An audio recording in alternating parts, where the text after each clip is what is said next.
Hello, everyone, and welcome back to another live stream watch along on the Dibbly-Dobbly podcast. And it's South Africa and Australia, second semi-final from Eden Gardens. And Australia just need 213 runs to win. They did well to bowl South Africa out for 212. And Janssen bowled the first delivery, and it's a dot ball from head. He was just flashing at that one outside off stump. Janssen in again. And this one lofted over the top, over point. For the first boundary of the innings, well, I think we know what Travis Head's intentions are going to be. He's going to throw his hands. He's going to be aggressive. He's going to get on with the business. And that one is the first boundary of this innings. Just a flash outside the off stump from Head. And Janssen just a little bit too full in his length. And Head laid back into that and carved it over to deep cover point. And he'll pick up the first boundary. Excellent start from Head. Good intent as Janssen is in. And this one, a tight leave from Head. Passes off stump. A good leave in the end. Through to the keeper, no run. And Australia not far away from booking a place against India on Sunday for the World Cup final. And they are pretty much in control. They're on top. And South Africa, yet again, the problems of semi-finals and World Cups have come back to haunt them again. Janssen is in. This one flashed. Playing a miss by Head. Through to the keeper, no run. So we know what Travis Head's intentions are. And he's going to be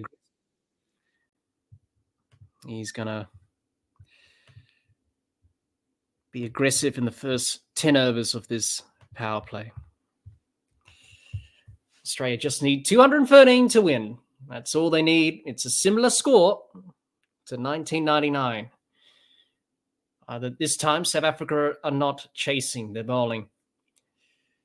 Janssen in, this one full and defended by Head. Out to cover, and there's no run. A pretty disappointing batting display from South Africa. They'll be very disappointed with the way they batted today. Australia were pretty good up front and exceptional. The bowling was good. The fielding was good.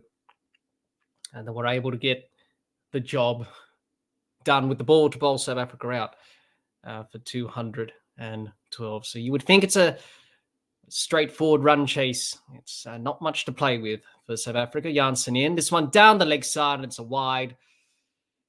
That's not a good delivery from Janssen. He has to re-bowl that one again. But Australia will take the runs, extra runs. Already 5 off the first over, 1 ball left.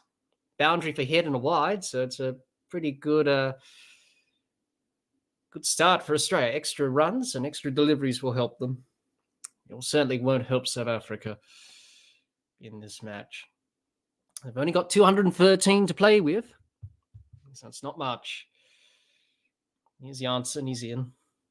This one full and Head defends to Janssen, and there's no run. Good start for Australia. End of the first over, it's none for 5. Outstanding performance by Australia today. They know how to play in semi-finals and finals of World Cups, and we saw that in full display today. They got the job done with the ball, and now it's over with the bat. And South Africa under the pump in this semi-final in Kolkata. It's going to be Kahisa Rabada to continue. He's going to bowl the second over. He's going to bowl to David Warner, who's on strike. And he'll be looking for something out of this pitch. But South Africa, yet again, the demons and just the stigma around semi-finals has plagued them again. And Rabada is in to Warner. This one a play and a miss by Warner. Through to the keeper, no run.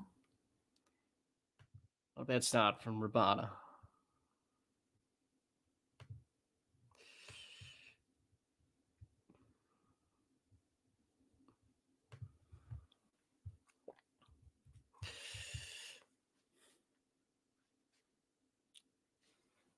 So here we go. Kahisa Rabada is in now to Warner. And this one leaps off the pitch, and Warner was caught by surprise by that. Got an outside edge down to third man. He's off the mark. Bit of extra bounce there for Rabada. So just catching Warner by surprise, but he gets a single, moves on to the non-striker's end. Just have a look at this delivery again from Rabada. Yeah, just extra bounce, caught Warner on the glove. Didn't know where that went, David Warner, but nonetheless, he'll be at the non-striker's end with that single. Rabada is in. Head drives off the back foot to point, and there's no run. Australia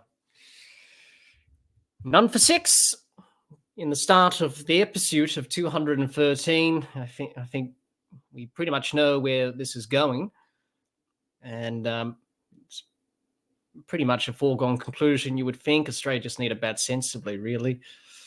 And I was just having a look at Australia's fielding today. It was pretty good in the field. Rabada in. This one an outside edge from Head, but he gets it down to third man for 4. Second boundary for Travis Head. He went fishing outside the off stump, got the outside edge. Third man was coming around to cut that off. Couldn't. He went for the slide and dive.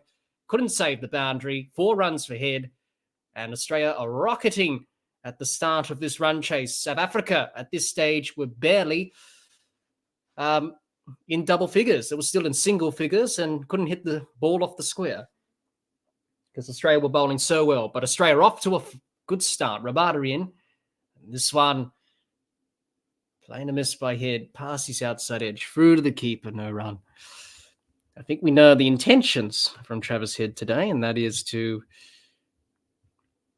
be aggressive, look to be aggressive, look to take on the bowlers, put them under pressure. And India await the winner of this game. It looks like Australia, you would think at this stage. Rabada in. And this one defended by Head to the fielder mid-off, and there's no run. End of the over, none for 10. Good start from Australia. Promising start after 2 overs. They're ahead of South Africa at this stage. And South Africa couldn't barely hit it off the square. And they were in difficulty at the start of this innings. Well, thanks everyone for joining us. We've got a few comments. We'll get to those in a minute. As Marco Janssen continues his second over, none for 5 from his first.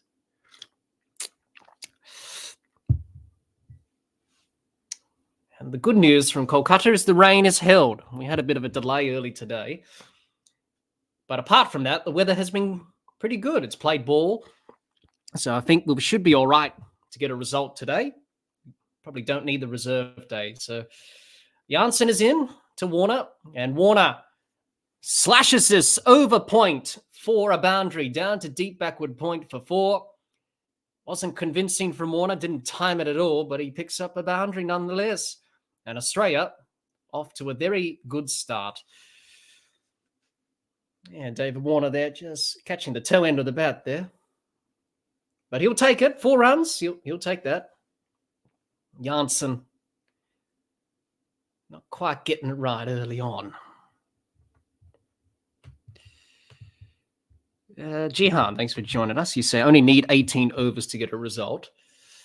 Yeah, we do. 20 overs, Australia face. If they're above the Duckworth-Lewis pass scorer after 20 overs, they pretty much win the match, really. This one is a dot ball by Janssen. It tucked up Warner and collected him on the thigh. And he's okay. Temba Bavuma, he's got a lot of problems to think about. Not a great day with the bat. He got out for a duck. He was the first wicket to fall. And that started South Africa's batting demise. Janssen is in. This one down the leg side. And he has to re-bowl that one again. Not quite getting the line right, the left armour. Marco Janssen.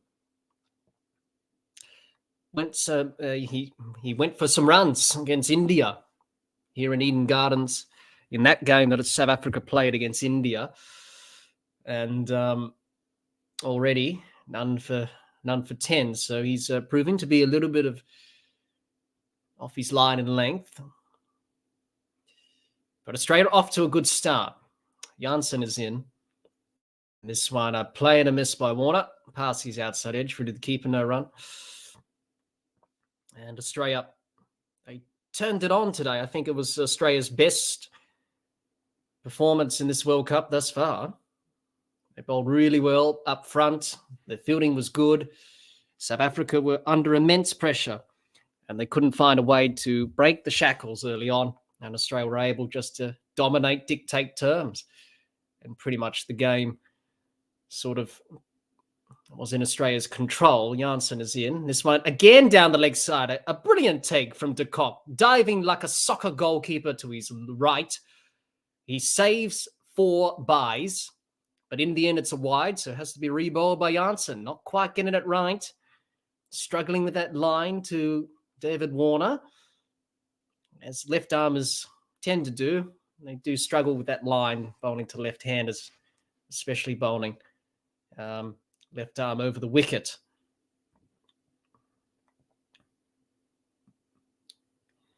Question de Kock. Well, he didn't make a big score today. Janssen in. And this one again down the leg side, and de Kock does well to save this one to go to the boundary for 4. Another wide. Janssen, 3 wides in the over, hasn't got it right. It's pretty much all over the place in this over. Just not quite getting the line right at all. Marco Janssen.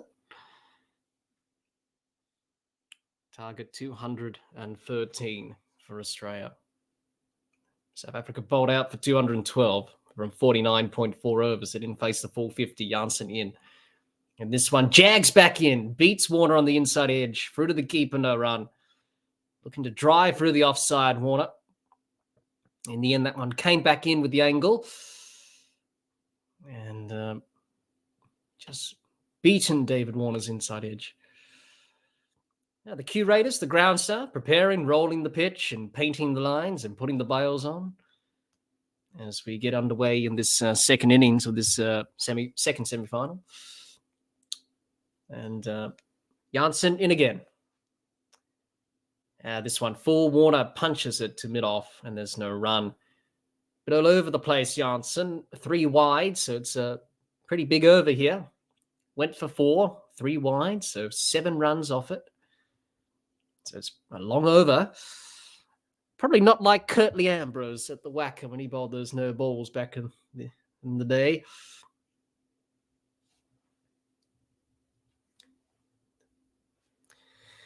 So South Africa on the back foot in this semi-final as Janssen is in. And this one defended by Warner off to mid-on for no run. It's the end of the over. It's none for 17. And Australia have started well in this run chase. 17 on the board, 3 overs done, and already some problems for South Africa in terms of not having too many runs to play with. But as Marco Janssen not quite getting his line right in that over to David Warner, which is the concerning part. And there we go. Rabada in. This one. Playing a miss by Head. Past his outside edge. Through to the keeper. No run.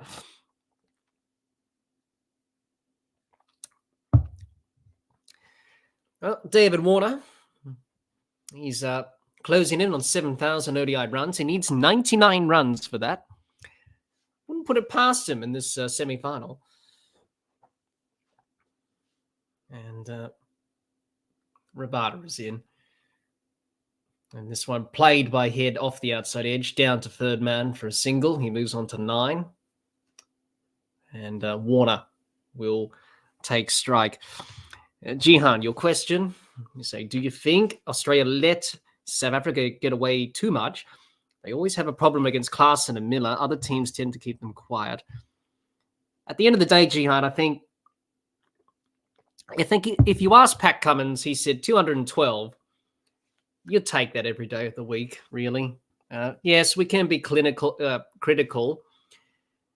But, Miller played well for his 100. He didn't have much support. This one short and pulled by Warner. Over the rope for 6. Over deep backward square leg. And that's been dispatched into the crowd. First 6 of this innings, and already Australia are off to a flying start. And to compare the Australian innings, South Africa weren't even in double figures at this stage. They couldn't even hit the ball off the square. It was that difficult. But Australia finding it easy in their run chase. And Rabada is in, and Warner defends the offside, no run. So back to your point, Jihan, there. If I was Pat Cummins, I would be happy with 212. It's under 250.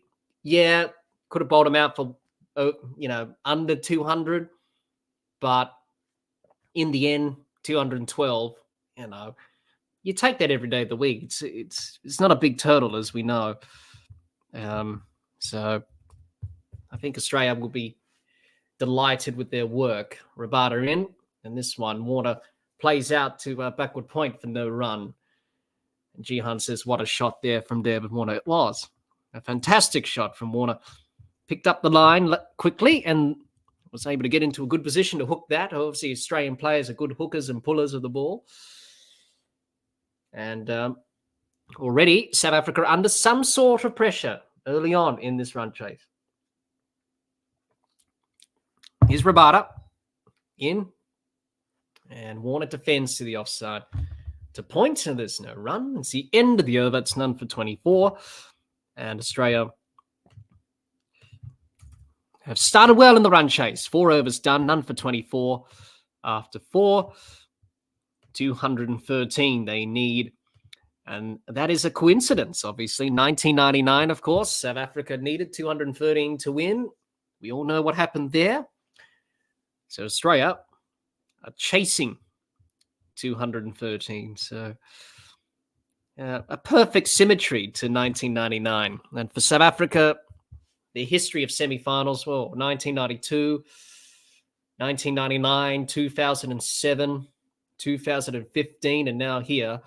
It's been a bit of a mixed bag as Jansen's into head, who flicks him over mid-on for 4. Just a simple shot from head, just a flick off his pads, over mid-on's head, down to the boundary for 4. That's another boundary for head. He's 13 off 13. He's getting going. And already some problems developing for South Africa. Now, that's a very nice shot off the middle of the bat there from head. A nice shot over mid-on for a boundary. 4 runs onto the turtle. John says, good toss to lose today. Yeah, it was, John. A good toss to lose indeed. Jansen into head, who cuts it to backward point. And David Miller does well to field that. No run.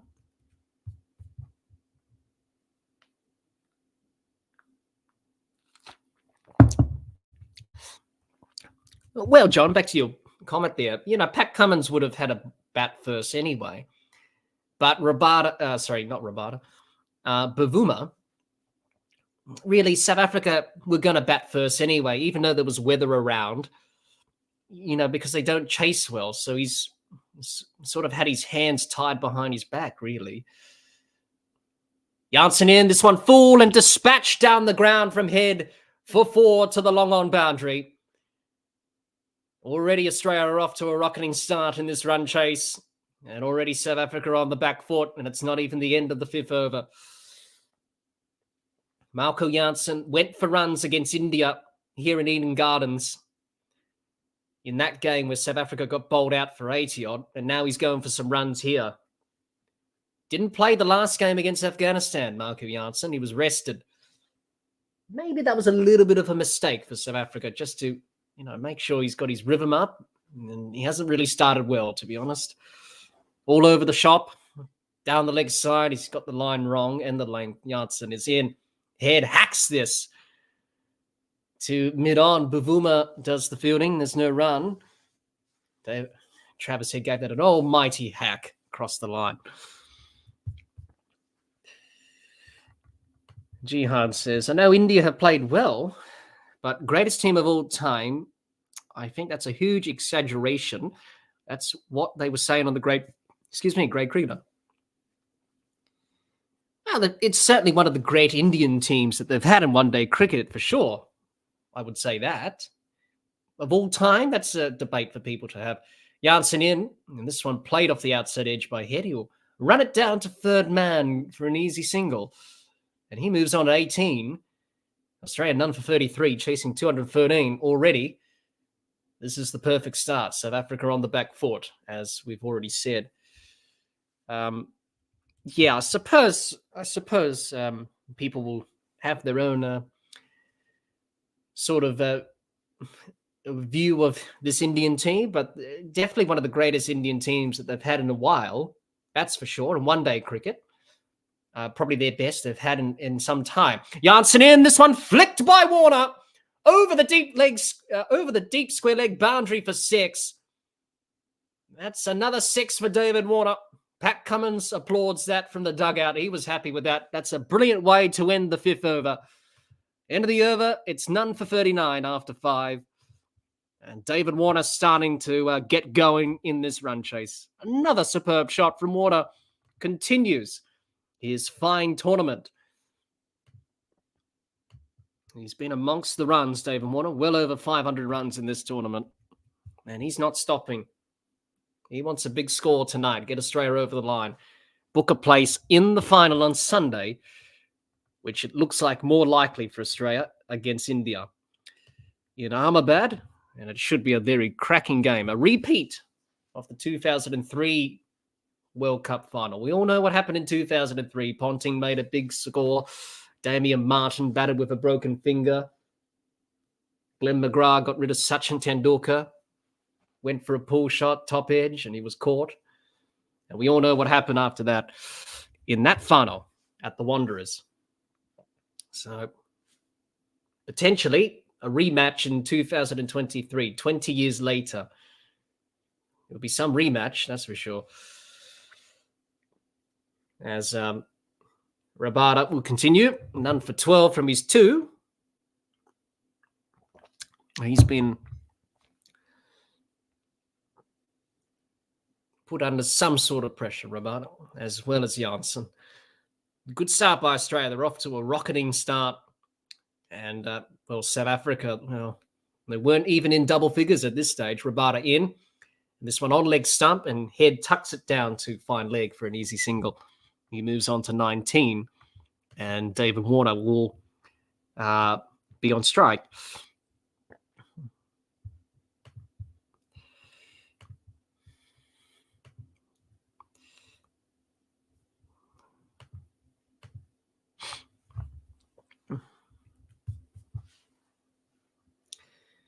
A good crowd in Eden Gardens today for this semi-final. It was good to see the crowd out. I think we have well over 50,000, I think they said. So that's a pretty good crowd number.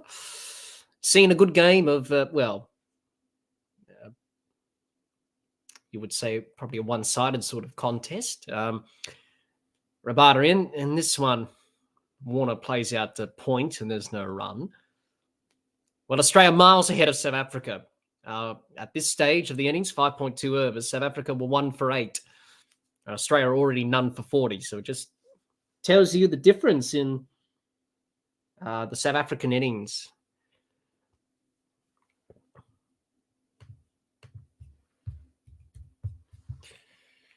Rabada in, and this one dispatched by Warner over the long off boundary for 6. And that's another 6 for David Warner in this innings, and Australia rocketing along now. They're none for 46, and it's not even the end of the 6th over. David Warner races to 23 or 15. Richard Kettleborough signals 6, and it's a no ball as well, I think. Is it a no ball from Rabada? If it's a no ball, well, it is a no ball. He overstepped. Yeah, that's a no ball, free hit. So umpire Richard Kettleborough will signal that. It's a free hit. And Warner flicks him over fine leg for 6. He's made Rabada pay with the no ball. A 6, then a no ball, then a 6 again. And the 50 is up in no time for Australia, and David Warner's on 29. Okay, he's a Rabada. This has been an expensive over from him. He overstepped, and it went for 6. 7 runs off that delivery, and then the free hit went for 6 over fine leg. Oh, David Warner, he's in party mode now. And Australia, they're well on track for the final on Sunday. Rabada in. Warner works it off his pads to the leg side, to square leg, and he will pick up an easy single. Good over from Warner. Already an expensive over from Rabada. And David Warner taking full toll. Jihan says, but they weren't even number 1 a few months ago. How can they be the greatest ODI team of all time? Yeah. Yes, they weren't number 1 in the world, India. They weren't ranked number 1 in the world. Australia were ranked number 1. Well, the rankings change all the time. Rabada in this one, full and driven out to mid-off by head for no run. I suppose it comes down to the argument, Jihan, that obviously Nick and Gabe posed about Glenn Maxwell's innings. Maybe you could say the same thing about greatest teams of all time. You could say that as well. You know, people will have their own take on it and say, well, it's probably the greatest team of all time. And this one flicked by Travis Head over wide long on for 6 off Rabada. This over has gone for plenty. And that's a brilliant way to end the 6 over from Travis Head, just to hit a nice 6 over the long on boundary. And Australia rocketing along now. They're none for 60 after 6. And it could be an early night tonight because Australia want to get these runs done and dusted so they can get an early night and start preparing for the final. Excellent shot from Travis Head. Just a simple flick off his pads again. And Rabada, a big over. And Australia rocketing along in this run chase. Jihan says, I think if you want to be in that conversation, you need to be number 1 for a period of time, not just dominate one tournament home. I can understand what you're saying there, Jihan. Yeah, I totally understand what you're saying. But, you know, people just make these own judgments and say all these things. But obviously the great Australian team that played in the early 2000s in one-day cricket, they were definitely number 1 for a long period, obviously. And, you know, they were arguably one of the greatest ODI teams that Australia's ever had. And certainly in the world at the time. Changing the bowling, Markram is in. And he's bowled him. David Warner's bowled. Aidan Markram, the change of pace and the change of bowling has worked. David Warner's gone. He's bowled by Markram. And that one didn't really turn at all. Just went straight on. And David Warner just exposed his stumps. And he's got to go. Let's have a look. Yeah, it didn't really turn much at all from Markram. Went straight on with the arm. Collected the off stump. He's pumped Markram. But to be fair, the damage has already been done. Let's be honest. Warner gone for 29. He played his part. Good opening partnership with Head. And it's 1 for 60 as Mitchell Marsh arrives to the crease. He had a pretty good game against Bangladesh, Marsh, making that big century. So he's got confidence. Bit of a tough time for Mitch, obviously, for personal reasons, his family, of course. But good to see him back in the runs and getting that confidence back. But already South Africa celebrating that wicket, but they know deep down inside that probably the damage has already been done with this opening partnership. It certainly put them under some sort of pressure at the start. Mitchell Marsh at 3. And he will be just looking to contribute and get Australia over the line, that's for sure. And he's had a pretty good World Cup, 400 runs, 426. He's averaging well over 60. So he's had a pretty good tournament himself, Marsh. A couple of centuries, one against Bangladesh in the last group match. 177 not out was a pretty good knock from him. So he's got confidence, and he'll be looking just to get into his work here. Even though David Warner didn't make a big score, 29, but it's a good opening partnership. It got Australia off to a good start just to break the back of this run chase. Markram in, and Marsh defends off the back foot, and there's no run. And Jihan says, damn, I was hoping Warner could get to the top of the run-scoring lists in this World Cup. Yeah. But he did his job, I suppose, Jihan. You know, Australia off to a good start. So and this one again defended by Marsh off Markram, and there's no run. John says, we'll get to your comment in a minute, John. After this delivery from Markram in. And this one, Mitchell Marsh lets it hit his pad well outside off stump. So no problems for LBW there, and it's a dot ball.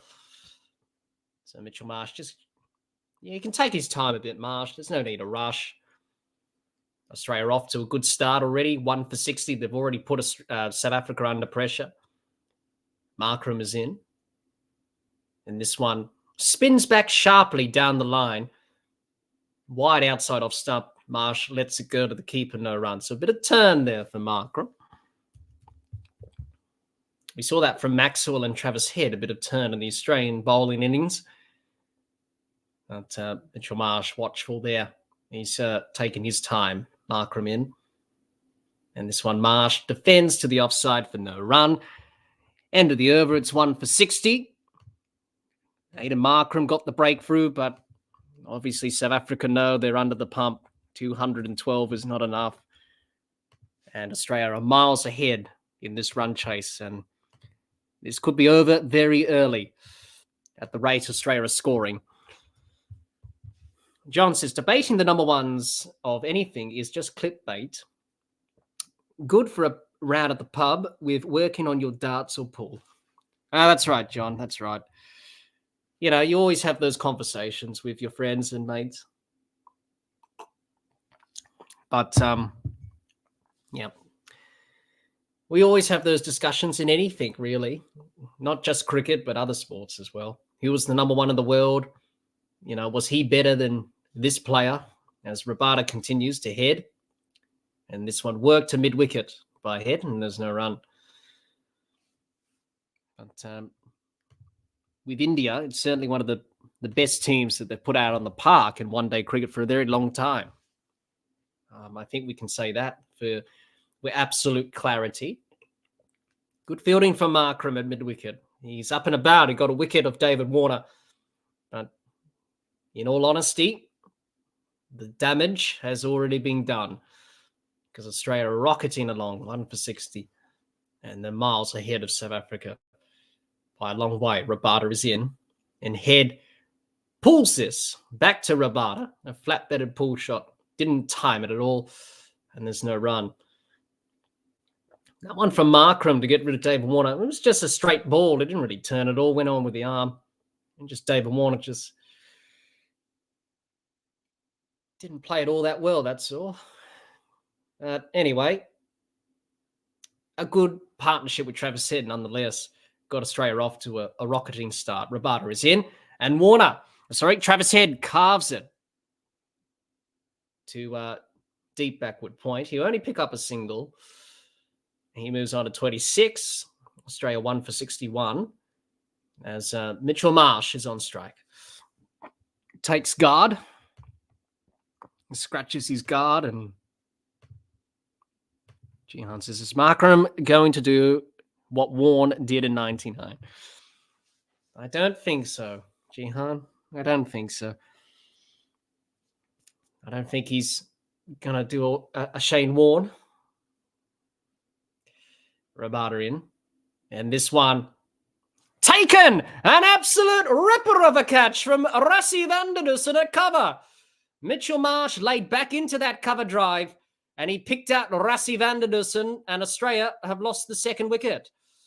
For a moment there, I thought Mitchell Marsh got it past Rassie van der Dussen at cover, but he didn't. An outstanding catch from Rassie van der Dussen. Yeah, Mitchell Marsh, he hit that on the up. He stretched out fully Rassie van der Dussen. Rabada gets his first wicket and South Africa pick up another one. I don't think Mitchell Marsh, well, we know how Mitchell Marsh is going to play. A wry smile for Mitchell Marsh. He thought he got the gap there, but he didn't. He picked out the fielder. He'll be disappointed with that. He's gone for a duck, Marsh. It's 2 for 61, and Steve Smith arrives to the crease. So Australia will have a bit of calm and a surety with Smith at the crease. He'll take his time. He'll nudge it around. Australia don't need to do... Well, really, they're off to a good start. Yes, they've lost Warner and Marsh. On reflection, Marsh will probably think I should have probably just, took my time rather than going for that shot. But that's the way he plays and the way he goes about it. But anyway, Steve Smith at number 4. He's had a pretty good career. He's just going to take his time, get in, get a partnership with Head, and Australia will just look to get the runs. So they're in a good position, Australia. 61 on the board, not quite the end of the power play yet. So they're ahead of the run chase. Scoreboard pressure, not a problem. Run rate required, not a problem. Just take your time, really. Rabada is in, and Smith leaves outside off stump for the keeper no run.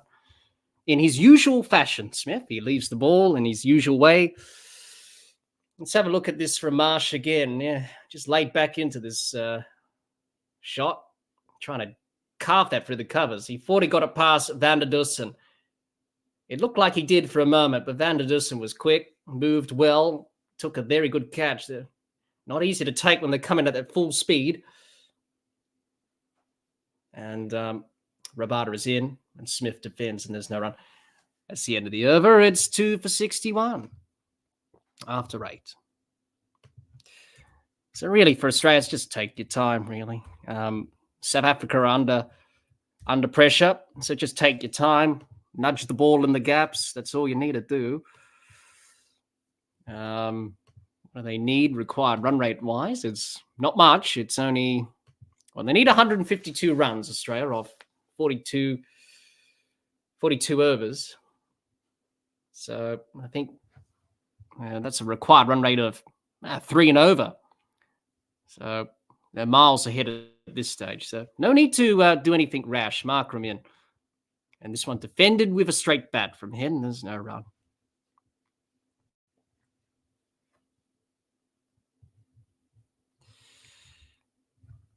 But you would still say Australia still have the upper hand. Markram is in. And Head cuts it. He doesn't get it past Bavuma at point. He knocks it into the ground and prevents any runs. It's a dot ball. That's just good fielding there from Bavuma. Hasn't really done much with the bat today. So he put in a bit of a good fielding effort there. So here we go. Markram is in. And this one, Head plays out to cover, and there's no run. Quinton de Kock saying a few words in the huddle. This was after David Warner's wicket. He looked animated. Markram is in. And this one traps him on the pads. There's an appeal for LBW, but going down leg side, and there's no run. Travis Head just looking to see off Markram, really. Target Rabada. Really? Markram is in. This one swept powerfully over deep square leg for 6 from Head. That's an outstanding shot. He swept that into the crowd for 6. He moves on to 32, Travis Head. He's not gonna stop. That's an excellent sweep shot. Target the part-timer in Aidan Markram. Don't let him settle. He's a part-timer in all reality, really. He's not a front-line bowler. Put him under some pressure. And that's what Travis Head did there. It's a good cricketing shot. Here's Markram in. And Head plays this out to long off, and he'll pick up an easy single. A good over from Australia. End of the over, it's 2 for 68. So Australia will keep going hard here, but Steve Smith will just do his thing, really, at the other end. 9 overs done, 1 over left of the power play remaining. Jihan says, okay, Australia want to make hard work of this. John says, here we go. We need Smith and or Marnus to steady the ship. Yeah, they'll definitely do that, John. You know what you're going to get from them. Joshua says hello. Hello, Joshua. Thanks for joining us. You say 6. Yes, it was a 6. Jihan says, great shot. And it was a great shot. Rabada in. And this one dispatched by Travis Head. Over mid-on's head for 4. He picks up another boundary. Rabada has been targeted by Travis Head and Australia. Didn't quite time that at all, Travis Head. I think the bat turned in his hand a little bit there, but he got enough on it for 4. And the main thing is that Australia pick up a boundary. He's rocketed to 37 off 30. This is what Travis Head can do. Rabada is in. And this one glided off the outside edge from Head, straight to Coetzee at short third man. And there's no run.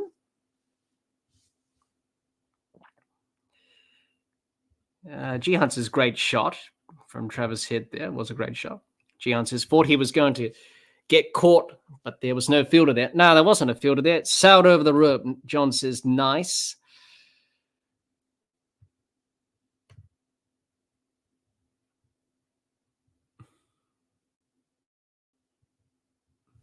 Rabada in. This one down the leg side. And it's going to be called a wide by Richard Kettleborough, the umpire. Has to rebowl that one again. Rabada. Joshua says he's going for it. I think we know with Travis Head that he is going to go for it.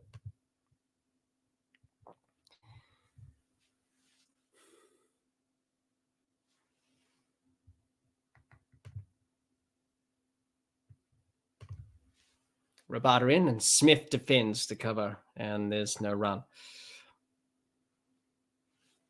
And Jihan says, slog sweeping Rabada. Yeah, it's been full on in this run chase for Australia.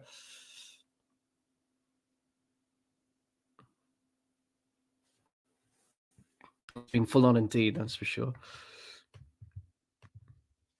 Here's Rabada into Smith. And this one beats him past his outside edge through to the keeper. And there's an appeal for caught behind, but I think it came off the leg of Steve Smith. So South Africa not going to review. And that came off the thigh, I think, from Steve Smith. Jihan says, Smith just needs to bat. Let Travis Head take the risk. That's right, Jihan. We know with Steve Smith, he'll steady the ship. He batted well against Bangladesh. He got 70-odd. So that's good confidence for him going into this match. So Smith will do his thing. Let Travis Head do his thing. Rabada in. This one traps Smith on the pads, but it was outside off stump. Trickles out to the offside. There's no run.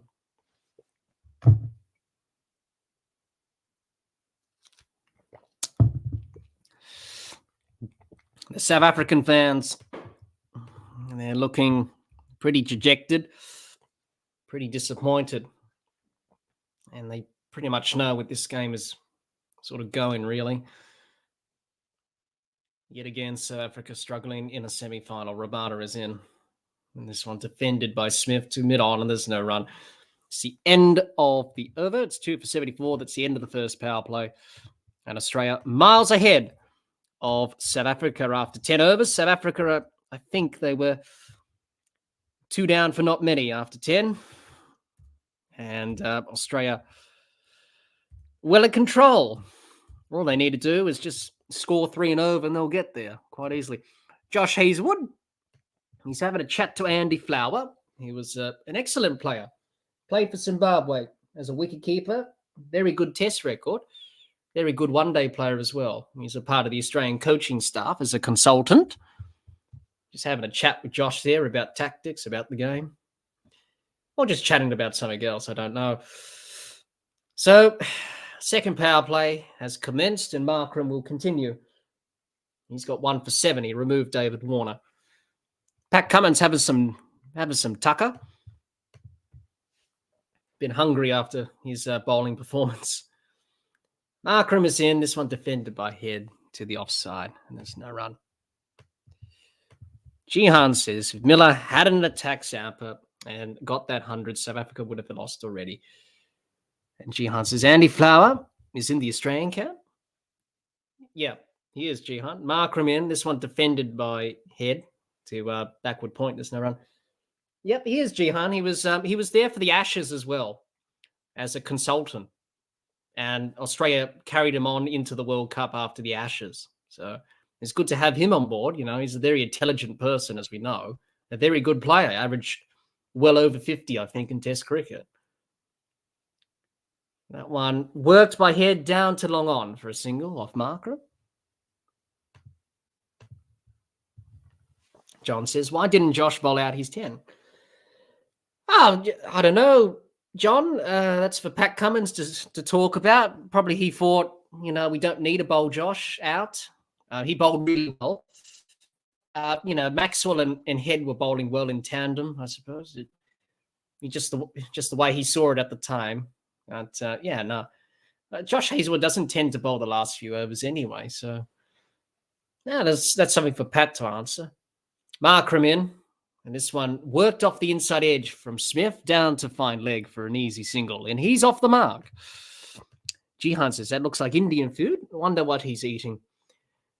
I don't know, Jihan, maybe a salad, maybe a curry or something. Looks pretty good. Can put his feet up, Markram in.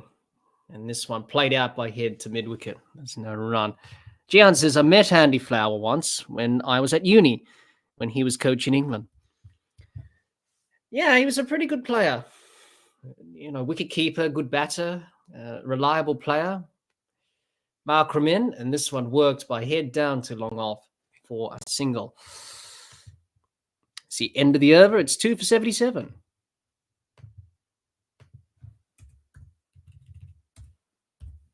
And Jihan says, my brother also went to a coaching clinic with Andy and Grant Flower in the 90s. And Andy was teaching all the kids to sweep. He did play the sweep shot a lot. I think he played the reverse sweep as well. And he's a very talented player, good coach as well. Very knowledgeable. He knows the game well. Good to have him on board. Eden Gardens. Crowd packing the stands. I don't think it's quite full, but anyway, Substack Ganguly's there. He's having a chat to someone. Obviously from this part of the woods in Kolkata, of course. This is your home ground. Substack Ganguly as a change in the bowling. It's going to be Coetzee into the attack, and he's going to be in now to Head, who launches him to deep point, and it's a drop catch. Drop catch from Hendricks at deep point. They come through for the single. I think it carried to Hendricks out there, the sub fielder. He did well to come off the boundary rope there at deep point. Let's see if it carried to him. Travis said launched into that at backward point. So let's have a look. Yes, it did carry to him. It was in and out. Oh, dear. Drop catch for South Africa. Obviously, South Africa in World Cup semi-finals. We all know that famous drop catch from Herschel Gibbs. And the famous words that Steve Waugh said to him, I think you just dropped the World Cup there, mate. Coetzee in. This one tucked around the corner by Smith through square leg for a single. And Australia going along their merry way. Jihan says, I remember him scoring 100 and losing cause against India in the 2002 Champions Trophy. Lost weight in that innings. Yeah, he was a pretty good player. Obviously didn't get much of an opportunity with Zimbabwe not playing much cricket, which is a shame, really. Courtesy in, this one pulled by Head, down to long off for 4. It was nearly a caught and bowled opportunity. Courtesy couldn't get down in time, but Travis Head just muscled that flat-batted pull shot down the ground to long off for 4. Let's have a look on the replay. Was it? Oh, yes, it was uppish for a little bit. Yes, he got the hands to it. Got the hands to it there, Courtesy, but he put it down. 4 runs for Head. He moves on to 45. Courtesy is in. And this one slashed by Head down to third man for 4. It's raining boundaries. Travis Head, back-to-back boundaries. He's raced to 49. Go, Travis Head. Obviously, I'm a bit biased, of course, being from South Australia. I want to see Travis Head do well. He's a good player, Trav. I'll get to your comment in a moment, Stephen, but thanks for joining us. I'll get to your comment in a minute. Courtesy under pressure in this over. Head's on 49. Courtesy in. And this one pulled by Head over square leg. Will it race to the boundary for 4? It will. It will be a half century for Travis Head of 40 deliveries, 53 of 40. He's taken on the game now to South Africa, and Australia rocketing along. Well played, Travis Head. He raises the bat, acknowledges the crowd. The dressing room stand and applaud, and Australia are bossing this game, as they should, because they've pretty much been in front of it for most of the game since ball 1. Stephen, we can get to your comment. You say, what are your thoughts about Marnus and Smith in the team? What's the winning score against India? 350? I don't see 2 guys with a strike rate around 75 to 80 being able to get there. That's a good comment that you raised there, Stephen. Courtesy in. And this one slashed through points for another. No, not quite. Sorry, the sweeper came around and cut that off. Not quite another boundary there for Head. He picks up a single to end the 12th over. It's the end of the over, 2 for 92. Yeah, that's interesting, Stephen. Look, Marcus Stoinis was dropped today. He wasn't considered for this semi-final. And to be honest, Marcus Stoinis hasn't done much in his career, if we're honest. He's been a bit up and down. So I think, yeah, I can understand playing Smith and Marnus together.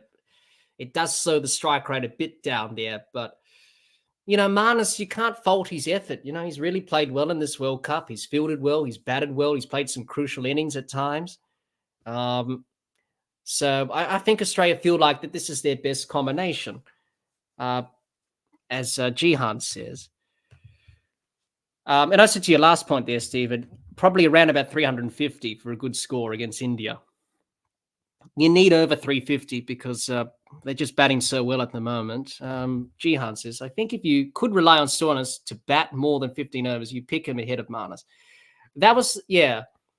And also Stoinis can bowl as well, but he hasn't done much with the bat over the last few years. I think he's only scored 150 in the last few years. So people have been talking about that as well. Markram in, this one cut by Head down to a wide long off, and he'll pick up a single. Yes to say, Stephen, sorry. Continuing on my last comment, I'll drop Marnus, play Cameron Green or Stoinis, need to put pressure on the Indian spinners and launch them over the fence. That's the only way. Yeah, you could. Cameron Green, yeah. He's had a bit of an up and down World Cup himself, but I thought he played well against England. I thought he batted well against them. Markram in, this one on the pads, and Smith works it out at mid-wicket. There's no run. So it'll be interesting to see what they do, Australia, obviously, for that 11 for the final, because they're on track to win this game, and South Africa are under severe pressure. This one driven through the covers for 4 from Steve Smith off Aiden Markram's bowling. First boundary for Smudge. And he's just doing it in his own way. He's a good player of spin. Played with the turn, not against it. That's a lovely shot. Lovely drive through the covers for 4. And Australia putting the pressure on South Africa. I think we're going to have an early night tonight, which is good. Markram in, this one on leg start by Smith, but can't get a square leg. There's no run. So, go back to your point there, Stephen. We've seen to see what they do at the selection table, but I think Australia, I think they're pretty happy with Smith and Marnus in the side. They'll make decisions to the final. But this one works by Smith past mid-wicket, and he'll pick up a single. But thank you for joining us, Stephen. Thanks for your comment. Yes, for everyone who thinks beating India is impossible, Australia defended 350 in the warm-up game before the World Cup and defended 280 in the last game of the series in March. Yeah, they did. But the only difference there, Jihan, it was not in the World Cup. It was a bilateral series. That's the difference. And also India are playing so well. That one defended by Head for a dot ball to end the over. It's 2 for 98. Australia rocketing along here at Eden Gardens. They're on track for another World Cup final.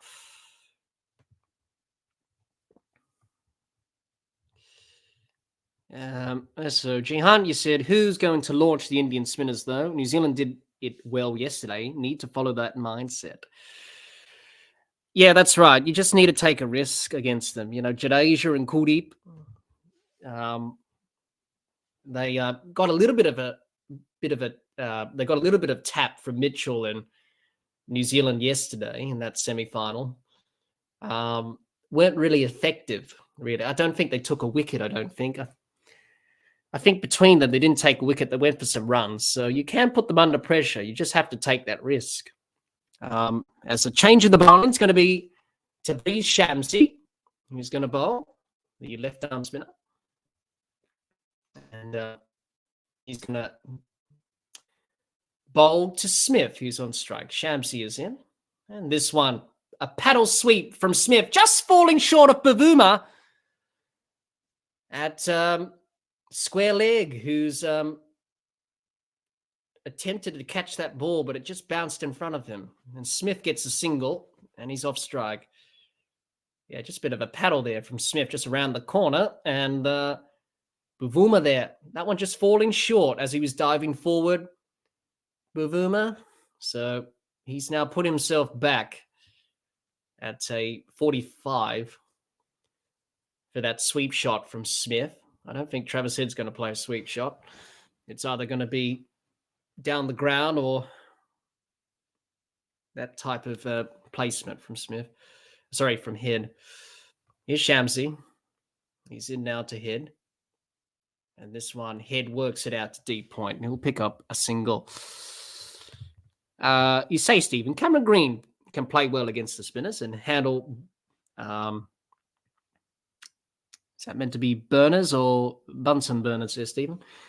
He played okay in the IPL against the spinners and against India in his first series in India.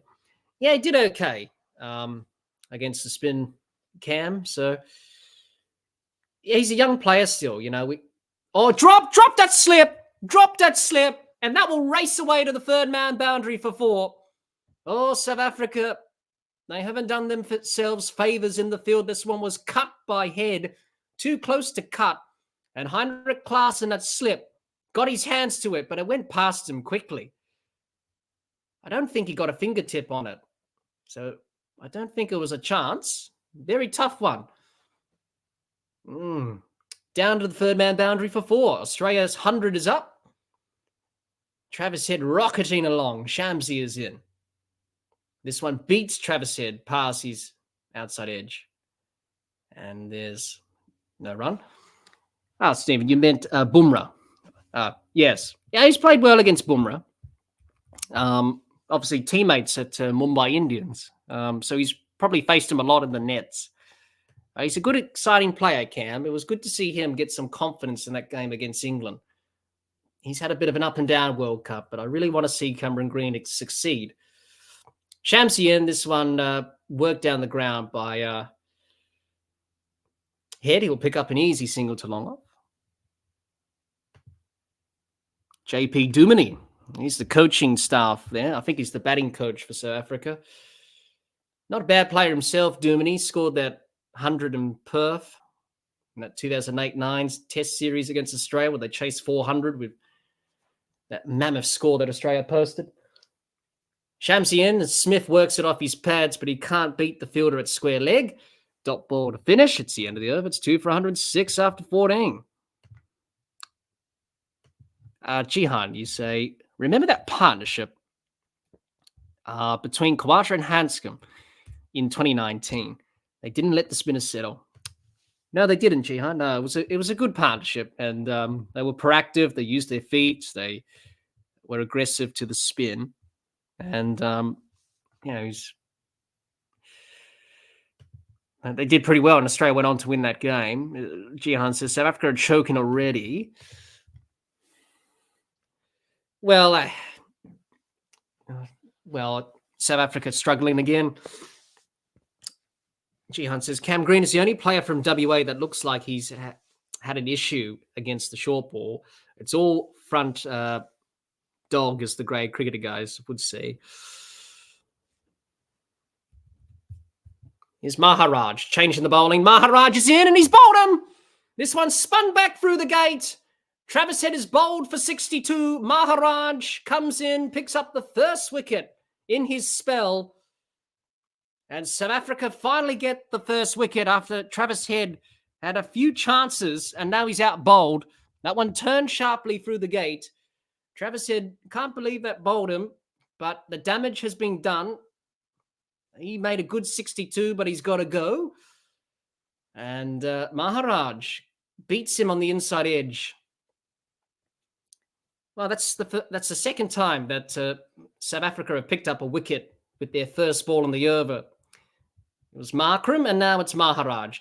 Travis Head's got to go for 62, but he did his job of 48 deliveries. He's gone. It's 3 for 106. And we were talking about him, and he comes out now, Marnus Labuschagne.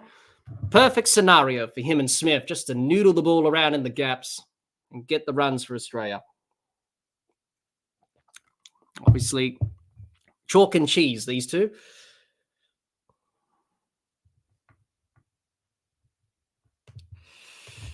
But the damage was already done. Travis Head did the damage, and he got Australia off to a good start. They're ahead in the run chase.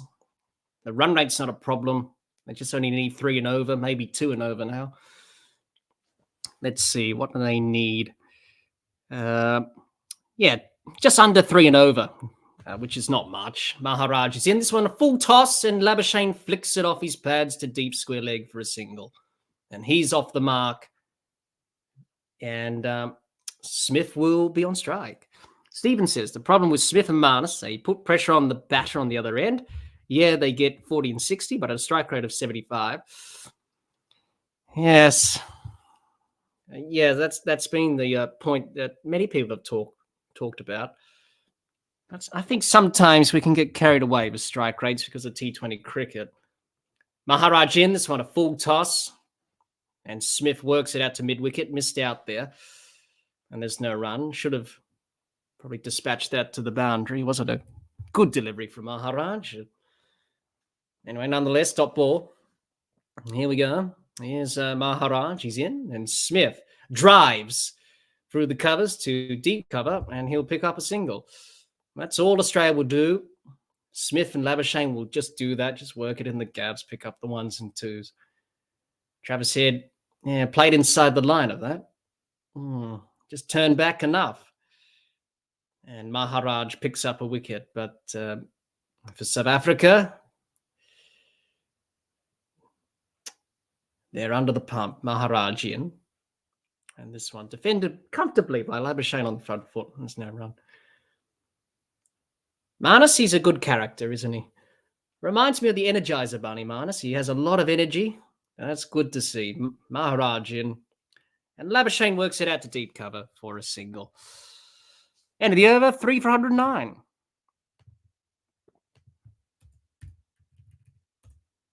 "15 overs down, Australia miles ahead in the run chase.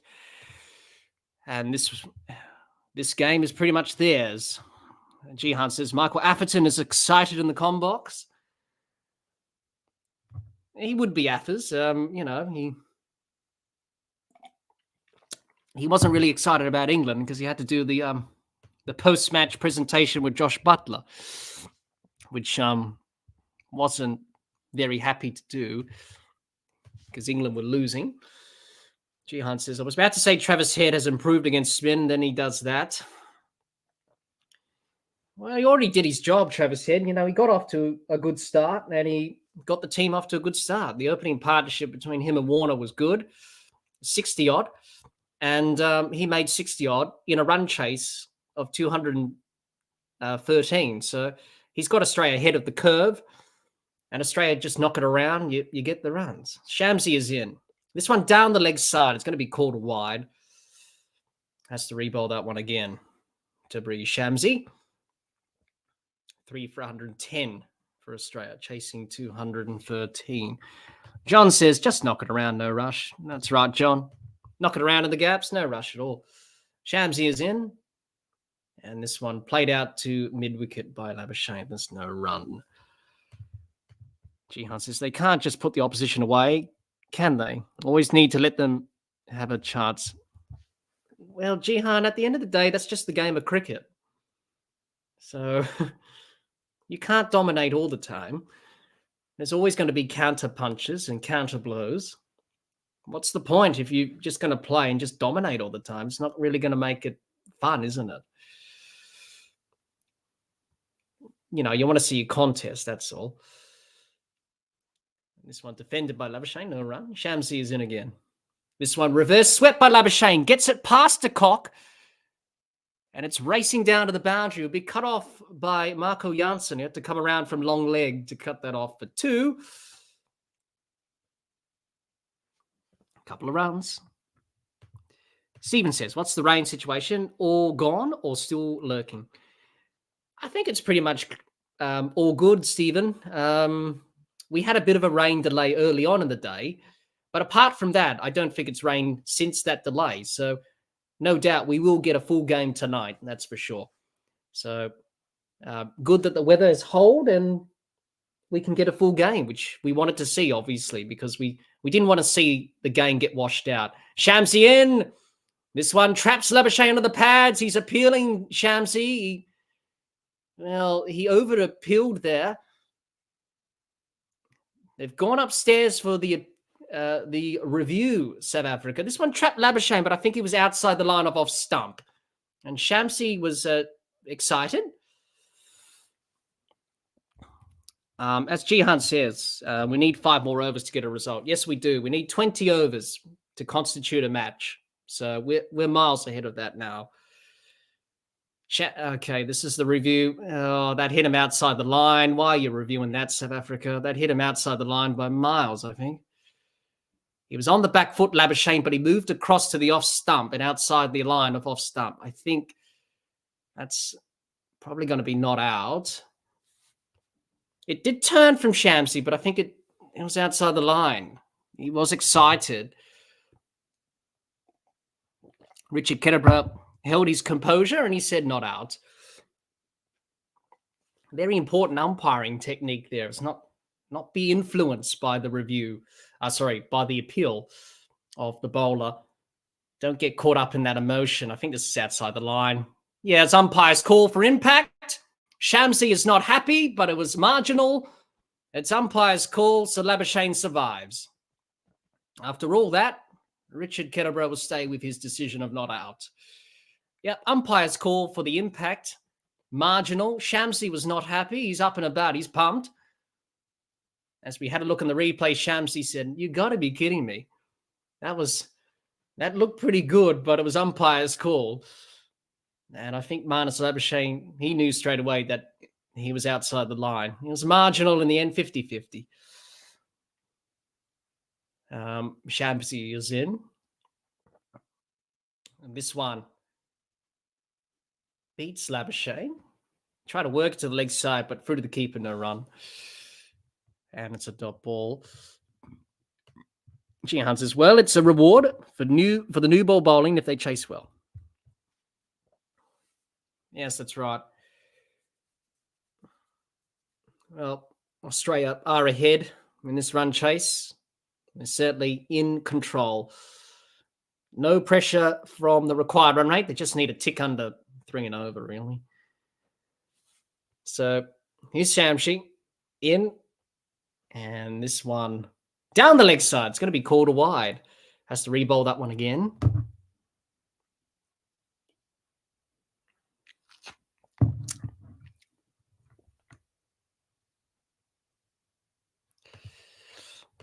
Jihan says, ball tracking took forever again. Well, it takes a long time to build, Jihan. It takes a long time to load. Shamsian, this one worked off the inside edge by Labuschagne out to square leg. He'll pick up a single. And that's the end of the over. It's 3 for 114 after 16.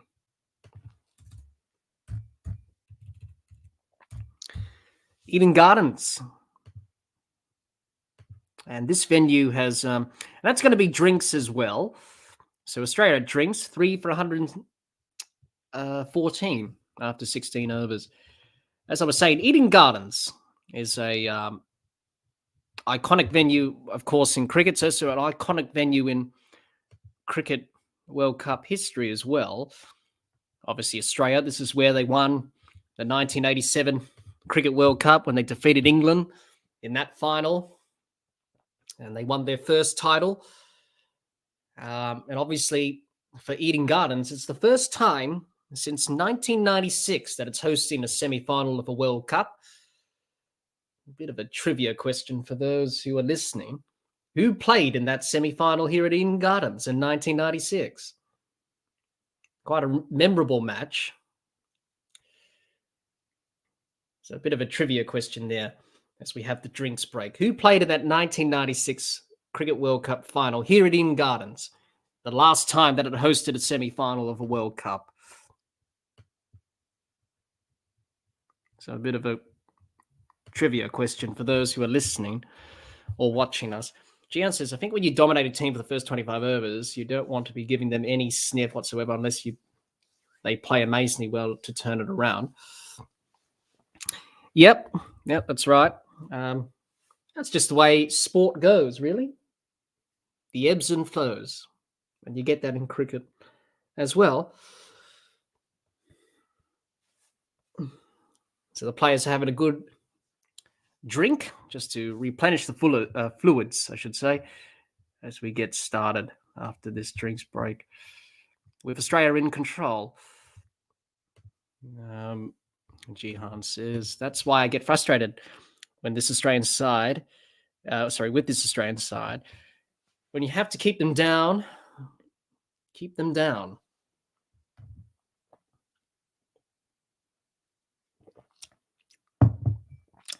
Alrighty then. So let us know in the chat the answer to that trivia question. Who played in that semi-final in 1996, which was here in Eden Gardens? That's the last time that a semi-final was held here in the World Cup. Obviously, this one in 2023 is it's the first one since then. Jihan says, and if you boss this chase, it will make India more nervous too. It will. Jihan says, Sri Lanka and India. You are correct, Jihan. It was Sri Lanka and India. A memorable match. It was. Sri Lanka won, and what happened? Sri Lanka went on to win their first World Cup against Australia. Maharaj in, this one defended by Labuschagne to the offside, and there's no run. Obviously, the game was remembered for Clive Lloyd, the match referee, awarding the match to Sri Lanka because of other circumstances.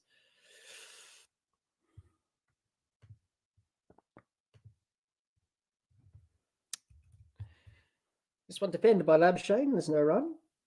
Off Maharaj. Maharaj in. This one full. And Labuschagne drives to cover. There's no run. John says, what's the 96 series co-hosted by India and Pakistan? I'll guess it was India and either Sri Lanka or Pakistan. It was co-hosted, John. It was co-hosted by, as Jihan says, Pakistan and Sri Lanka. It was known as the Wills 1996 Cricket World Cup. It was co-hosted by India, Pakistan, and Sri Lanka. The back-to-back, not back-to-back, the second Cricket World Cup to be in the subcontinent. This one full, swept by Labuschagne off Maharaj. He'll get it to to backward square leg. He'll pick up a single. He moves on to 6. Gee, Hans, Australia and the West Indies refused to go to Sri Lanka, so they forfeited their points. Yes, and as we know, Australia and the West Indies played that amazing final, that semi-final in 96. Maharajin and Smith just works it off the outside edge to the offside for an easy single. It's the end of the over. 3 for 116 after 17. Australia steadily closing in on the target of 213.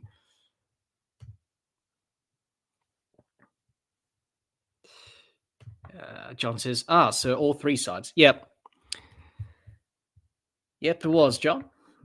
Stephen says, the thing about the Sri Lankan team was they were the first team to have an aggressive batting as openers. Seems logical now with the field up, but prior to that, the team openers tended to take their time. That's right. Shamsian, this one worked by Smith to square leg, no run. That's right. And Sri Lanka, probably the first team to have the pinch hitter as well. They batted, I can't say his name, but I know his name. I just can't pronounce his name. Started with a K, but he tended to go up the order and was a pinch hitter for Sri Lanka. But yes, of course, you had Jay Surya there, Aravinda De Silva, you had Rangatunga himself. It was a pretty good Sri Lankan team. It's just sad the way Sri Lanka have just dropped off a bit in recent times.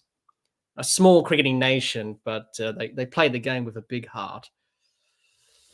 Shamsian, and this one turns back in sharply to Smith. There's an appeal for LBW, but it was too high on the fly, and there's no run. Jihad says, India lost the plot after Sachin got stumped down the leg side of Jay Surya. Stephen says, starts with a K. Yes, I know his name, Stephen, but I can't pronounce it. I just can't pronounce it. My pronunciations of Sri Lankan names is all over the place, but I do know who he was. And he was the first ever pinch hitter, I suppose, in cricket. And Sri Lanka, it worked to their advantage, really. You know, sometimes it would pay off, sometimes it doesn't. Outside edge and dropped by De Kock, I think. Yes, it was. Judging by the reaction of Shamsi, came off the outside edge of Smith. It turned, and De Kock put it down. Let's have a look. Yes, it did come off the outside edge. It came off the thigh of De Kock. He couldn't get it. Well, a tough chance there. You know, those as a keeper, if they hit you on the thigh, Shamsi in. And this one played out to the offside. Quick single by Smith. Good batting. And he'll pick up a single. Jihan says, 96 World Cup was the first cricket I ever got into. I was 8 years old and loved it. Introduced me to Courtney Walsh, Brian Lara, Richie Richardson, Shane Warne, McGrath, Tendulkar, Jay Surya, Fleming, etc. Yeah, it did. They all played in that World Cup. That was a pretty cool World Cup as well. The jerseys, of course, the shirts and the plain tops, you know. A nice vibe. Shamsi and this one worked by Labuschagne to find leg for a single. End of the over, it's 3 for 118. Australia going steadily in the run chase. No need to rush. The ball is turning a little bit, but Smith and Labuschagne, they know what they're doing. So Australia ahead in this run chase, I should say. Stephen says, I was exactly thinking the same thoughts. Starts with a K, but can't remember the full name. I try and search it up, Stephen. I know who he is, obviously. I'll try and search him up. I'll do that in between overs. Maybe a bit difficult with the spinners operation. Australia need 95 runs off 32 overs. That's the equation. It's pretty simple. Maharajin, this one beats Labuschagne, passes outside edge, through to the keeper, no run.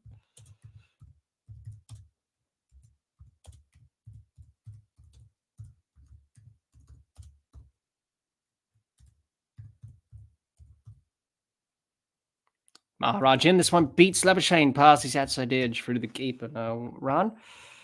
There we go. I found him.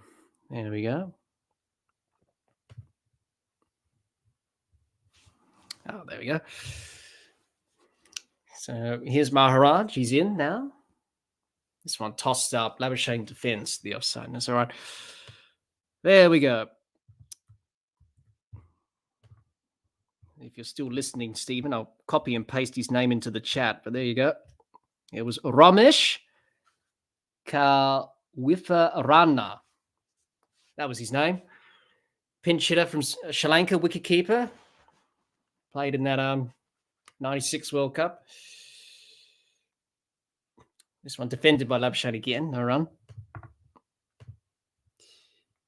Yeah, he played in that World Cup. Made his debut in 92 in Test cricket, 1990 in ODIs.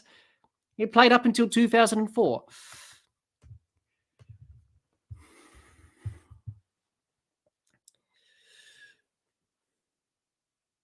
So South Africa, Bavuma underneath the lid at silly point. They got a slip with Klaassen. South Africa trying to build some sort of pressure, which they need to do, Maharaj in. And this one, nicely steered by Labuschagne to deep cover for a single. And Stephen says, that's right. With Rana. Love the cut shot. Yeah, he played that role well as the pinch hitter for Sri Lanka in that World Cup. And no one really thought about having a pinch hitter, sending up the wicketkeeper up the order. Maharaj in. Smith defends to point. There's no run. It's yet the over. 3 for 119. Just the one from the over. Australia just need to take their time, really. There's no need to rush. There's no need to panic. They've got this under control, I should say.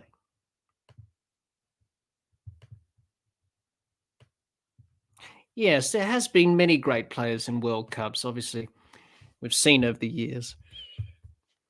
And they've had a major impact on their country winning the World Cup. And that's the beauty of the World Cup, discovering players who are talented and we haven't really heard about. It was like Viv Richards, for example, in that 1979 final against England. He scored that 100. Obviously inducted into the Hall of Fame yesterday. ICC Hall of Fame, Sir Viv. And rightly so, too. He was a very good player. His maroon cap. He took on the fast bowlers of Lillian Thompson when he was playing against Australia. Shamsi in. This one spins sharply back into Labuschagne, but he plays it out to square leg and there's no runs. Jihan says he was one of the best wicketkeepers of that era, too. Yeah, his stats were pretty good. Overall, Stephen says, wonder what Lance Klusener does these days. He does a bit of coaching, Stephen. Old Lance. Shamsi in. This one traps Labuschagne on the pads, but I think it was an inside edge. Hands on heads, and there's no run. Lance Klusener. If he had his time back again, he batted well in that World Cup. He was a leading run scorer for South Africa. A very good cricketer. Unfortunately, South Africa. Oh, that epic game, as we all remember. Shamsi in. This one defended by Labuschagne with a straight bat. There's no run. Gianza still worries about forgetting to apologise to the nation, apparently. Well, it was a great game of cricket. It was one of the best ODIs that was played. In terms of, just going down to the wire. Shamsi in. And this one driven past extra cover from Labuschagne. It races to the boundary for 4. First boundary for Australia in a while, but it doesn't matter. They've taken their time. There was a nice drive through the covers from Labuschagne through that extra cover region, playing with the spin, not against it. Lovely shot. Maharaj couldn't cut it off. Marco Yat, I think it was Coetzee after that. He couldn't catch up with it, and it went into the boundary. Sponge for 4. Shamsi is in. This one short, dragged down, pulled by Labuschagne, but only to Janssen, who's at long leg, and he'll pick up a single. Let us know in the comments, who were your favourite players to watch in World Cups? Yeah, John says, didn't Gilchrist debut in the 96 series? He debuted at that time, John. I'm not sure if he played in the, I think, no. I don't think he played in the 96 World Cup, Gilly. He obviously played 3 years later in 99. This one defended by Smith. There's no run. It's the end of the over. 3 for 124. I don't think he played in that World Cup, John. He did debut at that time, Gilchrist. I'm just trying to think if he did or not. I don't think he did. He played in 99. So I think 99 was his first World Cup. And then obviously 2007 was his last. Stephen says, 96. Yeah, Ian Healy was still on the team, John. He didn't retire then, so Heels was still keeping. G-Hunt says, Ian Healy played in the 96 World Cup. He did. Very good keeper too, Hills. G-Hunt says. As Maharaj is in, this one off the outside edge by Labuschagne as he defends to the offside, no run. G-Hunt says, Healy played a key innings in the semi-final against the West Indies. He did. In a close game, he played a good knock in that semi-final. Here's Maharaj in. This one swept by Labuschagne off his pads to deep square leg for an easy single.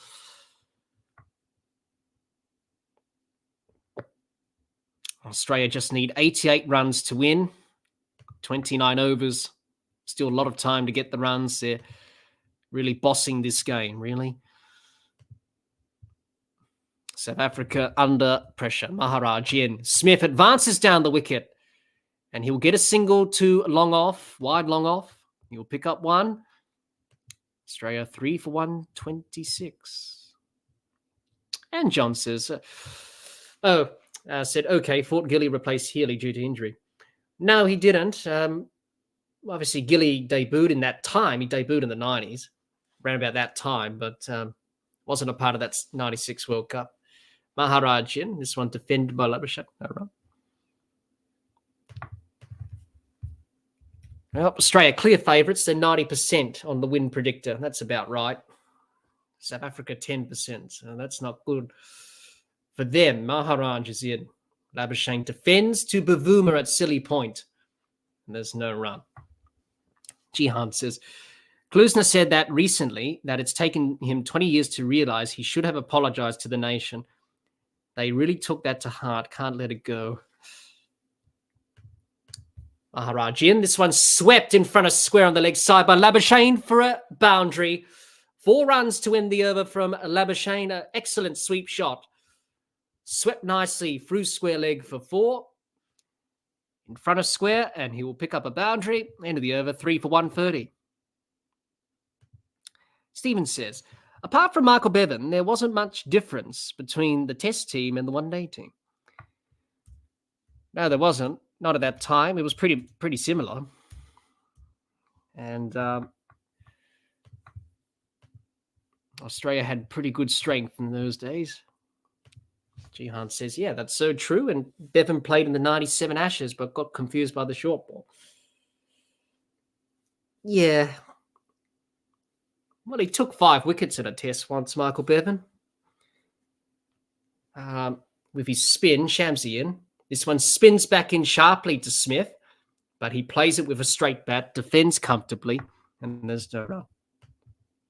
Well, there is a bit of turn on this pitch, but for South Africa, well, it's pretty much nearly game over now. You would think Australia marching on to the final on Sunday in Ahmedabad against India. Shamsi in. This one spinning down the leg side. Be called a wide.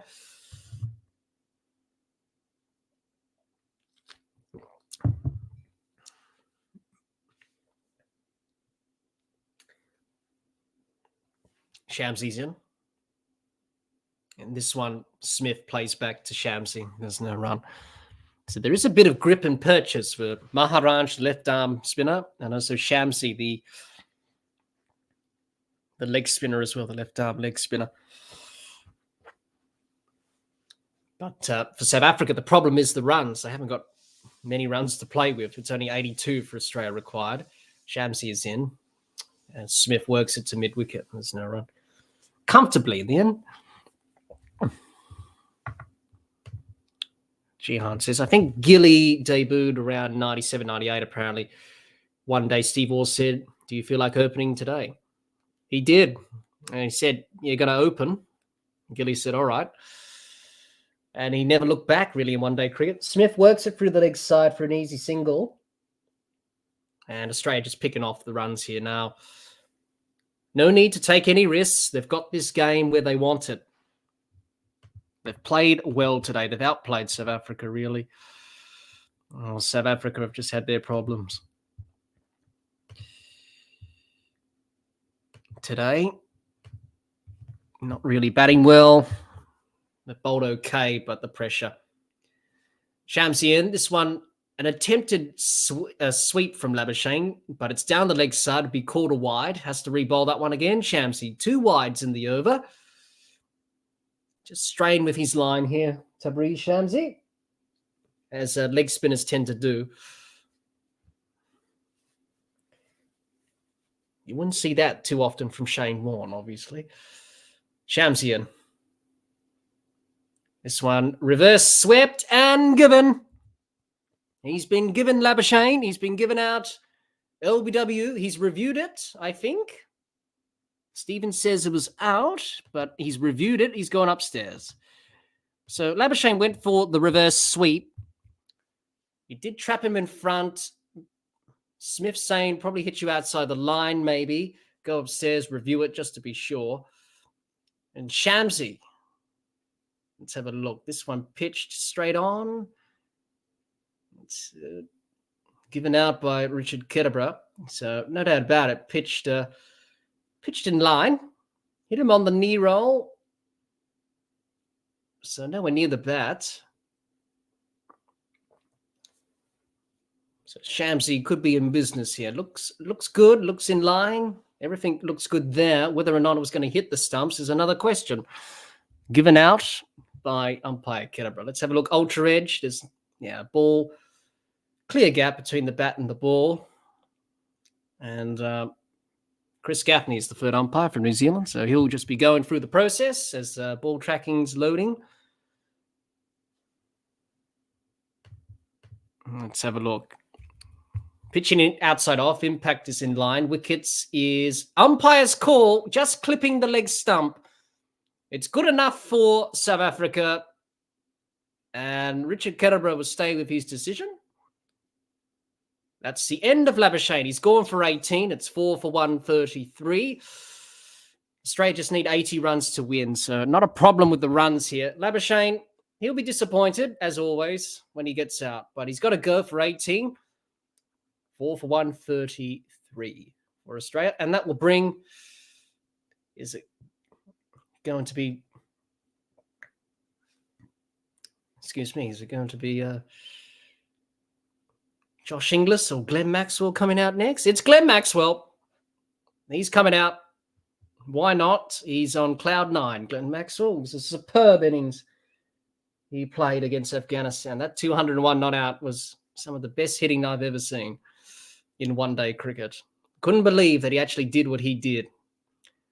No surprise that he's going to come out here. Australia looking to finish this off quickly. Jihan says, this is the problem.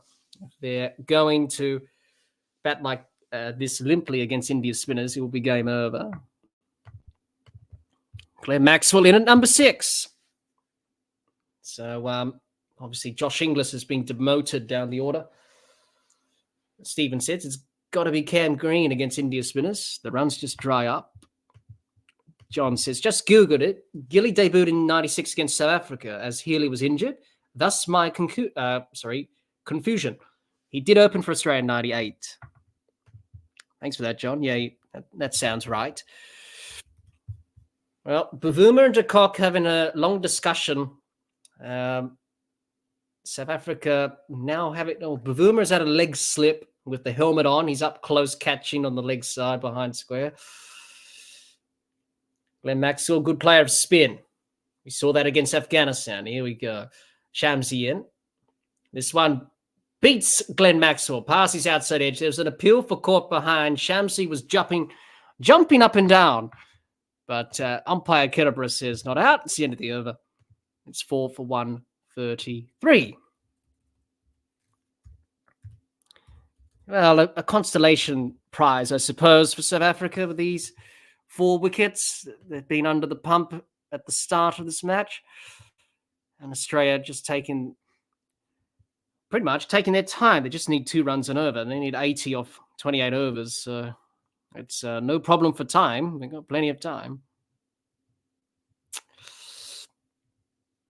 And the crowd certainly enjoying this game here. Gian says, I hope they smash these spinners. This is pathetic batting, making them look like Murali and Warne. I suppose you just got to play the situation as well, Jihan. You know, we're not out there. They got to play what's in front of them. Maharaj is in. This one beats Smith past his outside edge. There's no run. But you'll see Glenn Maxwell probably take after them a little bit. Maharaj in. This one defended by Smith to the leg side. No run. John says they're making a dog's breakfast of this now. Strong words, John. But look, at the end of the day, it doesn't matter how Australia get the job done. What matters for them is that they win and they qualify for the final. I think you get carried away that you should play in a certain way and you should look like this. You know, it doesn't matter how good you look. If Australia scratch their way to the win, I'm pretty content with that. At least they get the job done. Maharaj is in. And this one spins away from Smith, but he does well to work it out to deep point. He'll pick up in a single. He moves on to 14. Maxwell on strike, yet to get off the mark. Yeah, Labuschagne trying to go for the reverse sweep there, trapped in front. Yeah, that one just clipping the leg stump. Umpire's call in the end. So in the end, Shamsi was delighted with that.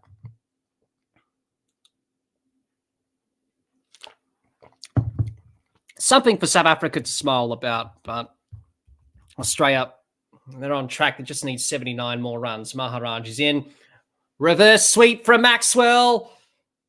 And there's an appeal for caught behind. He went for the reverse sweep, Glenn Maxwell. There was an appeal for caught behind. Umpire Nidon Medon gave it not out. I don't think he hit it at all, Maxwell. He doesn't look too bothered.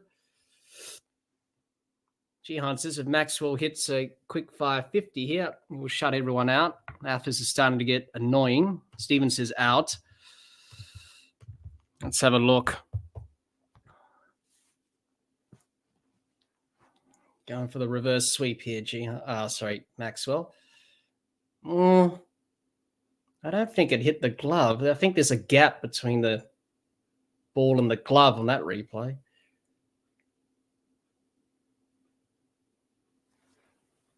Stevens says, I thought Maxwell was about to walk. No, I don't think he hit it at all. It didn't look like he made contact. No, I don't think he hit it. Let's have a look. Yeah, nowhere near it. Clear gap between the gloves and the ball. Yeah. Nothing on ultra edge. Flat line as the ball passes the glove and the bat. And that's not out. That's a straightforward decision from Nidon Medon. South Africa lose a review.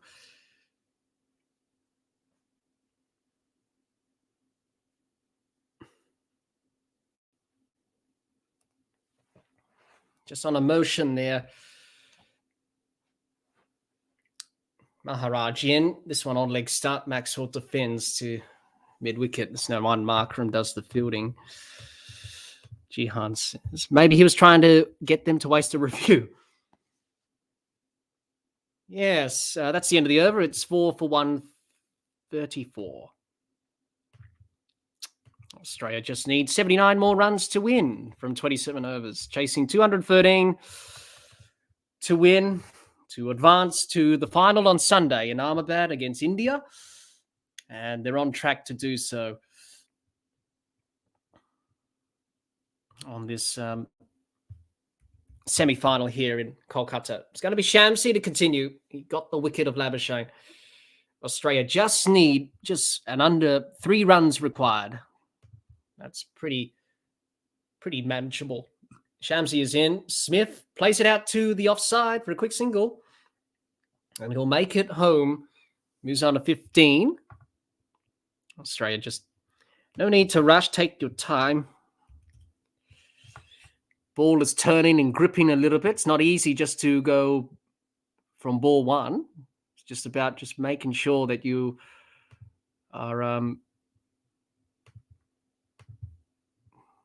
in sync with the pitch and then with the conditions and with the bowler. Shamsi in. Maxwell works it out to square leg for an easy single. He's off the mark. Jihan says, do you reckon Steve Smith is telling Maxwell you need to train smarter again? Well, Glenn Maxwell can do whatever he wants, Jihan, after that innings against Afghanistan. Whatever his training methods are, stick with him. Because it's pretty good innings there. Shamsi in. This one played down to deep long on. Single from Smith. Australia just doing it in singles, which that's all right. Stephen says, betcha Rabada comes back now.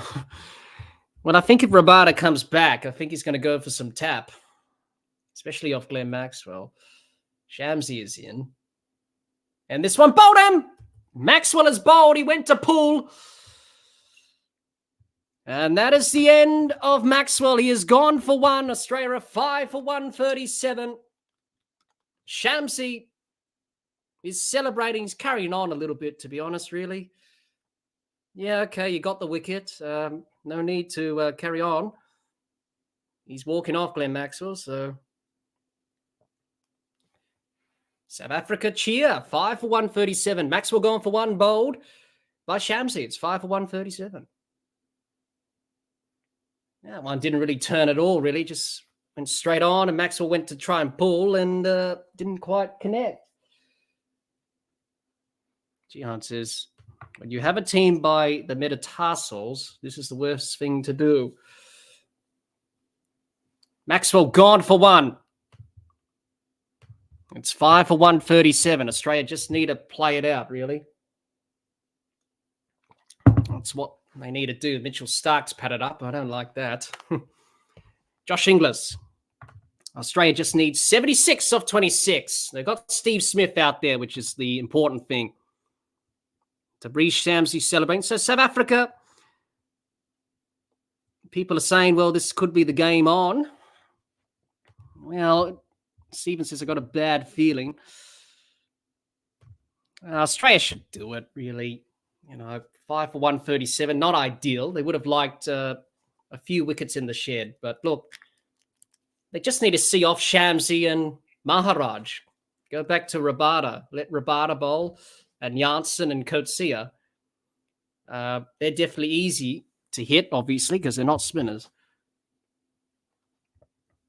Gian says, I'm sorry, but if Australia screw this up, this choking tag needs to go with them this tournament. Well, just try and play it out. Just see off Shamsi and Maharaj. That's all you need to do. This one down the leg side, it's called a wide. And Shamsi will have to re-bowl that one again. 5 for 138, Australia. They need 213 to win. South Africa fans clinging to some sort of hope. It's only slim. Australia with Smith out there and Inglis. Shamsi in. This one off the pads from Inglis. It's running down to the fine leg boundary. Won't go for 4. Janssen will field it. They'll come back for 2 runs. And he's off the, I think it was leg buys from Inglis. No, it was runs. Came off the bat. He's off the mark. Into the over. 5 for 140. That's all Australia need to do. Just pick the gaps, run hard, get the job done. That's what they'll be saying. Just see off Maharaj and Shamsi. That's all you need to do. Just play them off, defend them, block them out. They will have to go back to Rabada and Coetzee and Janssen eventually. So anyway, just knuckle down. John says, I think 1 wicket Australia was caused by a good delivery. The rest have just been shocking shot selection. Maharajian. And this one defended by Smith. There's no run. Nods his head in acknowledgement to that delivery from Maharaj. Jihan says, it's like on Sunday, India bowl 50 overs of spin. They'll be guaranteed to win against Australia. Maharajian, this one played out by Smith to deep cover. He'll pick up a single. 72 required for Australia. The runs tick off one by one. That's all Australia need to do, just tick off the runs one by one. Good opportunity for Josh Inglis to do something. He hasn't done much in the last few games, if we're brutally honest. He needs to do something here.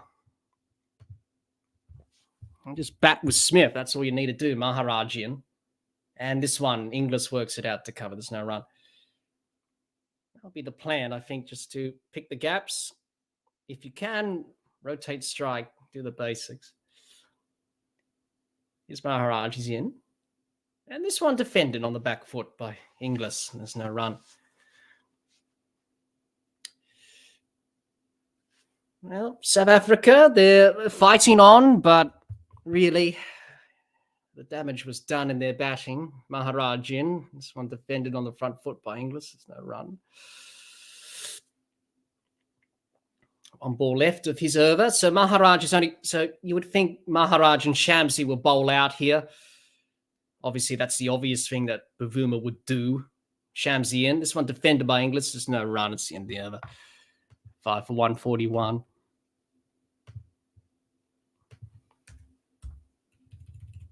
.25 overs done. Halfway, Australia 5 for 141. They require 72 runs to win off 25 overs.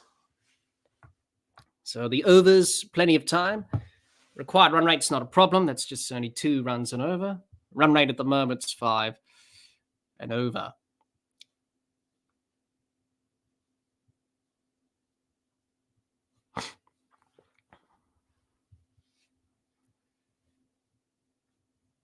The Australian batters at the middle, Smith and Inglis. At the leg, Steve Smith not happy. Someone moving behind the side screen. And he says, just someone distracting my eye line. So that will have to be sorted before he faces this delivery. Yeah, just the lights flashing in the background there, apparently. Just people moving there, well, with their phones and their lights. So that's just putting Smith off a little bit there. And people moving as well. So a delay, which can be avoided.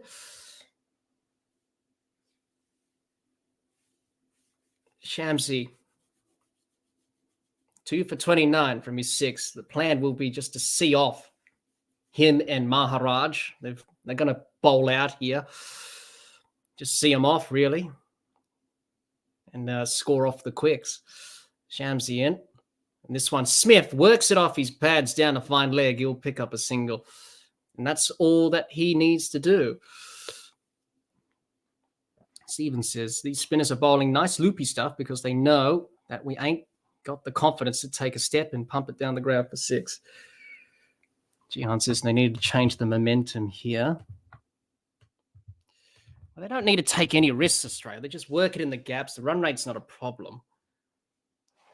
They need 71 off 24. So just see off Shamsi and Maharaj because Bavuma knows that they are going to be the main effective bowlers on this surface. You see them off, he has to go back to his quicks, and they've been leaking runs. So anyway, Jihan says, I think Maxwell plays better with cramp. He does. He didn't have cramp today. He wasn't there long enough. Inglis drives this full delivery outside off stump by Maharaj, picks up a single to Rassie van der Dussen, who does the fielding. And Australia 5 for 143. 70 required of 24. Overs remaining, 24.3, in fact. Here's Shamsi. And Smith whips him to long on for a single. That's all Australia need to do. Just pick off the 1s and 2s. That's all you need to do. Shamsi. Pretty animated sort of cricketer. Celebrates very well. Shamsi is in. Inglis works it off his pads for his square leg for another easy single. And it's good from Australia just to work it in the gaps. I know this is very cynical, John says, but I keep seeing Australia do the same thing over and over. The definition of insanity is doing the same thing over and over again, but expecting different results. Quoting Einstein. Yes. That's true.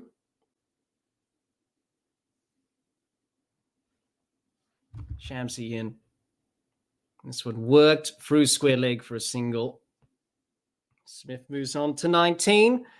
End of the over. It's 5 for 146. It's good from Australia. Just to work it in the gaps. 1s and 2s in that over. And 26 overs done. Australia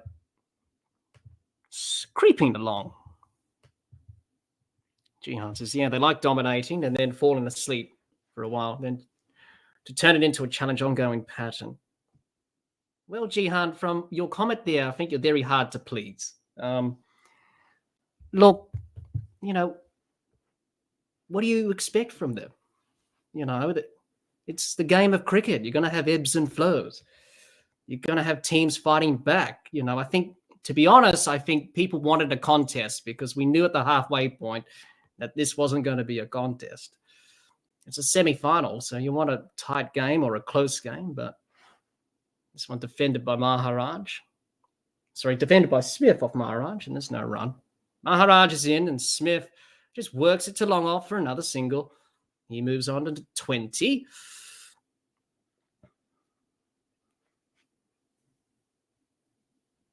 .66 of 23 required for Australia, so the run rate is not a problem at all. They've got plenty of time. No need to rush. Nudge it in the gap. That's what Smith and Inglis are doing at the moment. Jihan says, but do you see India doing this, or even when South Africa are on top? Yeah, but let's be honest, Australia, not India or South Africa. They're the Australian team. They're playing their own brand of cricket. Maharaj in. This one worked his deep cover by Inglis for a single. He moves on to 5. Rebuilding, steadying the ship. Josh Inglis and Steve Smith. Jihan says, even when Williamson and Mitchell were going well yesterday, it was always going to be a long shot. Maharaj in. This one defended to backward point. There's no run. Well, at least New Zealand gave it a go.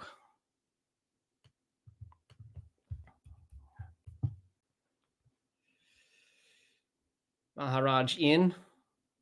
This one worked by Smith off the pads down to wide long on. He'll pick up a single. Australia 5 for 140. John says in reply to Jihan's comments, I think what Jihan and means, if the plan ain't working, change the plan. Yeah, that's right.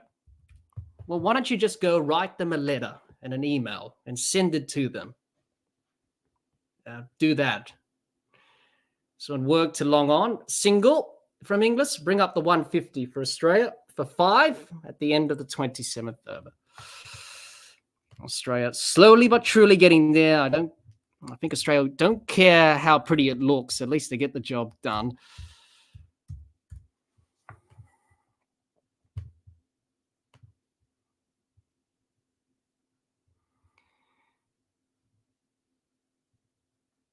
Stephen says, New Zealand played well. They still scored 300 plus runs. They gave it a good go, New Zealand. They're always a team that are going to fight to the end, and they did. And in the end, India were just too strong.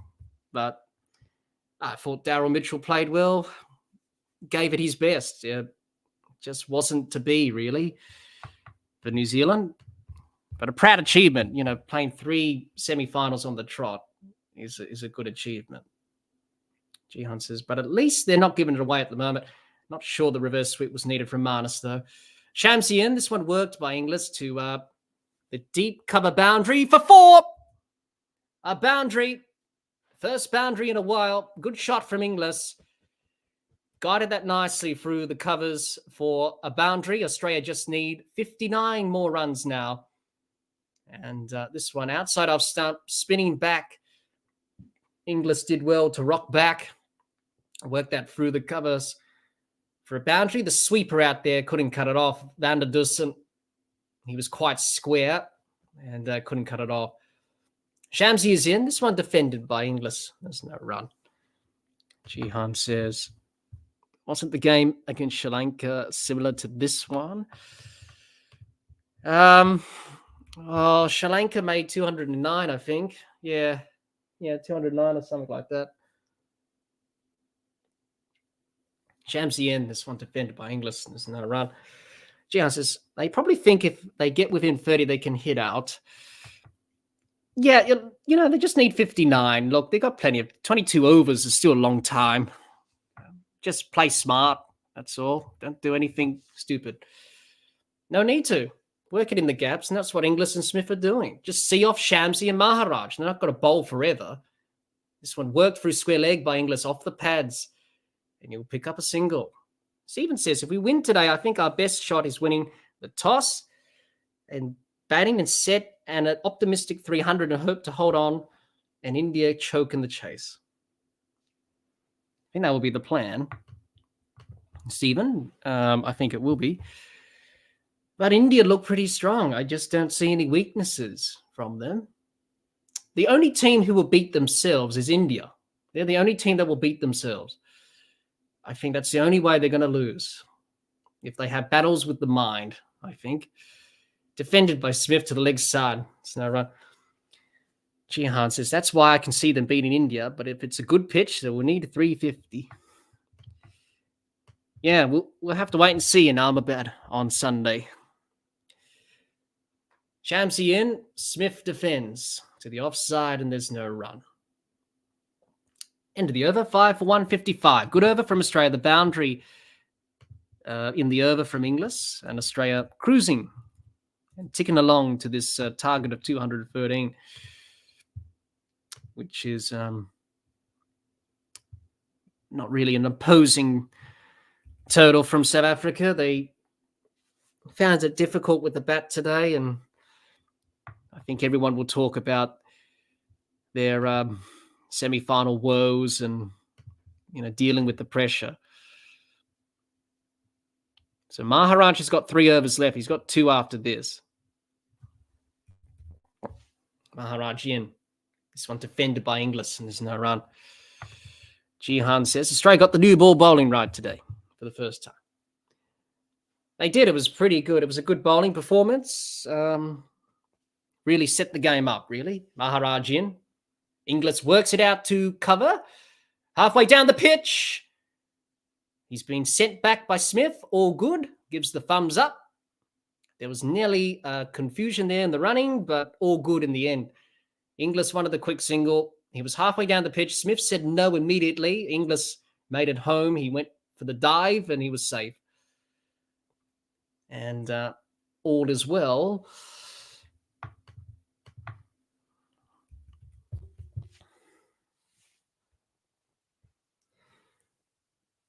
Maharaj, he's got 2 overs after this. Australia will just play him out. Same with Shamsi. Maharaj in. Inglis works it through the covers. And Rabada does the fielding at deep cover just for the single. And Smith will be on strike. Stephen says, I think we need to stack our team with hitters. Marsh, Stornis, Maxi, Head, Warner, and Cam Green. Guys that can hit boundaries and sixes and go for it. Maharaj in. Smith defends the offside. No run. Jihan says, do you think today's innings is an argument to drop Marnus? He didn't look comfortable. Well, that's the thing. Whether or not they want to go with Stornis, whether Stornis can perform. They like Marnus in there because he's a reliable player, as always. This one beats Smith past his outside edge. Through to the keeper, no run. But,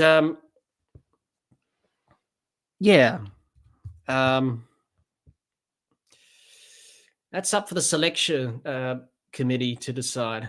George Bailey, Andrew McDonald.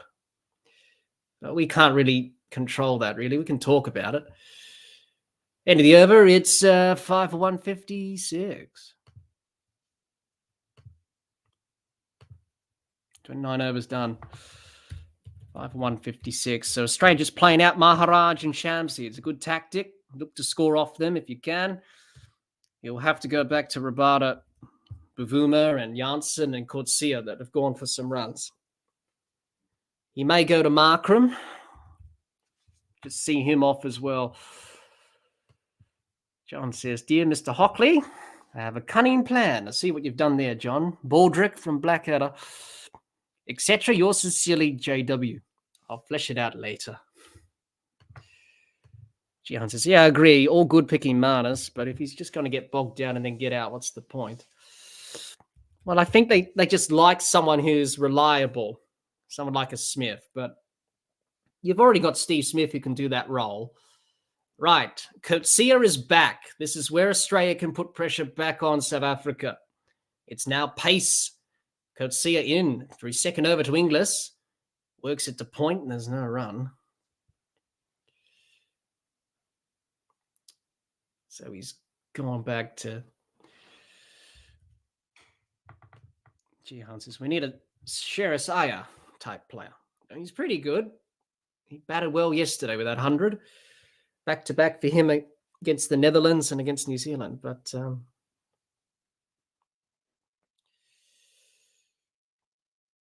well, Australia don't have Sheresaya. You know, they have the players what they have. This one worked off the pads from Inglis to the leg side. He'll pick up a single. That's good batting. Giants is middle order, but can slog the spinners out of the ground. He can. That's what he did yesterday. He did it very well. Stephen says, "I think keep Smith as an anchor. Don't need two anchors. Drop Marnus." Yep, I think that's the general debate there, Stephen. Coetzee in. This one short, pulled by Smith. Down to fine leg. Janssen does well to cut it off for a single.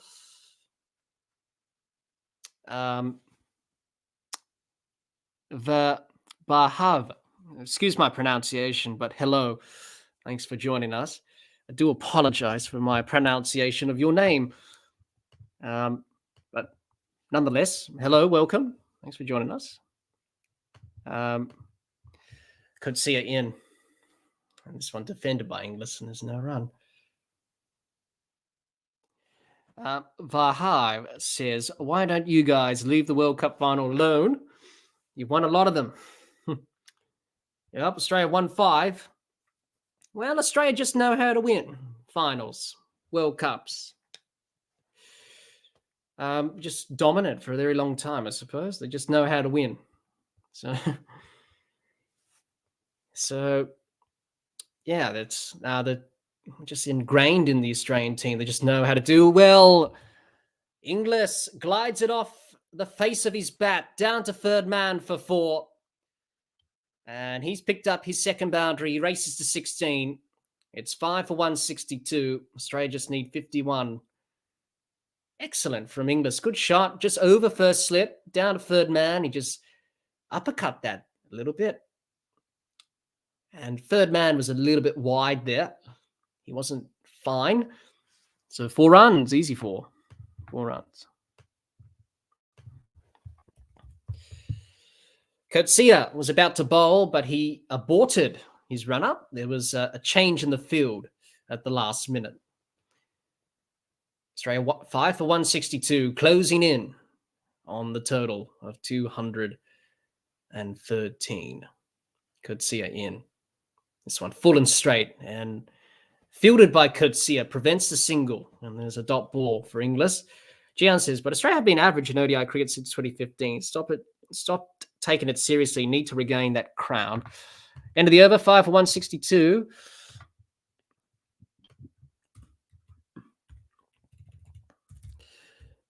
Yes, it just comes back, Jihan, to one-day cricket, really. The priorities, the way international cricket is structured at the moment.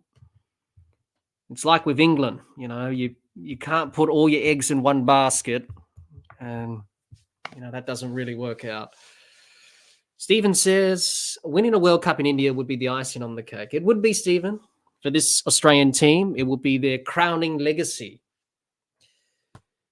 And Maharaj is in. Smith defends, no run. Maharaj into his 9th over. So he's got one after this. So Australia will just see him off.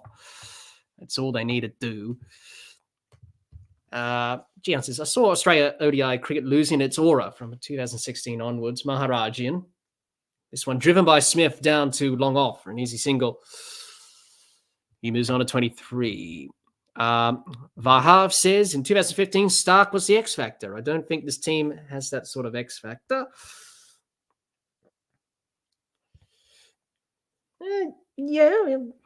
Maxwell's a little bit of an X factor, but I can understand what you're saying there. Maharaj is in. This one driven by Inglis to cover. Does well to prevent the single. There's no run. Yeah. I guess all teams have different players and different X factors or players who can make a difference. The Australian team have talented players and skilled players that have played for a long time. They've had experience. Look, half the team was a part of the 2015 World Cup win. And one of them's batting out there at the moment. Steve Smith, he hit the winning runs in the final with Shane Watson at the other end. Pulled it through square leg and Australia hit the winning runs, the MCG. Maharaj in, this one turning away from Inglis, who guides it to deep point. He'll pick up a single. Good batting from Australia. That's all they need to do. They need 49 off 116 deliveries. Pretty much got it under control. Jihan says they won it here all those years ago, 36 years now. They did, 1987, here in Eden Gardens against England. Michael Gatting, what did you do playing that sweep shot? Top edge off Alan Border. An easy catch for Greg Dyer, who was the wicketkeeper. And that was the turning point in that match, and Australia won.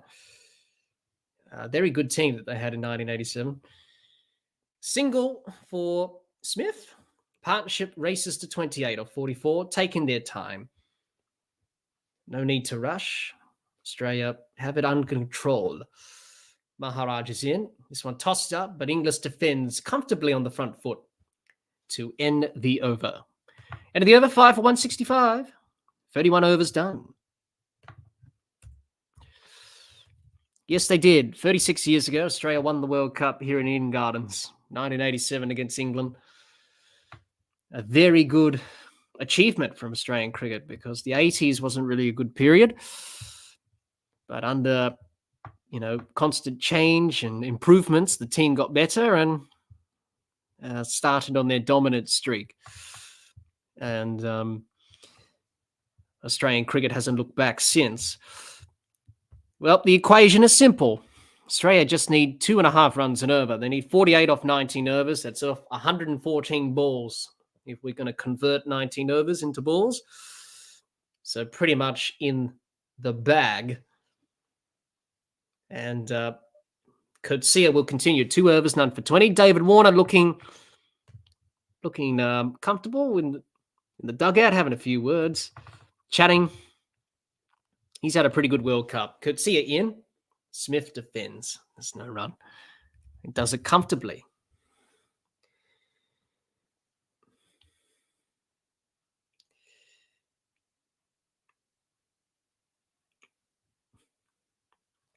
Well, South Africa, another semi-final. They dominated the group stage, and all of a sudden, they just crumbled in the knockout situations. For some apparent reason, that's always been lingering for them. Coetzee in. This one back of a length, and Smith defends on the back foot. No run. John says the 87 World Cup was a turning point for Australia to get Australia out of the doldrums. It was a tough period, but and then obviously Australia won the World Cup and they got to host the World Cup in 1992 after that with New Zealand. But obviously Australia didn't do well. They didn't qualify for the semi-finals. Coetzee in. This one runned off the face of the bat from Smith. Down to third man who picked up a single. Doing his thing, as always, Steve Smith. Jihad says, the last time I remember Australia dominating ODI cricket was the series they won in England in 2015 after the World Cup. 1-3-2 in quite a typical English conditions. Smashed England in the decider. Yes, they did. Yeah, they did. It was a different team back then, of course, that Australia had when they won that World Cup in 2015. James Faulkner. He's sort of gone off the face of the earth. Player of the match in the final. Never seen him again. Could see Ian. This one worked off the pads by Inglis through mid-wicket. He'll pick up an easy single. And Australia just ticking the runs off one by one. That's all they need to do. Just one by one. Ticking them off as they go. Dotting the I's and crossing the T's, as they say. And they're doing that quite easily at the moment. 46 off 110 required. So they've steadied the ship. Could see it in. This one pulled down the leg side by Smith. There's an appeal for caught behind. Down the leg side, it's called a wide. Quentin de Kock was just trying to bluff umpire Ketterborough, but he was having none of that, and he said it's a wide. You usually see that from keepers just to put the umpire off, to call it a wide, but down the leg side. And called a wide. Has to re-bowl that one again, courtesy.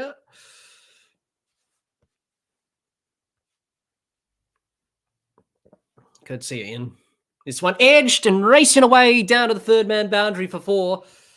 And Smith will pick up a boundary. And 4 runs onto the turtle. That one coming off the outside edge from Smith. Down to third man for 4. And Australia keep ticking along. John says, I think James Faulkner had some legal criminal charge issue. Yes, it was a long time ago, but yes, he sort of had that sort of issue lingering on him, Faulkner. Also, he had some injuries as well. His knee plagued him a lot. Could see in. This one full defended by Smith to the offside, no run. He was a talented player. I remember that innings that James Faulkner played at the Gabba against England. It was back in 2013, where Australia had no hope of winning that game. England made 300 odd. There was a bit of controversy with the scoring. In the end, the score was adjusted to 300. It's the end of the over. It's 5 for 172. And Australia were in trouble when he came in at the crease. But he made a good partnership with Clint Mackay, it was. Added 50 odd. Clint Mackay only added 2 runs of the partnership, and it was all James Faulkner. Yeah, Stephen says, really? What did he do? Rob a bank? I'm not sure, Stephen. I think it was more other issues, I think. I think it was drink driving, I think, as Jihan says. It was drink driving whilst he was playing county cricket. Yeah, that was the case, yeah. He got caught driving under the influence, and a misdemeanor there. John says, Faulkner was the finisher. He was. And he finished the game off in that. That's probably one of the best games I've seen in my time of watching cricket. I have fond memories of that game at the Gabba against England. I remember it. It was just like yesterday. Rabada is back. This one defended by Inglis. There's no run. Australia just 41 runs away from another World Cup final. Well, if we can tally up the finals that Australia have played in, they've won 5 World Cups. They lost the 1975 World Cup against the West Indies, which was the first one. Jeff Thompson was the last wicket. He got run out at Lord's. So they've been to 6 finals. And this one worked behind square on the leg side by Inglis. Picks up a single. So let's go through the list. 1975, they were in the final. They lost to the West Indies. 1979, they didn't make the final. It was England and the West Indies. 1983, they didn't. 1987, they won. 1992, they didn't qualify for the semis. 96, they went to the final against Sri Lanka but lost. 99, they won. 2003, 2007, they won. 2011, they didn't make the semis. Rabada in. This one worked to the leg side by Smith. Picks up a single. 2015, they won. 2019, semi-final. And 2023, well, it looks like they're going to reach the final quite easily in the end here. So that's not a bad, pretty good history in World Cups for Australia. They always find a way. And that's what they've done here today. So There we go. Just shows you how good Australia have been over the years in World Cups. Rabada is in. This one full, defended by Inglis. No run. Gian says, if Australia lose 3 quick wickets here, one's here, Faulkner would finish it off.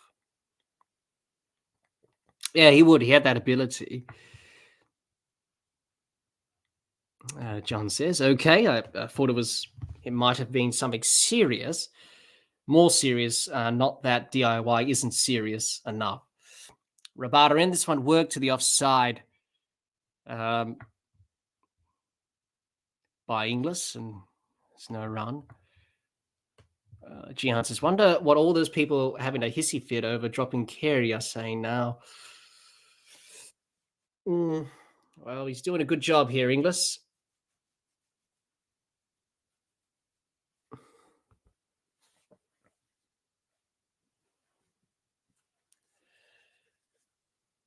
Here's Rabada in. This one worked to square leg by Inglis to end the over. Dot ball to finish. It's 5 for 174.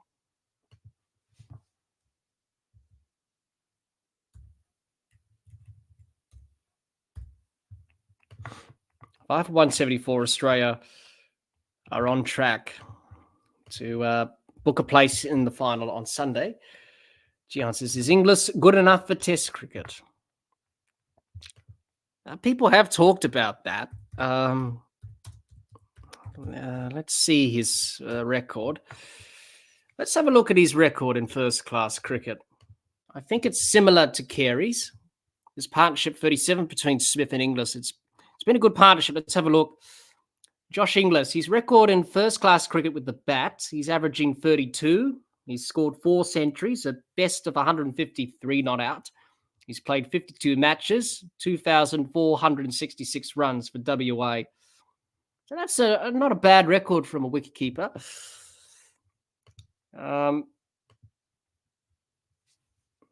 Coetzee will continue. And he's got a job on his hands here. None for 27 from his 3.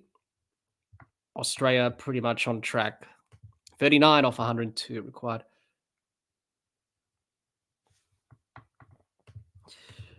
Aran says, thank you, Aran, for joining us. Coetzee in. This one's short. Smith ducks under it. Lets it go to the keeper. No run. Any thought on the India-New Zealand pitch controversy? Well, yes, there was a lot of talk about that. I suppose these things happen, as we know, throughout the ages. Yeah. Well, it's just the way it goes, I suppose. We don't really have control over that, do we? So I suppose you just have to play on the pitch that's prepared, hope for the best. Coetzee in. This one full driven by Smith, only out to mid off, and there is no run. Rajan, thanks for joining us. You say, has Australia won? Well, they haven't done. They haven't won yet, but they're on track to do so. 5 for 174. They're on track to chase down the 213. Thanks for joining us, Matarajan. Coetzee in. This one pulled high and long into the air by Smith. Is anyone underneath it? De Kock's underneath it. He takes the catch. That's the end of Smith. He's gone for 30. I don't know what Steve Smith was thinking there. He was trying to launch that over the rope for 6, but South Africa pick up a wicket. Coetzee is pumped as always. He went to pull Smith and he top-edged it. De Kock takes the catch. It was a cross-seamer. Just the toe end of the bat. He didn't middle it at all. Smith knew straight away. De Kock said it was mine. It would have been quite embarrassing if De Kock dropped that catch, but he didn't. He goes. Coetzee celebrates.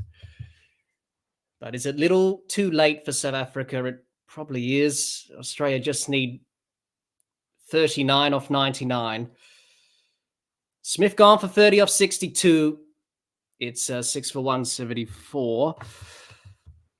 Jihan says his technique looks very honed in WA, although apparently he learnt to sweep and reverse sweep a lot growing up in England. He was from England originally. Stephen says, while we're talking about first-class test averages, did everyone know that Chris Lynn had a first-class average of 43 over 41 matches, and Glenn Maxwell had a first-class average of 40 and 69? Yeah. Well, obviously, Chris Lynn doesn't play first-class cricket anymore. He stood back from that, and Maxwell's been on and off. But yeah, their records are a little bit reasonable there. Stephen says that's higher than Bancroft, Joe Burns, Travis Head. Jihan says, shocked about Chris Lynn, but I know Maxi has scored some big hundreds. Stephen says it's 30 off 60.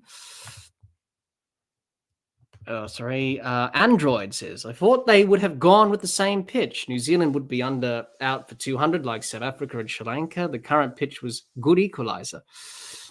Jihan's, I think that's drinks as well. Yeah. Yes, it is drinks. Jihan says that was such a good ball that Smith got there. Couldn't do much about that.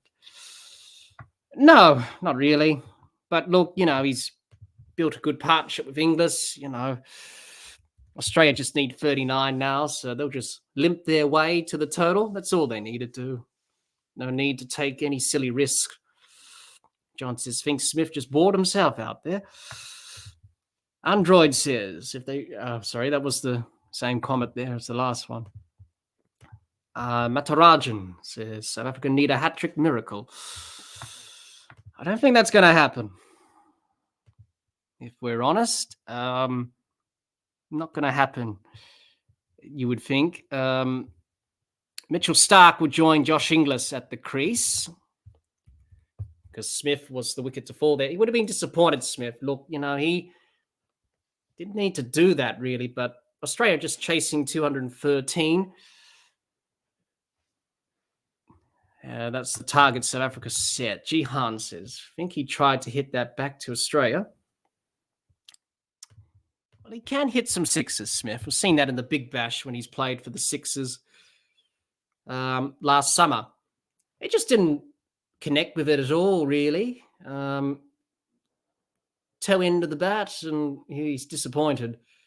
Coetzee pumped, sort of like Dale Steyn. It reminds me of Dale Steyn in his celebrations. Coetzee in. This one full driven by Starc through the covers. Deep cover will cut it off. They'll get a single. He's off the mark, Starc. He can bat. Mitchell Starc. He's got a Test 99 in India. Got that in Mohali in 2013. He talked about that once, and he said he was very disappointed that I didn't get that one run. Would have got a Test 100. Vi Harv says South Africa needs to time out Australia players here.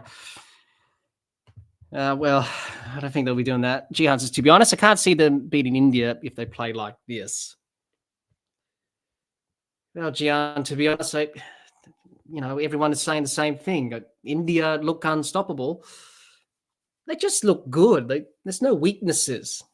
It's probably India's World Cup to lose, to be honest. This one full and defended by Inglis, and there's no run. Stephen says this is a 50-50 game percentage for us.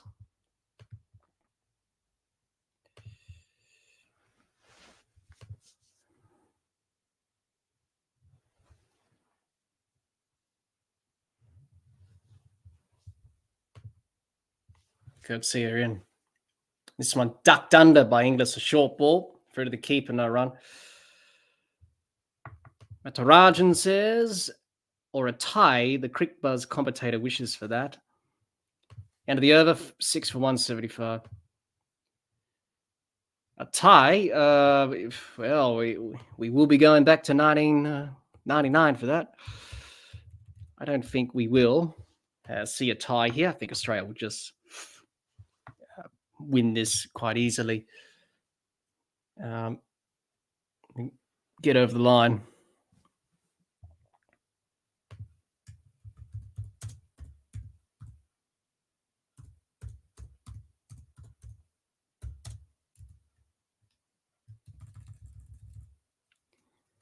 So Shamsi's got 2 overs left, and he'll be bowling to Stark. I think Mitchell Stark will just play with a straight bat, get off strike, give it to Inglis. I think that's all he needs to do here.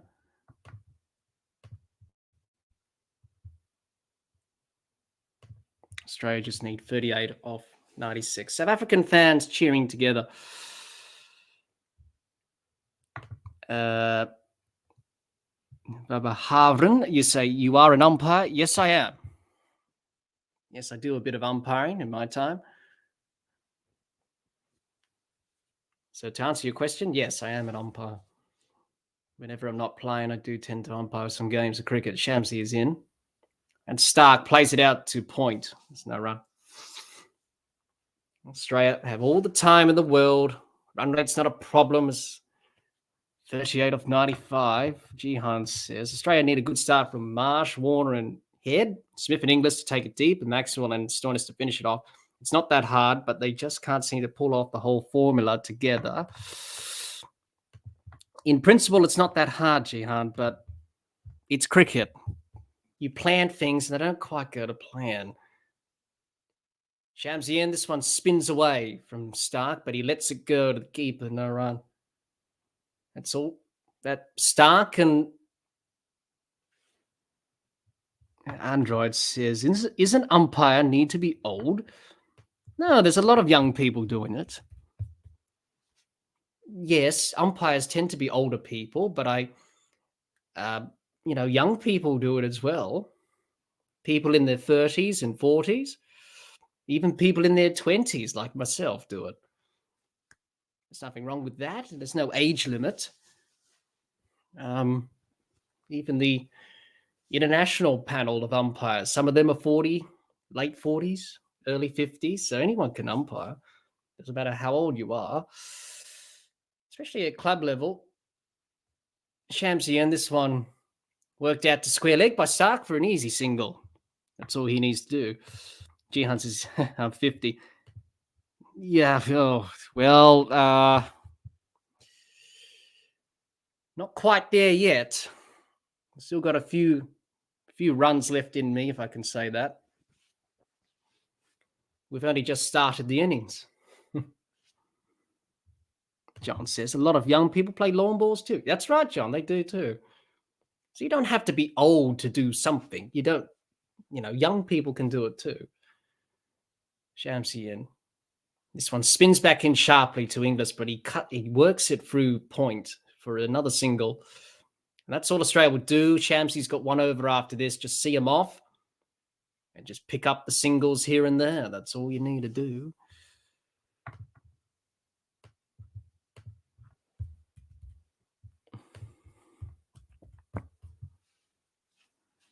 Shamsi in. This one left alone by Stark. Through the keeper, no run. It's the end of the over. 6 for 177.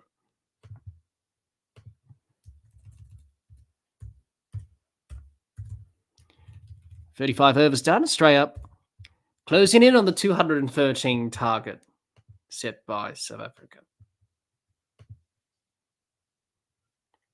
Gian says, get it below 20, please. Yeah, once they get it below 20, then, 36. Once they get it into the 20s, then you'll be all right. 36 of 90. So the run rate's not a problem. They only need 2 runs and over Australia to get the job done. That's all they need.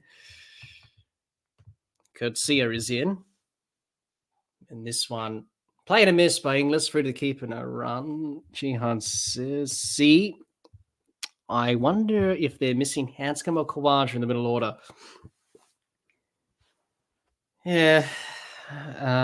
Yes, say Jihan. Khawaja's liability with his running, though.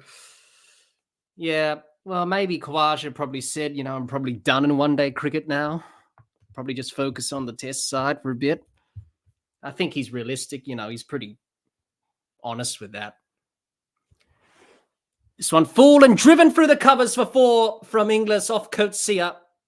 It was full and driven by Inglis, and he hits it to the boundary for 4. Australia just need 32 now. Yep, a little bit too full there from Courtesy. A lovely extension of the drive there from Inglis. Lovely shot. Picks up a boundary through the covers.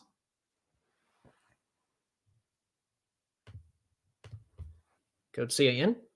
This one short, and Inglis works it down a fine leg for a single. John says, to be honest, whether we win or lose this one, it's one or two games further than I thought we'd go. Yes, no one really gave Australia a chance after they lost the first 2 games, but Australia won 7 games in a row, and it's a pretty good effort, if you ask me. Aran says, Khawaja is also not liked by the Australian management. That was more with, Jihan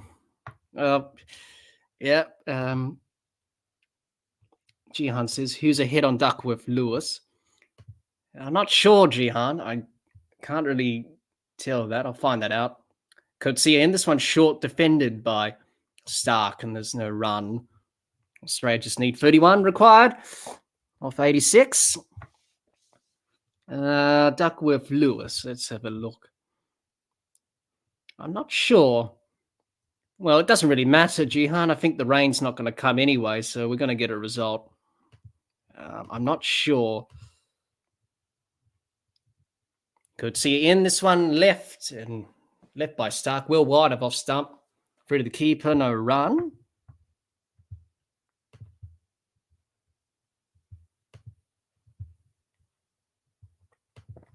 Vahab says, do you umpires understand Duckworth-Lewis Stern? Well, to be honest, I didn't really need to use it because I haven't had any games that have been affected by weather. It's a little bit complicated. Could see in this one full, and Stark blocks this Yorker out.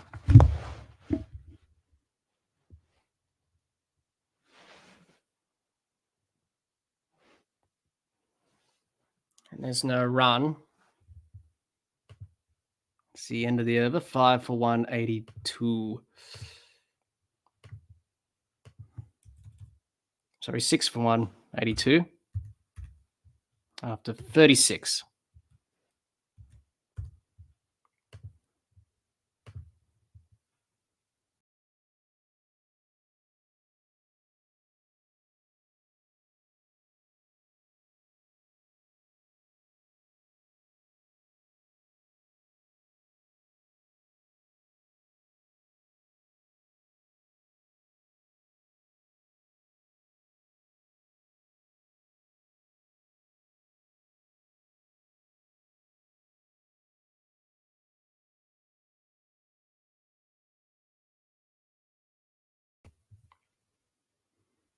Sorry about that. Shamsi in.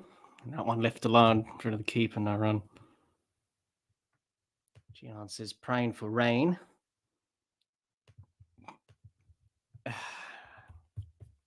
Well, it's not going to rain. Australia just need 31. Shamsi in. This one works by Inglis to backward point, no run. Aran says, I don't think Australia can lose from here. No, 31 off 82.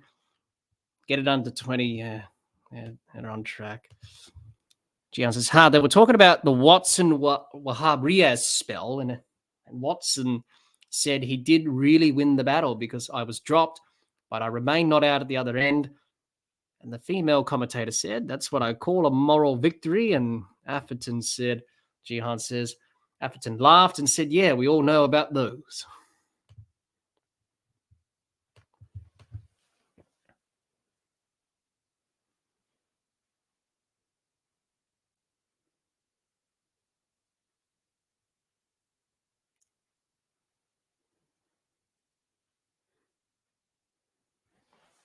Shamsi in. And this one defended by Inglis, and there's no run.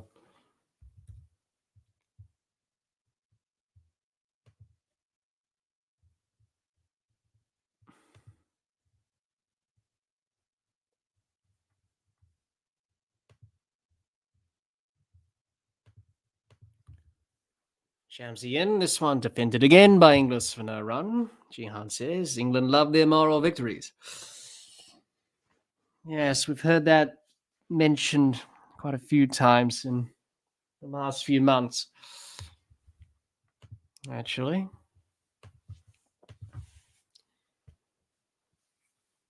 So 31 off 80 required for Australia to win.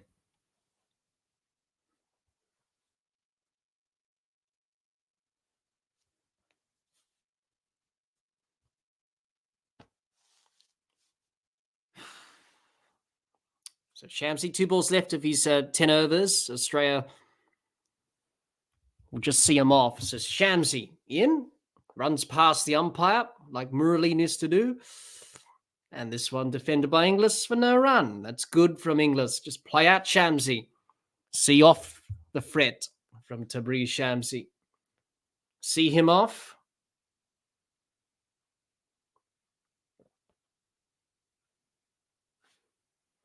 Shamsi in. This one tossed up and driven by Inglis through the covers. Will it get to the boundary? It won't quite get to the boundary. Rabada does well. Cuts it off for 2. End of the over, 6 for 184. Australia need 29. It's under 30. 6 for 184. 37 overs have been completed. Jihan says, apparently it was Zach Crawley that wound Johnny up to confront the Aussies and asked them, are you happy with that? In terms of the stumping at Lord's.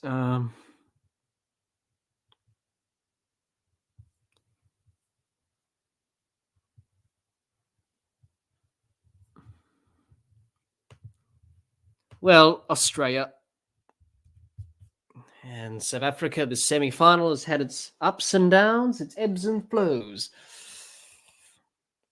As Coetzee will continue, I think the last roll of the dice here from Temba Bavuma. He knows that the end is nigh and that Inglis and Stark are just holding court. Coetzee in. This one defended by Stark to the offside, no run. Jihan says, and David Warner replied, yes, there he. What do you expect from David Warner? Of course, he's going to join in the chat.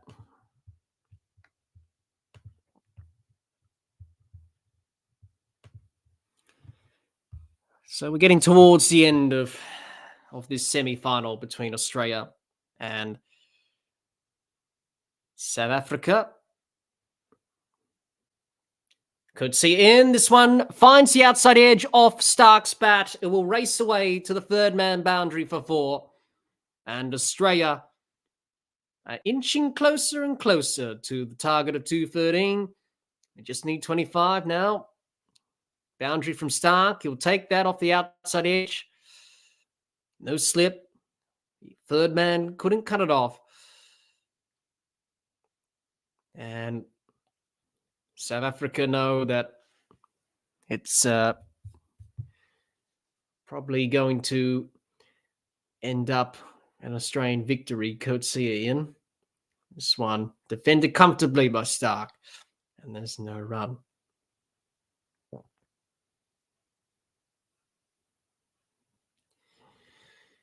$25 off 76 for Australia. So they're closing in on this victory here in Eden Gardens, and they'll advance to the final on Sunday against India.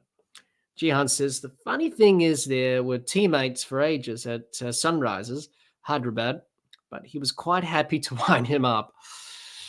Change of the field for South Africa. Bavuma changing his fielders around, hoping for some sort of a combination. Could see in. This one beats Stark past his outside edge. For the keeper, no run. 6 for 188. Australia getting the job done. It's not the prettiest. It doesn't have to be the prettiest. At least you get the job done. That's the main thing. And South Africa will be disappointed today with their batting, and the pressure. David Miller made a good 100, of course, but 212 all out. 213 was, it was a score of some sort, but not a score that would put the fear into the opposition. But at least they've taken some wickets, I suppose, to make it more interesting. But Coetzee is in. This one full. Stark defends back to Coetzee. There's no run. He's doing his job. Stark, 6 of 14. Scored a boundary in this over. Josh Inglis, 27 of 44, is a good contribution from him. But really, it was broken at the start, this run chase. The Travis Head, David Warner batted well to open the door. And South Africa did well to pick some wickets here and there. But Coetzee in. And this one defended by Stark, just falling wide and short of Coetzee, who dived to his left for a caught and bowled opportunity, but he couldn't get there in time. It's the end of the over. 6 for 188.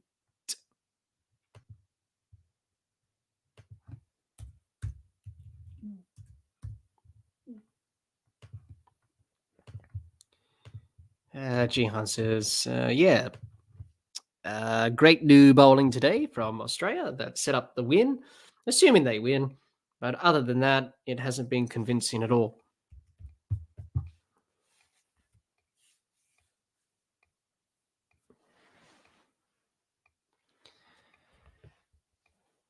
Six for 188. Australia closing in. Maharaj to bowl out. Probably the last roll of the dice from Bavuma. Just to say, what can you give me? Kesha, you've got 1 over left. What can you do? But Australia will just look to play it out.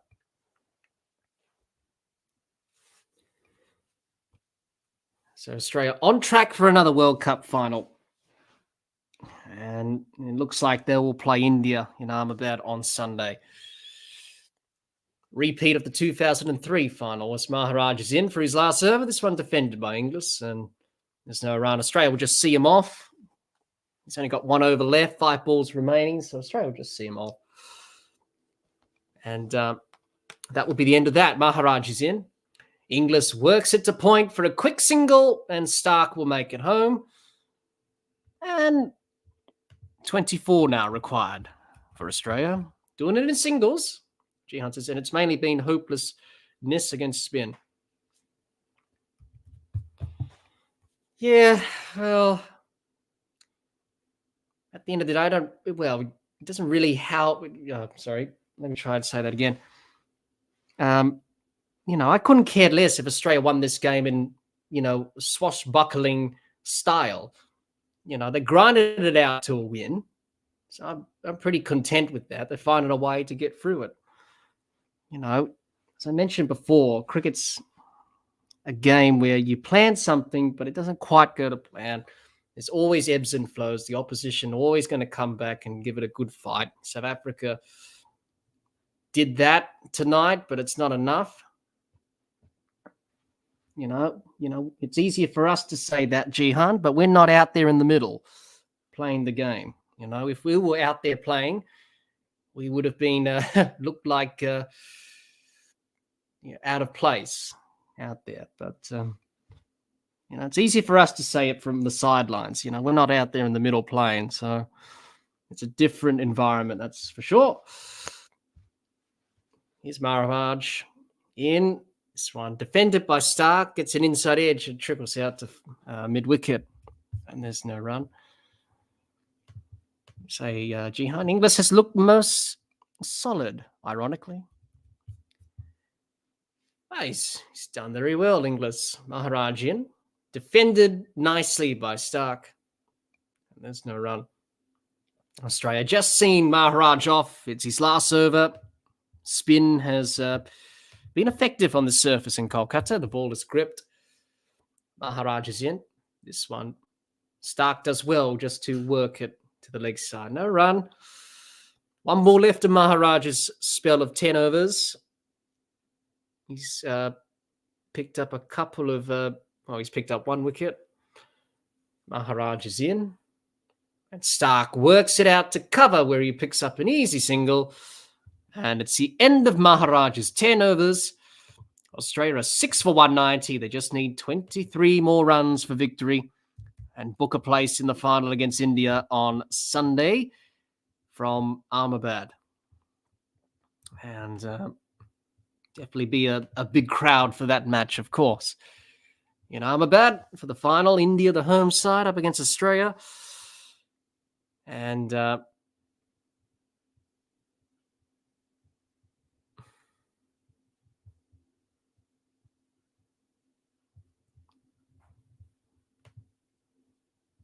Coetzee will continue.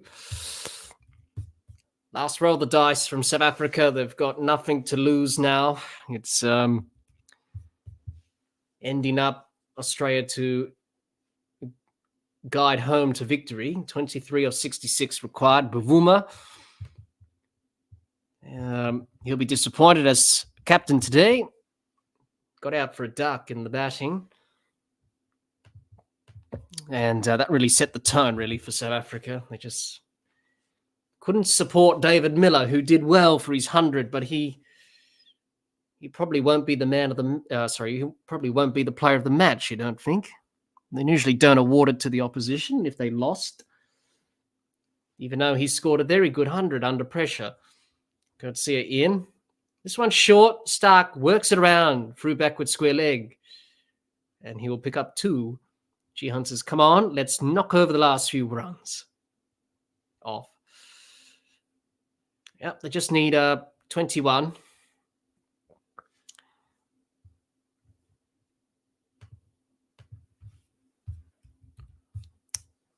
G. Hunt says, to be fair, you could say that Australia soaked up the pressure today, brought a lot it on themselves, but they haven't panicked.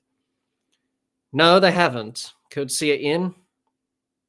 This one worked by Stark through square leg. He'll pick up a single. No, they haven't. They haven't panicked. They've kept calm. And they've knuckled down, really. They need 20 now. Australia to win. It's closing in. I think Australia will just take it steadily here. Steady as she goes. That's what Inglis and Stark will be doing, just to do it in singles. Coetzee in. This one a short ball, ducked done by Inglis. Lets it go to the keeper, no run. Stephen says 4 sixes if Maxwell was still out there. That's what he did against Afghanistan. In that over to Majib, he just smashed him in the last over there. And did it comfortably. But look, Australia don't need to do anything rash. They'll do it in singles if they have to. Just only need 20 of 63. It's not a problem. Coetzee in. This one's short. Inglis works it to the fielder at backward square. Just for a dot ball. G. Hunt says 20 now required. Yes, 20 now required. To go. Of 62. Well, South Africa dominated in the group stage and they can't get past the final hurdle. A lot of people will keep talking about it, the choking tag, and keep raising it up, bringing it up. Coetzee in and he's bowled him. That's the end of Inglis. He's being bowled by Coetzee. It was full and straight at the stumps. Inglis can't believe it. He's got to go. There's still some life in South Africa. Stevens is out. Well, there's still some life in South Africa, but obviously Pat Cummins is going to come out and he's probably going to smack the last 20 runs. Not a bad delivery from Coetzee. Marnus Labuschagne, Steve Smith, different reactions from that wicket. Josh Inglis. He'll be disappointed to get out there, but you got to say it was a good ball from Coetzee. South Africa still fighting on, but the end is nigh. Inglis gone for 28. It's 7 for 193 as the captain, Pat Cummins, will walk out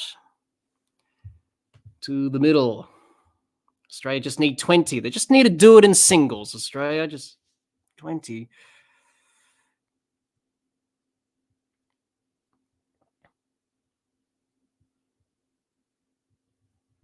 Australia, we know Pat Cummins can swing the willow.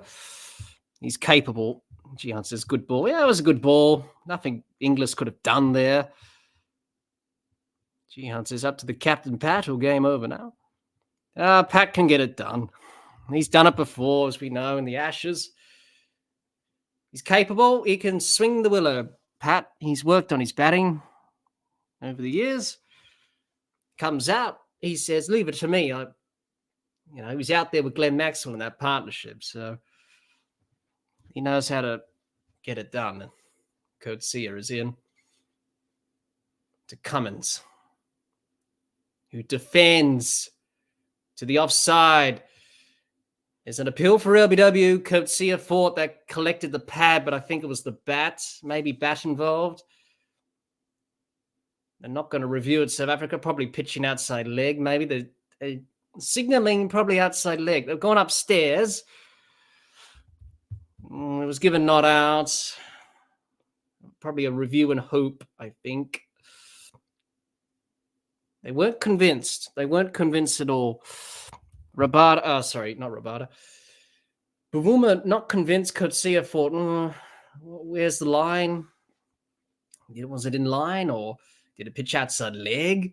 I think it pitched outside. Oh, yeah, pitched outside leg by miles. You can see on that shot there, pitched outside leg, I think. The angle as well, he's bowling around the wicket to the right-hander. Well, we can tell from the first replay that it pitched outside leg. Potentially the line. Oh, that pitched outside leg by miles. Yeah. Wasted review for South Africa. It was a review and hope. They weren't convinced, and it pitched outside leg. So Cummins survives. Is the end of the over. It's 7 for 193. South Africa burning their review there. They just didn't need to do that. John says, nothing wrong with expressing dissatisfaction in your own team / side. Sport is a game. A game up for public fan critique. So it's a fair game as long as it's not abuse. I don't have a go at other teams or sides. Yeah, at the end of the day, it's just a game, really. It's not the be-all, end-all, really, cricket. It's only a game. But really, it's just a waste of time, in my opinion. You're just worrying about something that you can't control. You can't control how the team plays, so why get worked up about something you can't control? It's just a waste of time, in my opinion. Because they're not going to listen to you, and you're just getting angry at yourself, and you don't need to put that sort of pressure on yourself. So sometimes we can just worry about things that we shouldn't really worry about, really. So Markram to continue.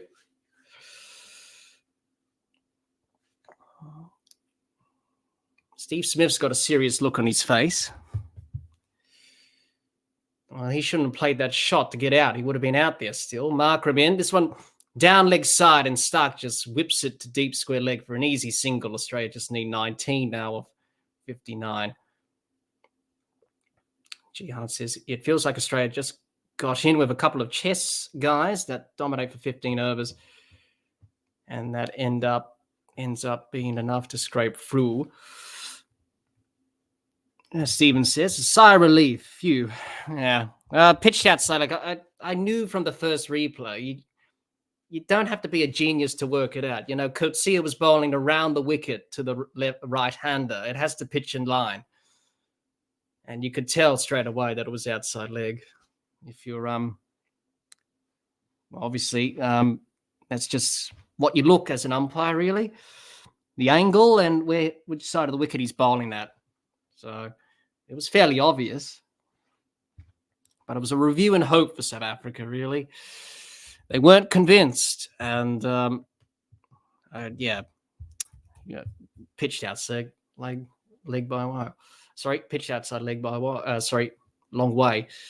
Markram in, this one defended by Cummins. There's no run. Gian says, I think we can control it by making lots of opinions.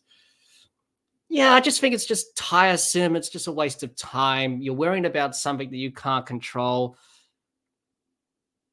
It's just a waste of time, in my opinion, really. So why, get bothered and worked up about it, really? Because you don't need to, because it's not you who's playing the game, it's them. You can only watch. You can't really control what they do. Single from Cummins down to long off. Markram is it. This one defended by Stark to the offside. For no run. John says, I don't get angry about it with myself. Do I really come across as angry? No, John, no, you don't. I'm not saying that at all, but I'm just saying that, we tend to worry about things that we shouldn't really worry about. That's what I've, sort of approached things, really. You can't control, how your sporting team plays or anything. Yeah, you can be upset about their performance. It's the end of the over, it's 7 for 195. But what I'm just saying is that we just tend to probably dwell on things and worry about things that we shouldn't really worry about or get worked out about, if that makes sense. It's only a game. It's not the be-all, end-all.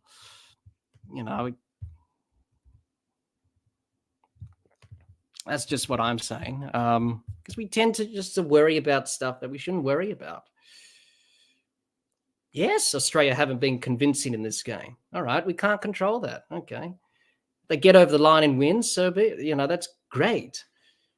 We just can't control it, but everyone tends to, it's like with the Ashes, it's like with the whole stumping thing with Bairstow and that. Okay, it happened.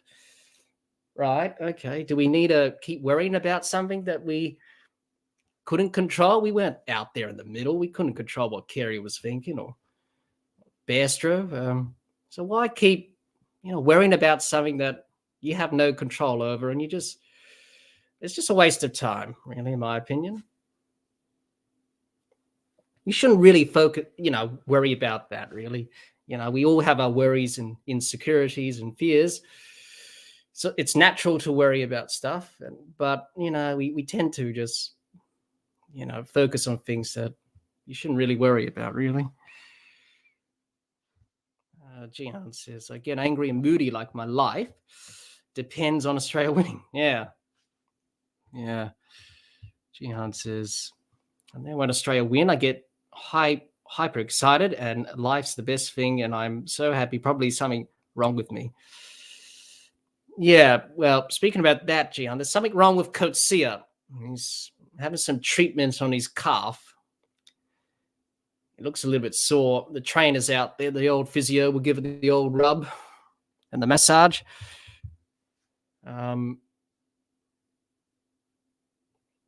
Australia, they'll just need 18 runs required. So it's slowly coming to an end, this game. And Australia will be hoping to knock off the 18 runs with Cummins and Stark. It will be fitting for the captain to hit the winning runs. I think Pat Cummins will be very happy as the captain. He's going to stay on as the captain after this World Cup, apparently. I thought it was a good opportunity to try, Mitchell Marsh as captain, but Pat Cummins is going to have a good run as captain after this World Cup. Coetzee is fine. He's up and he's bowling, and this one full and guided down to the deep backward port boundary for 4 off the outside edge of Pat Cummins's bat. And that's the boundary Australia needed. 4 runs for Cummins. He moves on to 5 off 6. And he just helped that on its way to deep backward point, just using that off the face of the New Balance bat. And 4 runs. That's a much needed boundary there. Coetzee in. This one full defended by Cummins to cover, no run. Jihan says, but I noticed that my behavior of my dad, and he's more extreme than me. I generally move on and distract myself with something else. He just starts getting angry and snaps at everyone. Yeah, Jihan, you know, we all have different moods. We all go through that in life. But what I've learned is that, you know, you can't worry about everything. As soon as you do that, it's a very hard place to try and get out of. So I tend to just to say, oh, well, okay. Can't control it. Why worry about it? Why get worked up over something that you can't control physically, really? This one, full defended by Cummins to mid-off. There's no run. 7 for 199, Australia. And just 14 runs required for Australia to win. Courtesy in this one, a short ball. Cummins does well to sway out of the way, lets it go to the keeper, no run. 7 for 199. And Australia doing it easily at the moment.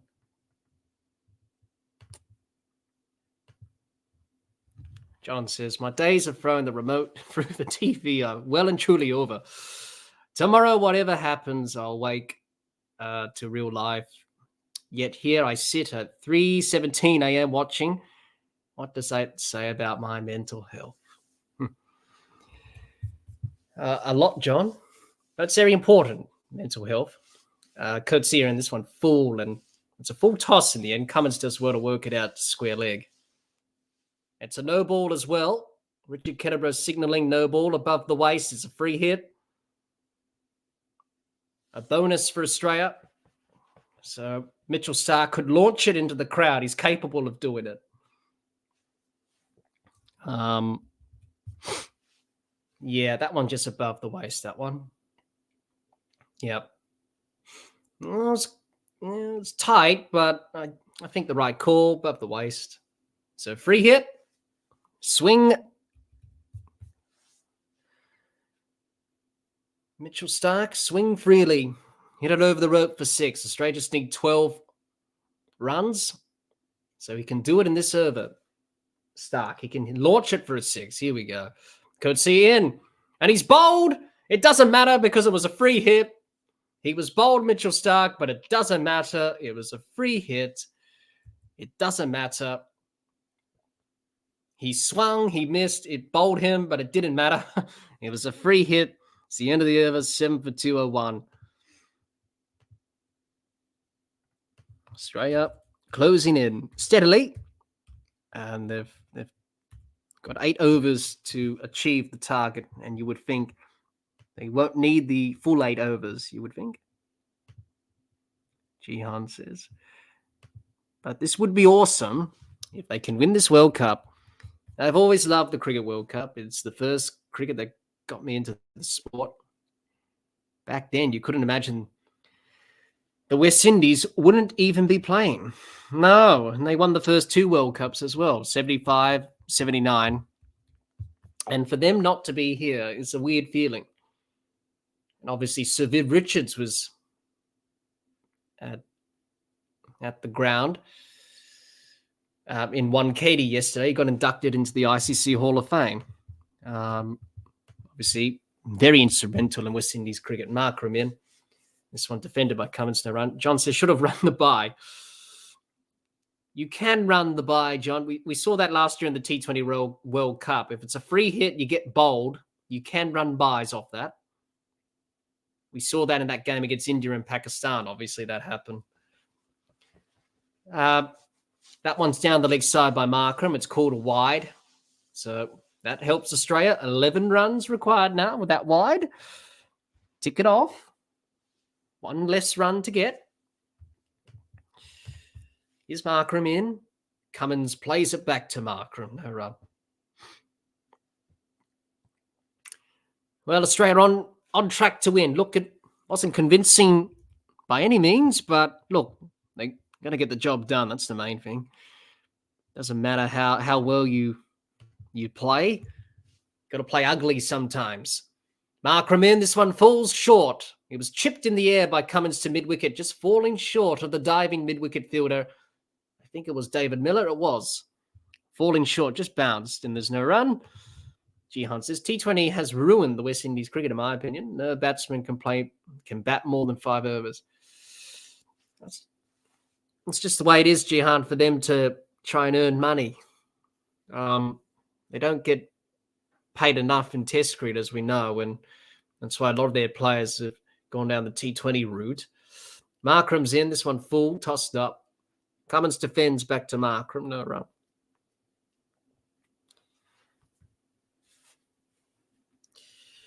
Well, the South African fans know that the end is nigh. Australia just need 11 runs to win. They're 7 for 202. Here's Markram in. Cummins chips it down to long on for an easy single. 10 runs required now. Well, it's going to be India and Australia in the final on Sunday. And Australia through to another World Cup final.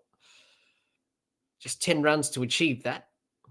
And then they'll be off to Ahmedabad to face the juggernaut of India. I'll get to your comment in a minute, John. I'm glad that you picked up on it. Markram in. This one defended, and there's no run by Stark. See the other? 7 for 203. John says, just notice your cap selling merch now. No, I'm not, John. It was a gift. It was a gift for my birthday, which was not long ago. You like it? I'm surprised no one picked up on it yesterday, actually. No, it was a gift that I received for my birthday. It's pretty good. It's pretty good. I like it. Why not? Why not? Have your own shirt and hat. It's very nice. So it was a gift that I got from my family for my birthday. So thank you, John. You are the first one to notice. I was surprised that no one picked up on it yesterday on yesterday's stream. Courtesy in. This one's short. Defended to backward point by Cummins, no run. Jihan says, Mum. And it was by my family, Jihan, so it was a kind gift. It arrived a couple of days ago, so it's not bad. Maybe this could be the future merch, but in order us to do that, you need to support the podcast if we're going to do that.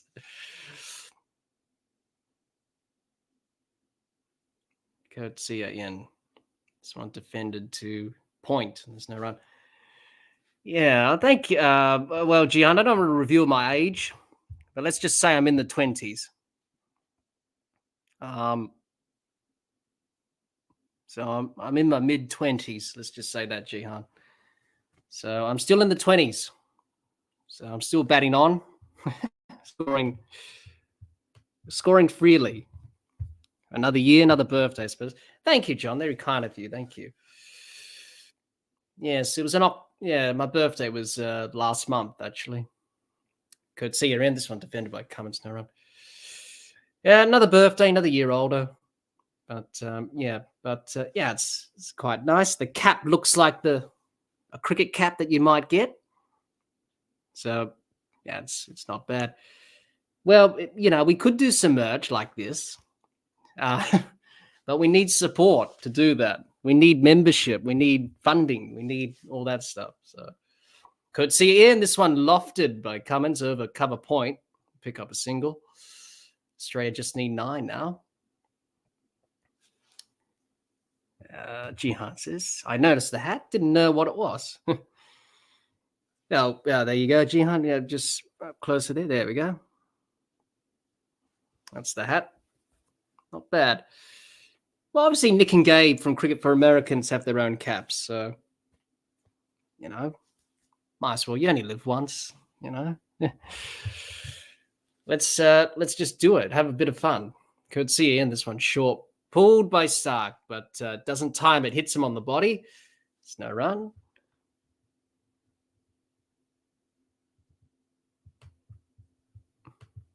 Yeah, but Jihan says, I meant the man of the match. Oh, yes, of course. Sorry, Jihan. I thought you said something else. Oh, the man of the match. Oh, that's going to be an interesting one. Well, David Miller scored 100. This one full, defended by Stark to mid-off, no run into the over, 7 for 204. Man of the match, player of the match. I don't know. If Australia win, you'll probably give it to one of the bowlers. Maybe Hazelwood, Stark. They wouldn't give it to David Miller because he scored the 100. So usually if you're on the losing side, they don't give it to the opposition player when they lost. So I don't know. Yeah, I don't know, really. We'll have to wait and see until the end of the match, Jihan. But if Australia, well, it's got to be a bowler. It wouldn't be a batter because no one scored a 50 or 100. So it will have to be one of the bowlers for Australia. Which one? I don't know. Maybe Stark or Hazelwood, maybe. Here's Markram in. This one played out by Cummins to cover no run. Jihan says, nice. Mid-20s was the best time of my life. Yes, but you also feel old as well, Jihan. I'm old. I'm still scratching around at the crease. Still digging in. We've scored some runs. Really, Markram in. This one spins back in sharply. Just missing the stumps. It spun back through the gate. Yeah.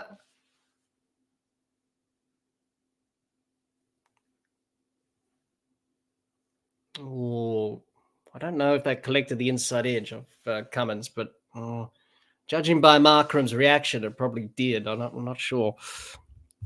Anyway, Bavuma went down as well. Markram in. This one, inside edge by Cummins. Can't get it past the diving mid-wicket of Miller.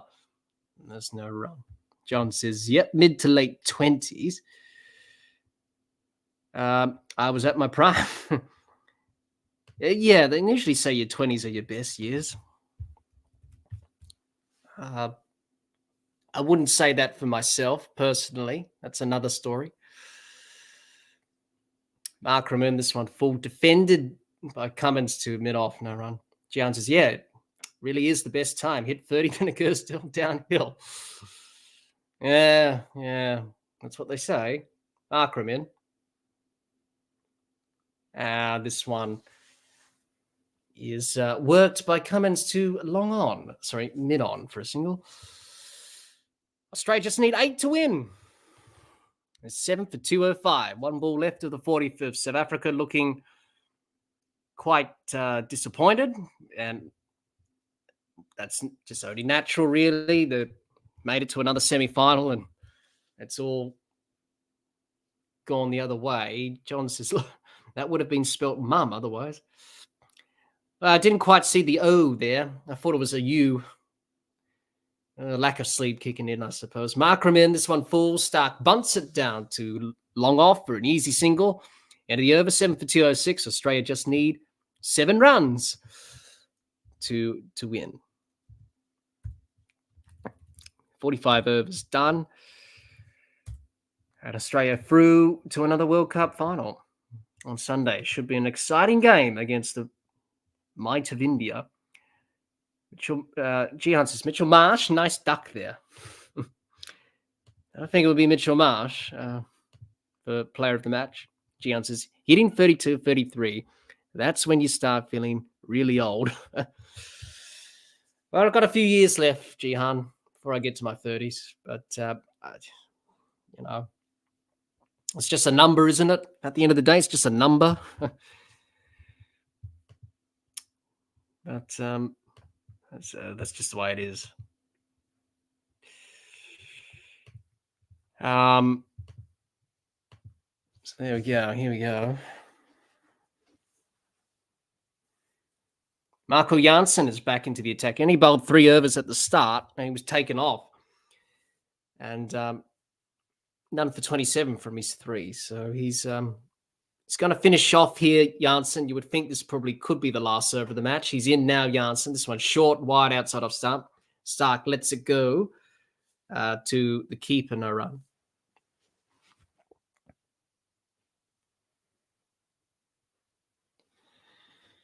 Jihan says, enjoy those years. Yeah. Thank you, Jihan. To be honest, it has been a very rocky time of it on a personal level. And I'm just starting to get back to my old self, which is good after a very couple of tough years, it has to be said. Janssen in. This one short, left alone by Stark.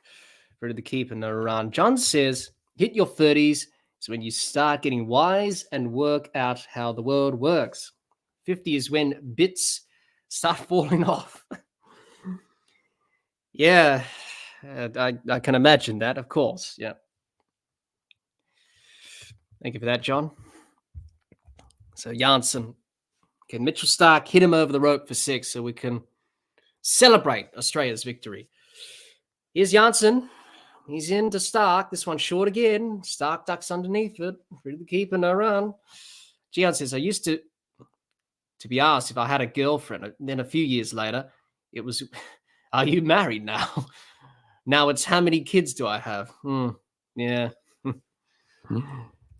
I can understand that, Gian. Well, yeah, those things take time. And take time naturally. So no need to rush,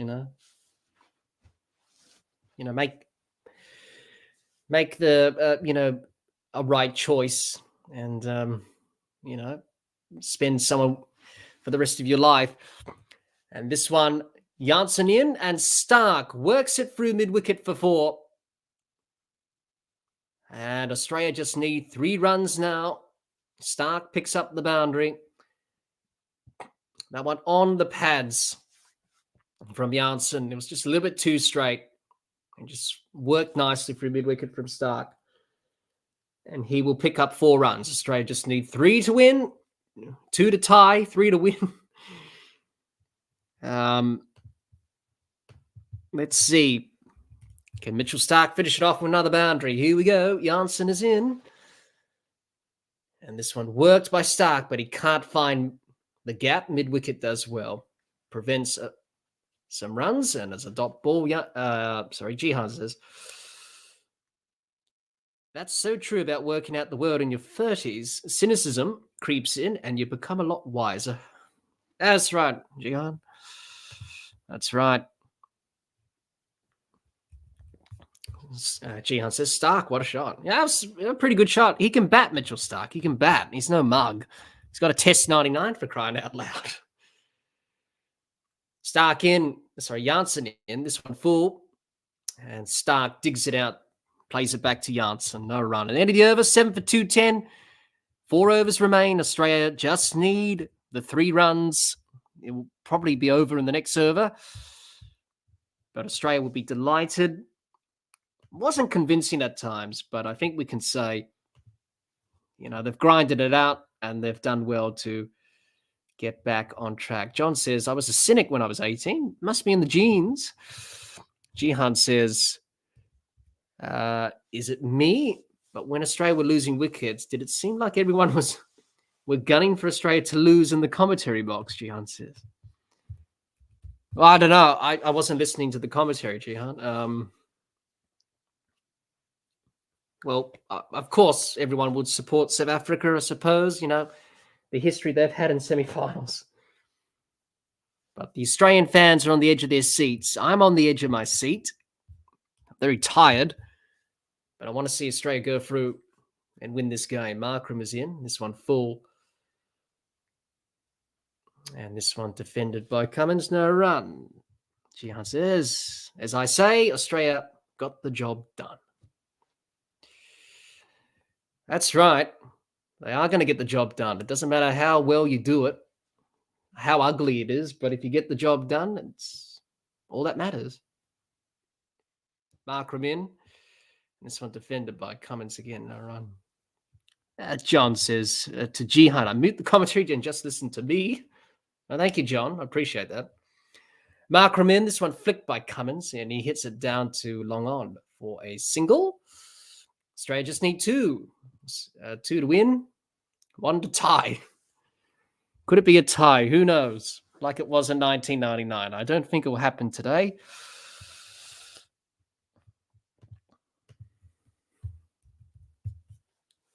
Jihan says, yeah, everyone was getting excited. Affers, Pommy, etc. Finchy sounded worried. Of course he'll sound worried, Jihan. Yeah, still got that connection with Australia. Markram in. This one defended by Stark to point. There's no run. Jihan says, I listened to both John. Multitasking, Jihan. Listening to me and the commentary on the coverage. Markram is in. And Stark defends, but he can only find the fielder at cover for no run. Mitchell Stark just having a bit of a laugh and a smile. He's probably going to, either take Markram downtown or something. Finish it off in style. Markram in. Oh, he went for the big slog sweep and he missed. He missed out. Through to the keeper, no run. End of the over. 7 for 2, 11. Starkey tried to go for the big old heave-ho slog sweep over cow corner. He couldn't connect. He plays that shot well at times, Stark. I've seen that played from him in his career. He can bat. He's capable. And he wanted to finish it off in grand style, but he missed out on that.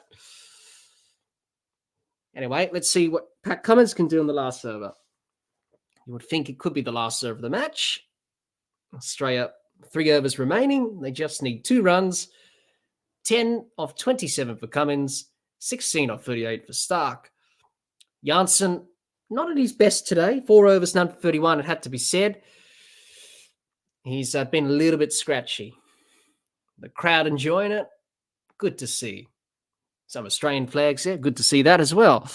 I think everyone's wanting an Australia-India final.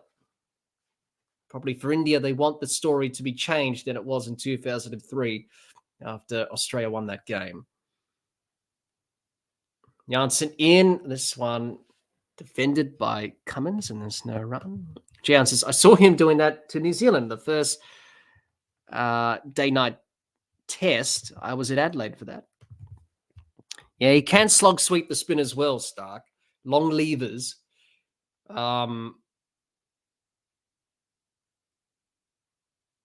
And he missed out on that last ball. He wanted to go for it. Oh, just couldn't connect. Here's Janssen in. And this one cuts away through backward point. Will this be it? It will be. It's running away to the boundary for 4. Pat Cummins glides it through backward point for a boundary. He hugs Mitchell Stark. Australia win by 3 wickets. And they are through to the World Cup final on Sunday in Ahmedabad. They will play India to decide who will win this World Cup. It wasn't convincing. They dominated with the ball at the start. But at the end of the day, the Australian team find a way to win from adversity. South Africa look disappointed, upset. That's understandable. They've been here many times before and they haven't got the job done, and they haven't on this occasion. Pat Cummins is delighted. He is the happy captain. Not a bad way to finish it off by hitting the winning runs for 4. And handshakes all round from the team and to the South African players as well. South African fans just, disappointed. They played well, South Africa, in the group stage, but when it came to the crunch moment and the crunch periods in this semi-final, quite frankly, they just weren't up to scratch. Australia win by 3 wickets, and it's going to be a rematch of the 2003 World Cup final. It's India and Australia. That's going to be a good game on Sunday. Pat Cummins, Stark, happy walking off, and you got to say that's a nice feeling for Australia. If you're an Australian fan, that's a nice feeling. They found a way and they got it done. That's the main thing. David Warner, his partnership with Head really kicked it off in the run chase, got off to a flyer. And then some crucial partnerships along the way helped Australia eke out to the total of 213. Jihan says, they found a way. I felt they could have dominated this game after the first 25 overs. Didn't work out that way, but we're always in front. Congrats. That's right, Jihan. They found a way. They got it done. Jihan says they need to find their A game on Sunday. I'm sure they will. I'm sure they will. You know, I think we saw some good signs from Australia today. The bowling was good. And that needs to carry on against India. If they can do the same, what they did against South Africa to India, then I think Australia are on track to win. But it's a nice feeling. You know, I remember 4 years ago, Australia got beaten by England at Edgbaston. That was a horrible feeling in that semi-final. But finally, Australia, 4 years later, semi-final again of a World Cup, which is no mean feat, and they got the job done this time around. It's a nice feeling. I remember 4 years ago staying up late to watch that semi-final, and it ended badly. But not tonight. You know, it was a good feeling. Jihan says, best two teams made the final. That's, I think so. I think that's a true reflection, Jihan. I think the two teams in this World Cup, India and Australia, have played pretty well. New Zealand faltered a bit towards the end. South Africa dominated, but then were a little bit up and down themselves and couldn't get the job done tonight. So, but a great feeling nonetheless. And it makes staying up late worth it. And it will be even more worth it if Australia can win on Sunday. That will be something. Jihan says they had to bat on a seaming pitch against Woke's Pies. Yeah, it did do a bit. I don't think England made a big score in that match, but you know, Australia missed out. But it's a good feeling that they've won this semi-final. Well, South Africa, they're shaking their hands with their support staff and teammates, just saying, not meant to be tonight, but we should be proud of what we have achieved in this World Cup. And I think they should be, South Africa. No one gave them a chance to be in the semi-finals, but they turned things around. South African cricket has been very under the pump, you know, various reasons. And you want to see them do well in world cricket, South Africa. They've had some good players, but Jihan says Australia batted first and Wokes and Archer knocked them over. Yeah, they did. They did, yeah. But not tonight. They got it done against South Africa. South Africa did well to hang in there. You got to give them credit for that. They did well to fight, as you would expect. Every bowler took a wicket except for Janssen. And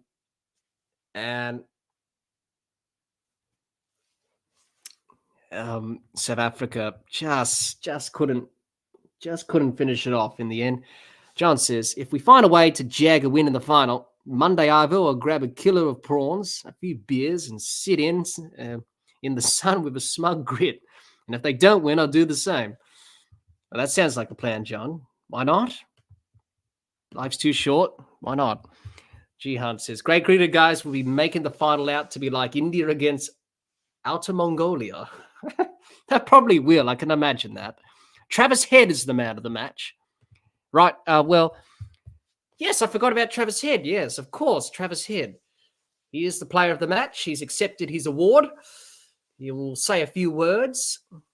He looks pretty happy. Why not? His innings pretty much broke the back of the run chase at the start with his 60-odd, quick-fire 60, 62 of 48. So he seems pretty delighted with his performance. He bowled pretty well, Travis Head. The over that he came into get rid of Klaasen and Janssen was instrumental in the bowling, really, because Klaasen was batting well with Miller, and Australia needed a breakthrough there. So he did well to come in, get a couple of wickets here and there. So there we go. So he is the player of the match. That's for sure. Travis Head, Jihan says, I'm working all weekend, unfortunately, and all day Monday.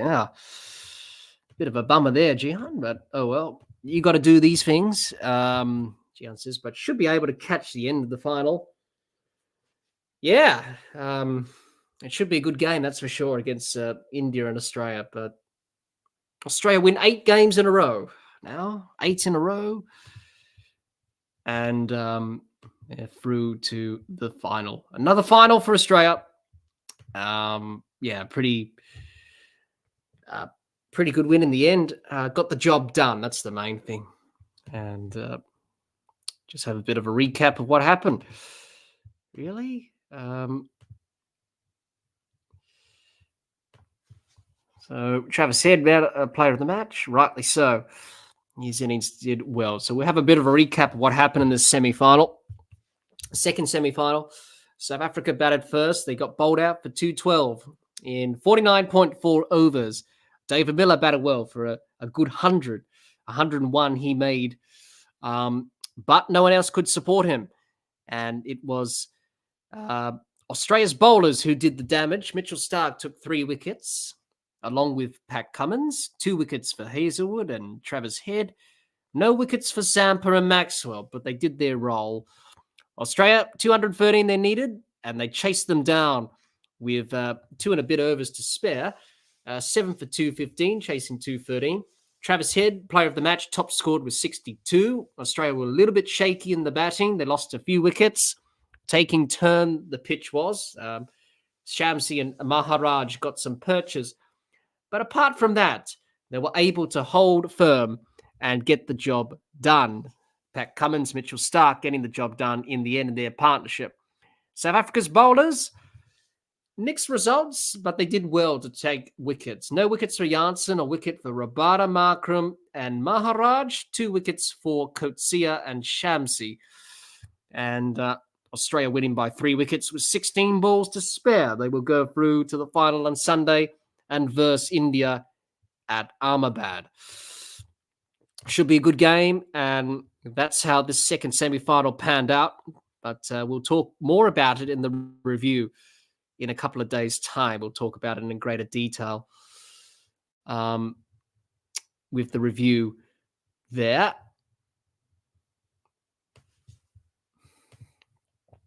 John says, being retired comes in handy sometimes, John. I don't keep banker's hours. Well, that's nice, John. Being retired's nice. You can just do whatever you want. Got free time? Enjoy it. You know, life's too short. Got to enjoy it. And what a great win for Australia. Really happy. I think the boys played well tonight.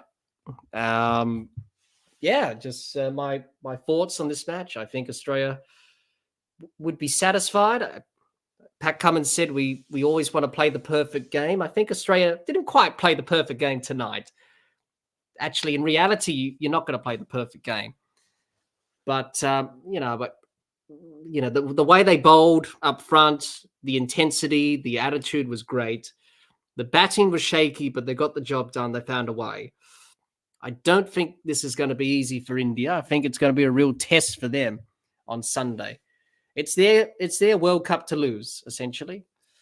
I think everyone can agree with that statement. But I really think that Australia got what it takes. They know how to win. India, they did well to make it to the final, but can they get it done? That's another question. As Jihan says, I dread to think of the hours of cricket I will rack up once I'm retired. A lot. There'll be a lot. John says, I wonder if India will produce a Bunsen burner for the final or what? Yeah, that will be talked about heavily, will it? Yeah, well, I don't really want to get into that discussion with the pitches.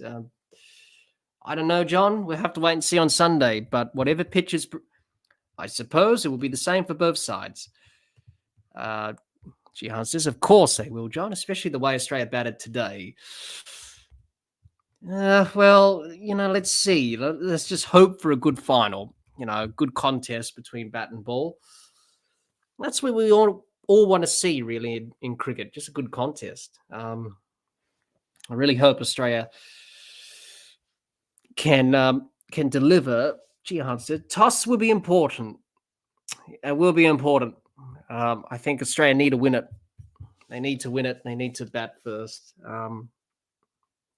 You can't control the toss. Let's just say that. You can't control the toss. So Pat Cummins will have to call correctly. I think Pat needs to call heads, not tails. He always tends to call tails, Pat, and it doesn't work. Call heads. John says, can't have a cricket match without some argy-bargy. No, that's right, John. Of course, you're going to have a few words, fighting words. But that's just the way it is. And in sport, I suppose, at least if it doesn't cross the line, it's all right. But yeah, Ahmedabad, Australia's already played a game there against England. They batted first in that game, and they made over 250. So that was a different pitch that they played on against England. So I'm not sure what will happen on Sunday. Jihan says, I'm happy Australia made the final. If India outplayed them on Sunday, that's okay. At least Australia back to dominating one-day cricket. Yeah, I suppose, Jan. It's not the end of the world. If Australia lose, that's disappointing. But India, it's their World Cup to lose, essentially, because they've just dominated. I don't see a weakness in their team. As I said before, the only ones who can beat India is themselves. And that's the battle of the mental side of the mindset. It's a final. It's a different sort of pressure. They haven't reached a final of an ICC event for some time. But they did well against New Zealand in that semi-final. So I don't know how they will go. But it's a final. Anything could happen. India know that. It's not a done deal. Gian says, I think they've neglected one-day cricket after 2015. I suppose you could say that's the same with everyone, Jihan, because cricket's shifting, changing, the landscape, different priorities. Of course, that's going to happen with everyone. John says, Pat should bring his own coin, maybe play 2 up for the toss. Maybe, John. Maybe. I think that could be the way that Pat should go about it. But I think Pat should just call heads, I think. Call heads. He always seems to call tails for some reason. But he is the away captain, Pat, for this final. So the away captain gets the call first. So just call heads, Pat. As soon as Rohit Sharma flicks that coin up in the air on Sunday afternoon, call heads. Probably 99 times out of 100, the coin will land on heads in the probabilities equations. Going back to mathematics, probability, more chances than not, it will land on heads. So there you go. But we finally reached the end of this World Cup on Sunday. It's going to come to an end. And what are we going to do after that? No World Cup cricket after that. Yeah, it's going to be weird after 6 months of full-time cricket over this tournament. Jihan says, at least South Africa didn't embarrass themselves this time. No, they didn't. They gave it a good fight. But people will talk about the choking tag again. And, if David Miller had some support from Klaasen, if that partnership continued, they probably would have got a score of maybe 240, maybe 30. They just lost wickets at the wrong time. That's the thing. That's the problem. And they weren't able to get it done, unfortunately.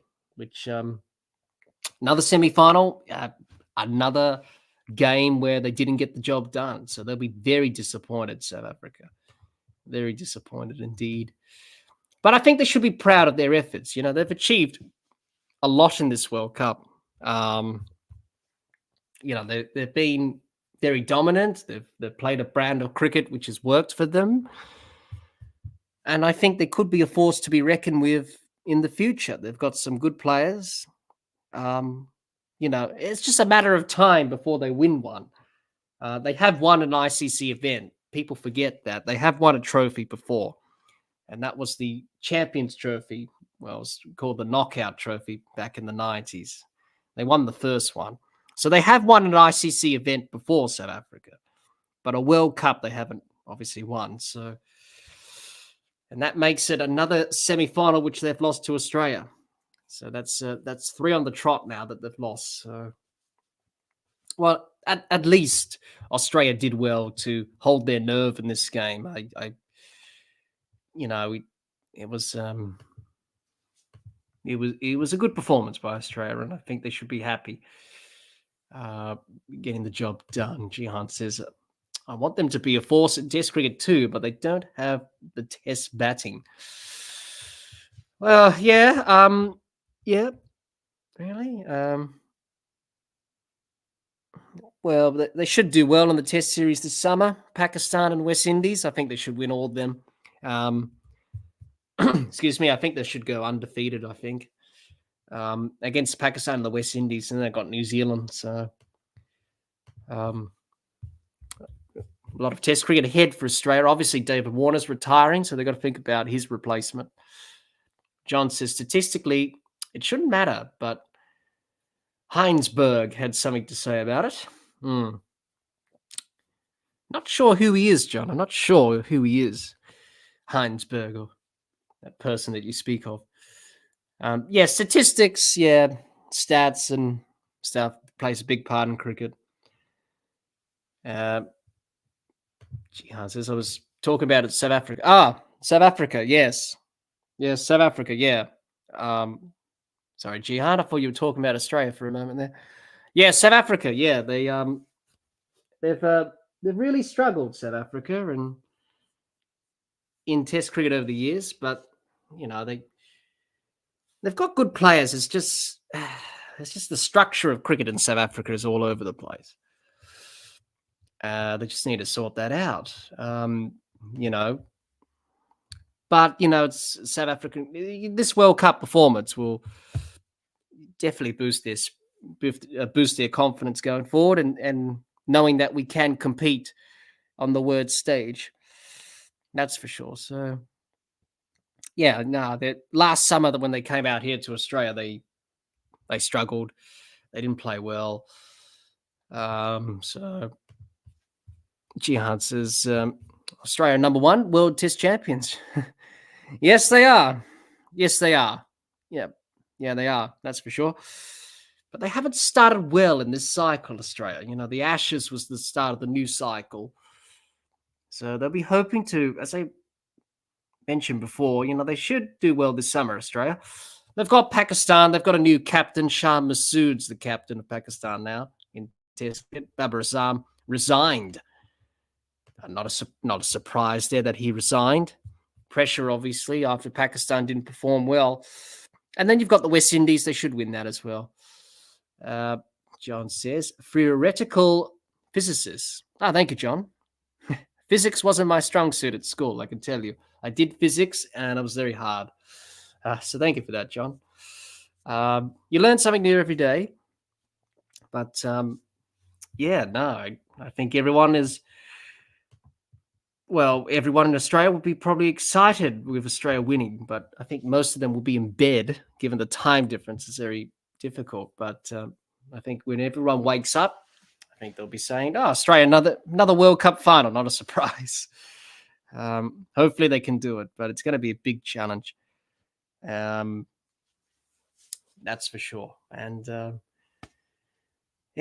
finally, this World Cup will come to an end. I think we can say it's been a long tournament, 6 weeks. A lot of people have said, maybe it's a little bit too long. Maybe you could have groups, and it's a different structure for the next one in 4 years' time in South Africa and Namibia and Zimbabwe.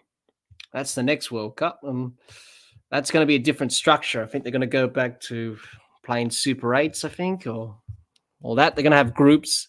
They're going to have 14 teams, which is good. But I think this World Cup has been good. I've really enjoyed it. We've seen some good performances. Obviously, you can't go past Glenn Maxwell's innings against Afghanistan. I think that has to be the highlight of this World Cup. So many good moments. Australia, people wrote them off to qualify for the semis. And look at them now. They lost the first 2-1, and they lost to South Africa in the second game, and they came back and won against them in the semi-final. So Australia, they just know how to win. As John says, physics, not my strong suit either. No, it isn't, John. It's very confusing. Well, especially when you're trying to understand how a cricket ball swings and learning the physics and all the technicalities with that, how a cricket ball swings and moves in the air. And I think many people say, I still don't have a clue how it works. But there is science, of course, in everything in life. Sport, there's science there in front of us. Physics and friction and all that stuff. So, yeah, that's never my strong suit either, John. But I guess, there's more qualified people to talk about that than us, really. Yeah. So Australia, it's a good feeling that they've gone through to another World Cup final. And as I said, it wasn't convincing, but it was a good effort nonetheless. They really did well to progress to this final on Sunday. So they'll have many challenges against India. On Sunday, can they overcome the juggernaut of India? So let's see what they can do. As John says, start of the next 25 World Cup match winning streak. I got scored on that today. Yes, I did. I saw that in the comments, John. I saw that in the comments. Yes. Well, we tend to get a few things wrong. That's all right. But Australia did have a long winning streak, but they did have a few no results in there as well. But overall, they won many games in a row. They won on their winning streak. They won a lot. But if you take away the no results, then it's different. So that's all right, John. We always get a few things wrong. That's all right. That's fine. But obviously, Nick posted that video about India on Cricket for Americans. He's pretty happy about their performance. Jihan says, really good bowling display. They probably let South Africa get 50 or 60, to be honest. Too many. Yeah. I think Australia would have been happy with 212. It's not 250. Let's just say that. Could have bowled them out for under 200, but that's just the way it goes. Doesn't really matter in the end. They chase down the runs. So Gian says, but head and water start making things easier for them. Yeah, it did. That's what Australia were going to do anyway. You have a good partnership at the start, break the back of the run chase and the spirit of South Africa. And you can just see South Africa knew that, we're under the pump. And that's what happened. And that's what David Warner and Travis Head can do. They're capable of doing that. And I think that's what they need to do against India. As Jihan says, get Rowett and Curley out early. India will be under pressure. And they have mainly right-handers, so Sampa should find it easier. Yeah, that's excuse me. Yeah, that's exactly right, Jihan. I think they need to do what they did against South Africa today. They need to bowl the way they bowled. They got to get the top order out early from India. Rowett, Gill, Curley are pretty strong. And get in KL Rahul early, Shreyas Iyer early. Suryakumar Yadav hasn't done much in this World Cup. And India, they have a long tail. Bumrah's batting at number 8. That's very high for him. So, because they don't have Hardik Pandya because he's out with that injury. So he was ruled out. So once you get the top order, middle order out, it's like with South Africa. They do have a long tail, India, but you got to put them under some pressure first. So that's what they need to do. John says that pitch was weird and out of character. Definitely gripped more in the second innings and more pace and seam early in the first innings. Yeah, that was right, John. Yeah. Obviously, Kolkata does take a lot more turn than other venues in India in this World Cup. So the pitch had a bit of something in it, with a bit tacky, bit tennis ball bounce, moisture. Australia were able to exploit that, and that's why they cracked the game open at the start, and South Africa were put under immense pressure. So, yeah, that's just the way it goes in India. The pitch will start out good, and then towards the end of the match, it'll turn. So I think it's not a bad thing that Australia experienced this sort of spin from, Maharaj and Shamsi. I think it's a good experience. I think it's a good workout for Australia. That's what I'm trying to say. Good workout. Obviously with Kuldeep Yadav and Jadeja in the final. So I think it's good that they were tested today. Not have it all plain sailing and just dominate. I think it's good to be tested in a semi-final. It will help you in the final. It will certainly help Australia. They found a way. They didn't panic, and that's the main thing. I think Pat Cummins, what he's instilled in this team is that sense of serenity and calmness under pressure. And that's why Glenn Maxwell spoke highly of Pat in that innings against Afghanistan. He said Pat was just calm. He wasn't worried at all. So he instills that calmness, Pat Cummins. And we saw that in his batting at the end when he hit those runs. He was just calm. He didn't panic at all. So that's good. But Australia just know how to handle those pressure moments better. And South Africa, to be fair, there was only 2 players that played in the 2015 semi-final against New Zealand, I think. I think that was Quentin de Kock and David Miller. The rest of them, it was their first time playing in a semi-final of a World Cup. So they didn't have that experience at all. Compare that to Australia. A lot of them played in that semi-final against India in 2015. Like Glenn Maxwell, like Steve Smith, like a Josh Hazlewood and Mitchell Starc, because they have that experience. And we saw that come through in this game. As Jihan says, my mum was a physics teacher, had a master's in physics. Her dissertation was on particle physics, taught me about quarks and all that. That's interesting, Jihan. Yes, say, Jihan, good toss to lose today. And for once, Hazlewood and Starc bowled accurately. They did. That's, South Africa couldn't hit it off the square. It's like picking the fielders out. And it was like, you're going to hit a boundary? They couldn't hit it off the square, couldn't time it at all. John says, lots of energy in the field today early on. I think it just pumped Mitch and Josh to bowl more accurately. That's right, John. I think that's a good observation. It helps when you have good fielding behind you and backing up your bowlers. David Warner was good in the covers. Labuschagne was good, diving around. Everyone was good in the field, and that kept South Africa under pressure. I think Ricky Ponting did something on the coverage. He talked about Aidan Markram when he was dismissed. Labuschagne cut it off in the covers for a dot ball. And then next ball, off Mitchell Starc, gets out. So it just shows you how good fielding creates the opportunities to get wickets. And that's why Australia was so good early on in the power play. That's what you want to see. We've been crying out for that from Australia in this World Cup, and they delivered in a big way. Gian says, yeah, I remember Starc bowled maybe one wide ball, but other than that, he got it right. He did. He got it extremely right, Starc. He took 3 wickets for 30-odd runs. He hasn't been at his best in this World Cup, Mitchell Starc. He's been a bit up and down. He hasn't had the results of wickets that he would have hoped. It doesn't matter really. If he knows how to deliver in big games, and that's what we saw today. And he bowled really well. Josh was outstanding. Josh Hazlewood, you just put it on a ball, you just put it on a spot, and Josh just hits it every time. It's like Glenn McGrath. Him and Josh are very similar bowlers. Metronomic, landed on the spot, that nagging length where batters can't get you away.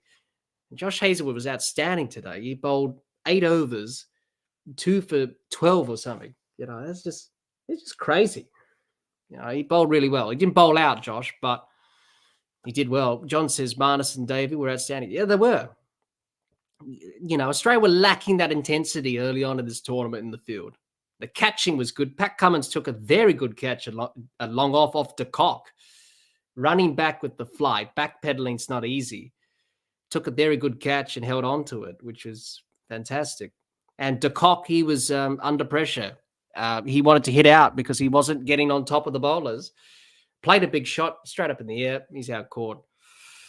And that's where it turned for Australia, really. Once they got de Kock out, went downhill for South Africa. Jihan says, I hope the pitch is good on Sunday. I don't want to watch Smith and Marnus blocking against Jadeja, ragging it. Yeah, I suppose that'll be an interesting question for Australia. Do they pick Marnus or do they go with Stoinis? I don't know. I think they'll keep, they won here. They'll probably keep the same 11, I think. Australia are very conservative when it comes to selection. So I think they'll keep the same 11, I think. Depends what the pitch is like. Depends on that. Conditions, the matchups. We'll have to wait and see. Jihan says, remember the Stoinis drop catch? I think it was against South Africa. That just made me laugh.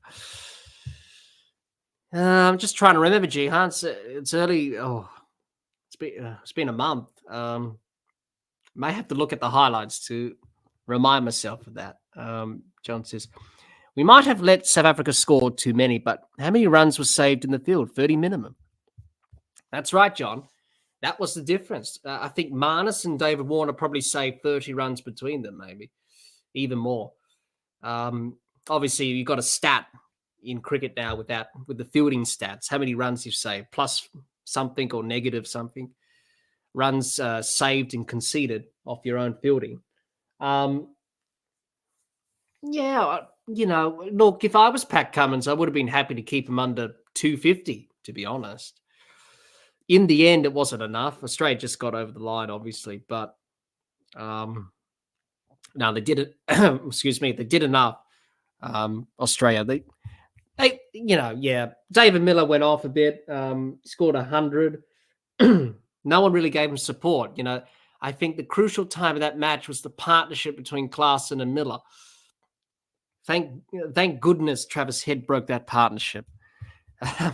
If that partnership extended on for a bit, South Africa probably would have been touching up towards 240, maybe 250. But Travis Head did what he did. It got rid of Klaasen, which didn't really turn, just went straight on, just played around it. And then got rid of Janssen, LBW. And that's where the game really turned in Australia's favour after that, really. But yeah, the fielding was good. Very good. That's what you want to see. Good fielding. Jihan says, I think if it's slow and dry, pick Marnus. If it's a flat, pick Stoinis. Yeah, I think it'll just come down to the pitch, really. Just comes down to the conditions. So we'll have to wait and see. Jihan says, it was towards the end of the innings. Went straight up in the air. He caught it from mid-off, and it came in and dropped it. Yeah, I think I'm just starting to remember that now, Jihan. Yeah. Well, it's a long tournament. It was early on in the tournament, and we're already towards the end of it. Jihan says, and the fielding was terrible all innings, so that drop just capped it off. Yeah, it was. Australia's fielding was poor, but it's really improved now. You can see they've really gone up a notch. And tonight they were just on from ball one, really. And South Africa, well, you could see that. They were a bit tentative. They were a bit timid. They didn't really want to fire a shot in anger. They couldn't because the bowling was good. It was a mixture of good bowling and probably some timid batting and probably some poor batting from South Africa at the start. Couldn't hit it off the square. And you just knew as soon as South Africa had lost 4 early wickets, you just knew this game was going Australia's way. Jihan says he should have bowled Head and Maxwell more at Miller, But he kept bowling Samper at him, and it was straight into his hitting night. Yeah, it was. I was saying that to myself. I was saying, why are you bowling Samper now? You know, you don't really need to bowl Samper because you got overs out of Head and Maxwell. You don't really need to bowl Samper for those extra overs because you've got those overs out of the fifth bowler.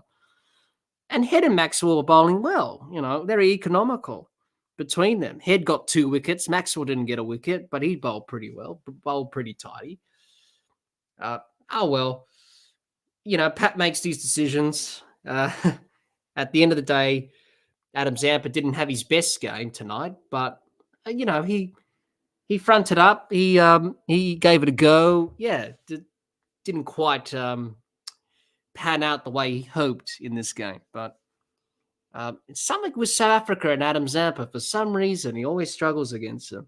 He struggled in the series before this World Cup, and that's why he conceded 113 runs in Centurion. You know, and obviously shared the record with Mick Lewis for the most runs conceded in ODI. Obviously, that record now belongs to Baz de Leader after the game against Australia and the Netherlands, where Glenn Maxwell went off. John says, that's the trade-off where Marnus' value as a fielder worth versus what Stoinis brings as a hitter. That's right. I think with Marnus' fielding, he brings something extra. Also, Marcus Stoinis is a batter who bowls a bit as well. So you got to weigh up the pros and cons. That's a good point there, John. Gian says, we need to put more pressure, India under more pressure. Sorry, we'll start that again. We need to put India under pressure on Sunday because Rohit starts losing the plot and staring everyone down. Need to ruffle them a bit. He was a bit when Williamson and Mitchell were going. He did look a little bit flustered, Rohit. Yeah, I think that's important. I think just for Australia, just go out there, play with good intent. I think that's the way that you are going to beat India is to put them under some sort of pressure of some sort, I think. And yeah, they were tested. Look, let's be honest. They were tested against New Zealand yesterday. Even though they went on to win, they found a way. Look, Shami's spell changed it when he got the 2 wickets of Williamson and Latham. But they were tested. You can put them under some sort of pressure. New Zealand did that. But they just didn't do it long enough. John says, we already have a batter who bowls a bit in Marsh. So we do. That's right, John. We do. He didn't bowl today, Mitchell Marsh. I thought he would have bowled a few overs or something. But he did go for some runs against Bangladesh, though. But obviously that was a flat pitch in Pune. So we do have Mitchell Marsh who can bowl a bit of seam. So we've got that covered. So it depends on conditions, depends if the pitch is going to do a bit. But, you know, Mitchell Marsh didn't quite get it right against Bangladesh. He went for some runs, but, you know, he is an option. As Gian says, Marsh is bowling some pies. Yeah, well, yeah. But he's an option. You know, you got to have him as an option there. That's the thing, you know. You either play Stoinis or Labuschagne. You got to weigh up those options, I think. But I think Australia can get it done against India. They just need to put up under some sort of pressure. I think they can be susceptible to some pressure. You know, when you put an opposition under pressure, you can catch them unawares. John says, Pat's bowling choices were somewhat strange. Yeah, I thought he did okay. You could have done things better. You look back, you say, oh, I could have done this better. Could have bowled him here. That's just the way it goes. He'll look at that and say, yeah, maybe it could have got them better, but oh well. I think he's done an okay job, Pat, as captain this World Cup. Jihan says, it's actually a huge positive that we can potentially get 20 overs out of Maxwell and Head. At least 10 from Maxwell's anyway. Yeah, that's right. He's pretty economical, Glenn. He's a pretty economical bowler who, you know, he bowled pretty well tonight. He didn't take a wicket, but he kept it pretty tight. He was pretty disappointed when he went for a few boundaries, Glenn. He was yelling into his hat and disappointed. So he's a good cricketer, Glenn. He can bowl 10 overs, take you a wicket or two. Travis Head's a part-timer. He can bowl some filth. He can bowl some ranked deliveries, but he can get you wickets. He got 2, and he broke the game when he got rid of, as Jihan says here, Head bowled well today. Klaasen bowled was flighted, even though it didn't spin. It didn't spin, just went straight on. That was the thing. Klaasen was like, how on earth did that bowl me? It didn't turn at all, went straight on. But he's a good bowler, Trav. He got 4 wickets in Sri Lanka, be it on a Turner and Gould. But he can get the job done, Trav. He's done that for South Australia. He comes on and bowls part-time overs, being captain. So, and John says, I meant specifically in this game. Yeah, in this game, he could have done things a little bit better, Pat. But as I said, you look back in hindsight, yeah, could have done this, could have done that better. But I think the Australian bowlers would be pretty happy about their efforts, I think. I think it was the best bowling performance of this whole tournament. Up front was a brilliant start. That start really set the tone, really.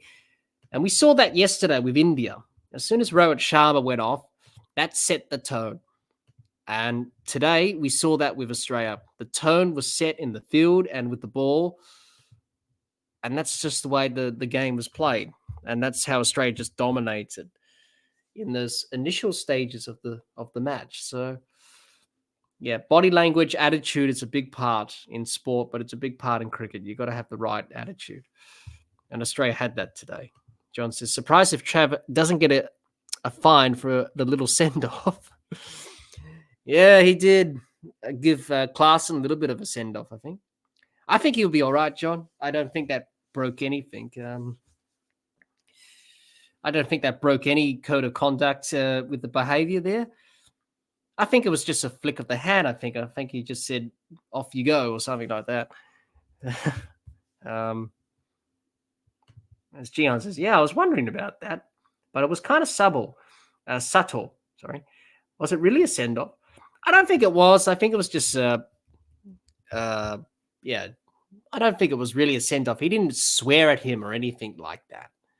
He didn't yell in his face, which some bowlers do. No, I think it's fine. There's nothing wrong there. I don't think it breached any code of conduct or anything. So he'll be fine, Trav. He won't be fined at all. Or just a waving celebration. Yeah, it was just a wave, really. I think he just went like this, just a flick of the wrist. I think he just went like that. Off you go, Heinrich. That's fine. That's nothing wrong with that. He didn't swear at him. He didn't abuse. No abuse. So that's fine. If it was just a waving celebration, that's okay. John says, sort of a royal wave flick with the hand. Yeah, it was sort of like this, just a flick. Yeah. So that's all right. He'll be okay. Yeah, but you usually see send-offs from bowlers, if they yell in your face and all that stuff, then yeah, you'll probably get a fine.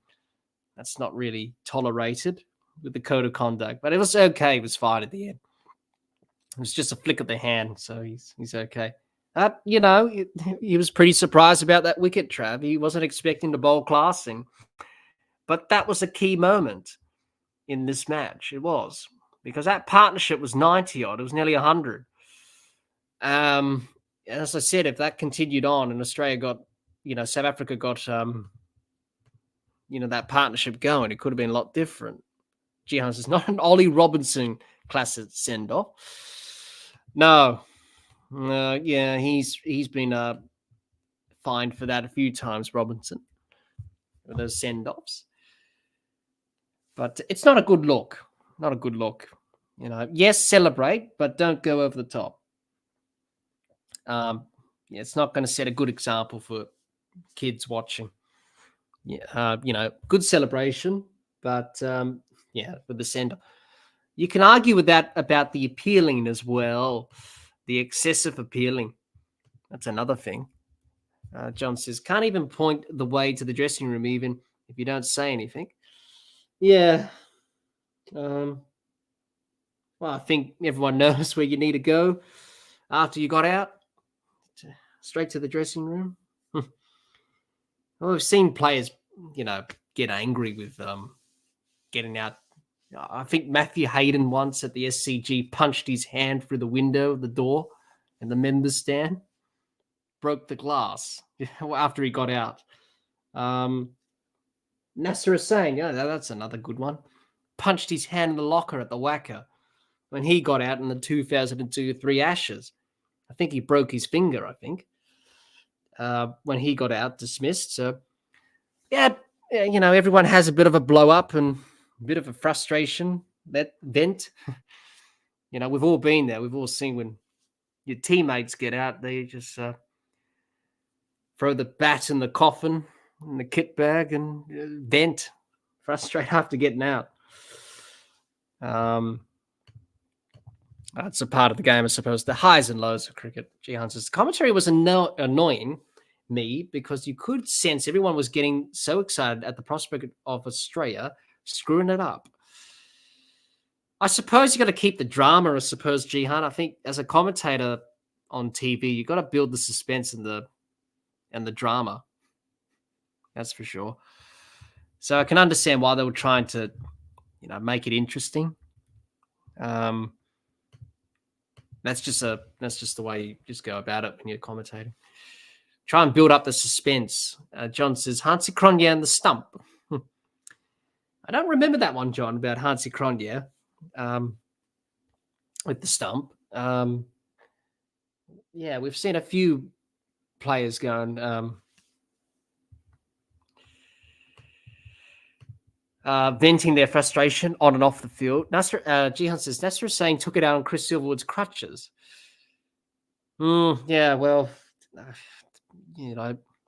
really blame Nasser. I think it was a tough Ashes series that year.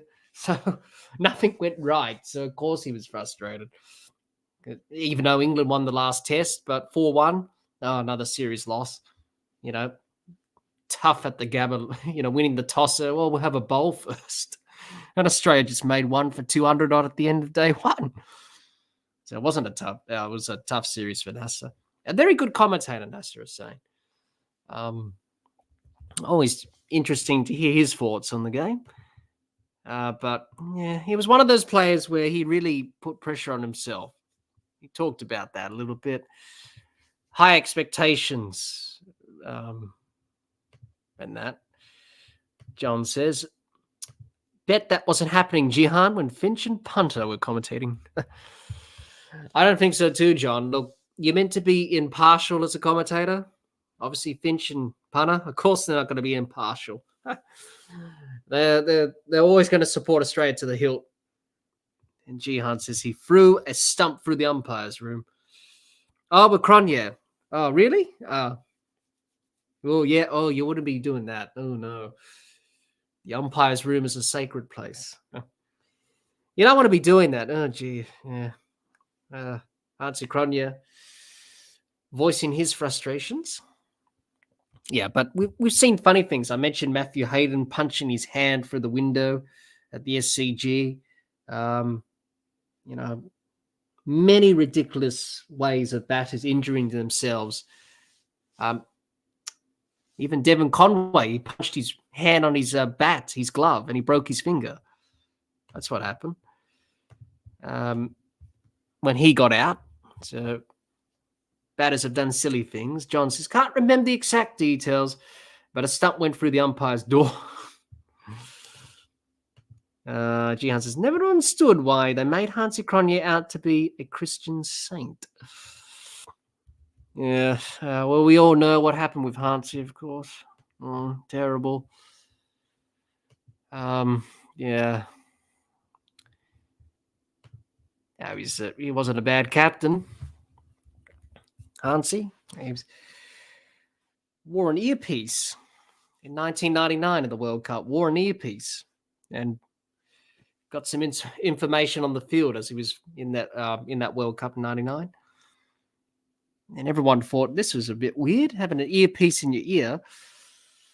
Never been done before in cricket until that point. So they just thought, we just do that sort of thing. But yeah, he had a troubled career, Hansi. Sad in a way, really, because he wasn't a bad player. It's pretty good. Just the way he just went into that sort of business was a bit ugly. South Africa, they've always produced good players in their history, the likes of Callis and Steyn and the like. Graham Pollock, obviously uncle of Sean Pollock, brother of Peter Pollock. They've always produced good players, South Africa, in their history. Jihan says, of course, that all came out years on. Yeah, it did. Yeah, it did. Towards the end of his career, came out.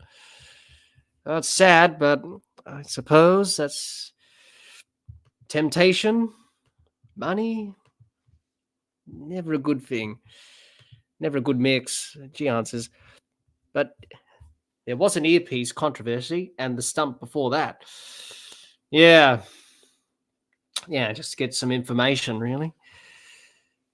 And obviously that's not allowed, obviously, due to technology and modern day things, Jihan says, but he was selected as captain because he was seen as a saint type figure. Yeah, everyone thought he was a good guy.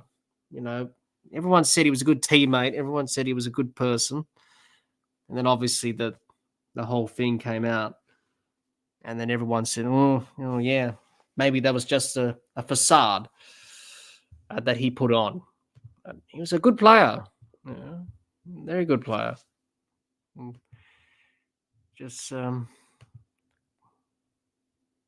got into that sort of business that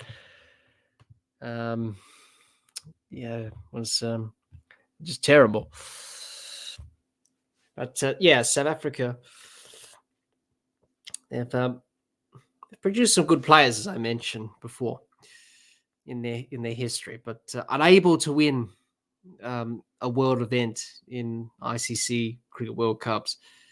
That continues, unfortunately, with this loss in this semi-final today against Australia. So they'll be flying back home to South Africa, and they'll be pondering what could have been. Could have been us on Sunday in the final, but you have to say Australia just played well in the end, just too strong. Jihan says, there must have been a dark underworld of cricket betting scene. Yeah, it's a sad reality. I think we just need to make sure that we're on top of that. Make sure that all the players are educated, as they are. It's something that's plagued all sports, but more so in cricket. It could have, it must have happened back in the day, I suppose. John says, post-apartheid period in South Africa explains some things about Hansi. Jihan says, they used to say he was the one guy who could take on Shane Warne in the South African team. Yeah, that's what they said, and he did. Obviously, Dallin Cullinhan didn't do that well. Warney had him on toast, actually. Every time he walked out, it was always Shane Warne on to bowl. And Cullinhan, he had to go and see a psychologist for that. He just couldn't face Shane Warne. He always got out to him. Went to a sports psychologist and said, how can I conquer this? It didn't work, obviously. Shane Warne just had the wood over Cullinhan in that South African team at that time. Only very few could play Shane Warne the way they did. Sachin played him pretty well in India in those tours to Shane Warne. Not many could do it. Many batters struggled. John says, Warne's ferret goes in after the rabbits. That's what he did. Warney. He always did what he did. Yeah. But how South Africa wanted a Shane Warne type bowler today, reminiscent of 1999. Jihan says, I saw a BBC documentary about his fixing, and there was a one-day series in India where the bowler kept bowling wides, but it turns out it was on purpose. Yeah, I did see that documentary as well, Jihan. I think I came across it on YouTube or something. And it's quite interesting just watching and just sort of understanding more about that dark place in cricket history.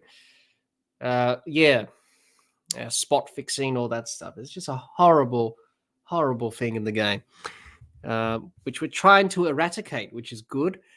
Unfortunately, it still lingers. Unfortunately, it's just the way the world is, and we need to be on top of it. Just a terrible thing that's plagued the game, But it's a good thing that the players are educated, and they got to report that stuff to the anti-corruption unit, all that stuff, do the proper procedure, which is what you need to do in those situations. You can't take any chances with corruption or betting or anything like that, because it's a sad reality, but all sports face it, not just cricket. And it's terrible. Hopefully we don't see any more of it. Try and get rid of it. So that's a challenge. John says, then ban online betting odds and ads and sports broadcasting. Yeah, that's the problem. That's the problem. You keep advertising that, and then these things happen. So that's not for us to decide, John. That's for people above our pay grade to decide. Governments and all that stuff. I don't want to get too political, but that's up for them to do that. But gambling, it's a horrible thing, gambling. Unfortunately, it's a part of the world. Jihan says, in the same series, Herschel Gibbs agreed to get out less than 27, but he kept batting and he said he forgot afterwards. Yeah, that's right. He was a part of it too, Herschel Gibbs. Yeah, that's right. He was a part of it too. And he said those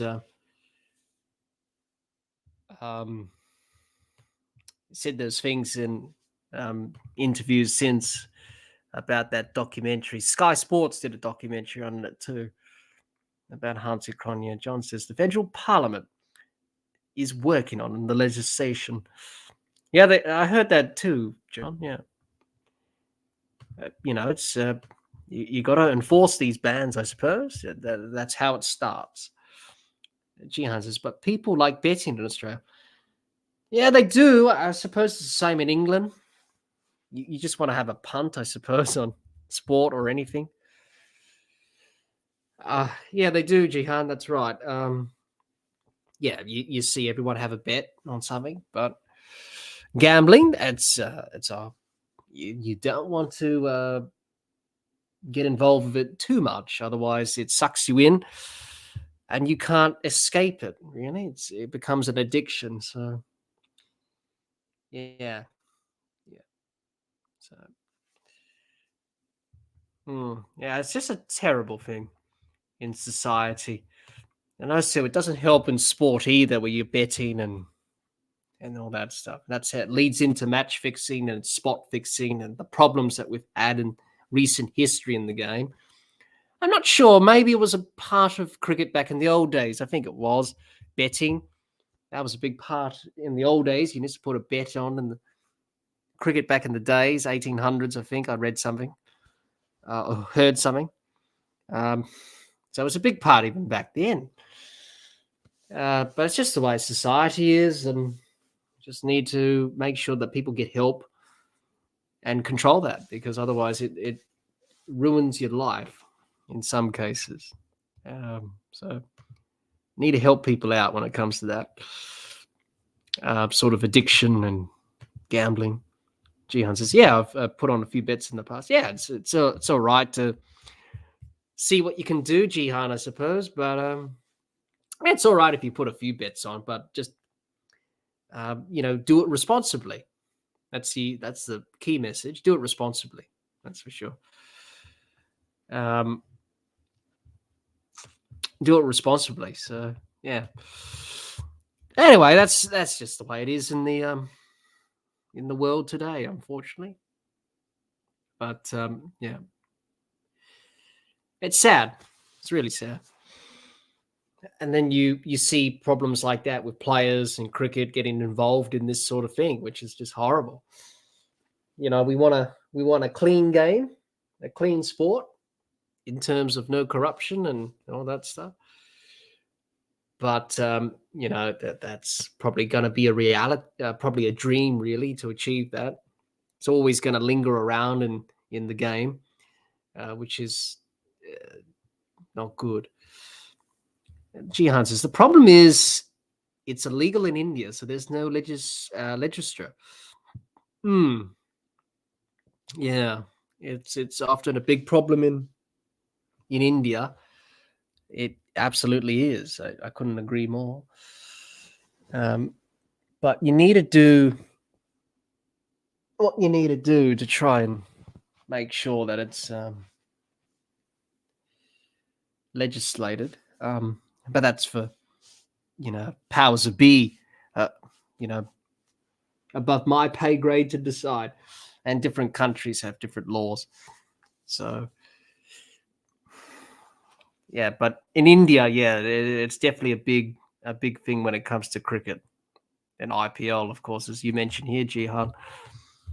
Excuse me. So all this underground stuff happens, and it's all nuts, and it's linked to organized crime groups, etc. IPL is heavily involved. Yeah, well, especially when you have a big tournament like the IPL, of course, that's gonna get some interest. So we just hope that the cricket authorities do what they need to do to make sure the game's clean. But many people would say, well, that's probably not the case. And that's understandable, especially when you lose trust with the organization like the ICC or various cricket boards.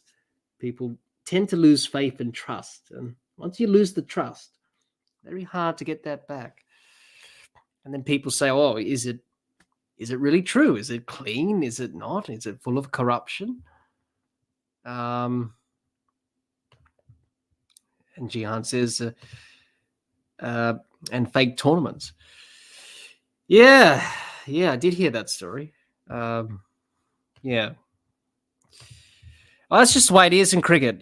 Cricket's a game that's across the world now. So, of course, people will be interested in that, which is pretty disappointing. But I don't think we've had any major cases in cricket. I don't think over the last few years. I think there's been some players that have been reported. But I don't think any significant ones, I don't think, which is good, which is really good. Making sure that cricket's clean and good. And John says soccer has gone through huge syndicated, can't even get my words right. You know what I mean anyway, gambling scandals. Yeah, that's right. Absolutely, John. Jihad says, that's why I asked my question to Gideon Haig about T20. Ended up like scripted WWE, but he dismissed that. Yeah, he did. He did, Jihan. He said, nah, that's just ridiculous. Yeah.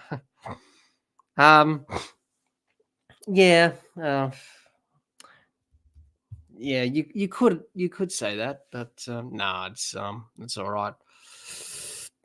I think yeah. Well, that's the thing with this sort of thing, really. It can be scripted.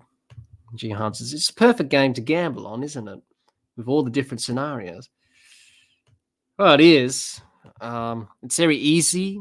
It's very probably predictable and unpredictable. Yeah, it's a very complicated sort of operation, isn't it?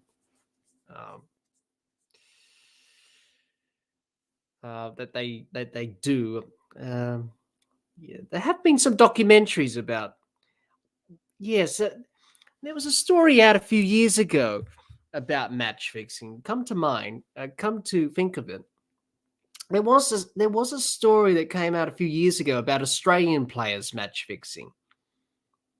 I remember that now. Yes, there was a documentary exposing that or something. I don't think it was any substance towards it, but I do remember hearing about that. They did accuse some potential match fixing amongst Australian players or some other players around the world. I do remember that. It was some time ago now. Yes, come to think it, yeah, it's coming back to me now, yeah. But as I said, I don't think that had any substance or anything like that. John says, John the book. No, it wasn't John the bookmaker, John. No, it wasn't him. It was something different. It wasn't with Shane Warne and Mark Ward. No, it was. John says it wasn't me, by the way. Of course it wasn't, John. Of course it wasn't. I think you're a model citizen. No, I think it was just. It was a few years ago now. This documentary. I think it was in 2018 or something like that. Something came out. Something. An allegation. John says, not that anyone can prove. Yeah, I think so. Yeah. It didn't have substance behind it. They couldn't prove it. It was just all substantial. Gian says, yeah, I saw that, but they never exposed who. Yeah, they didn't.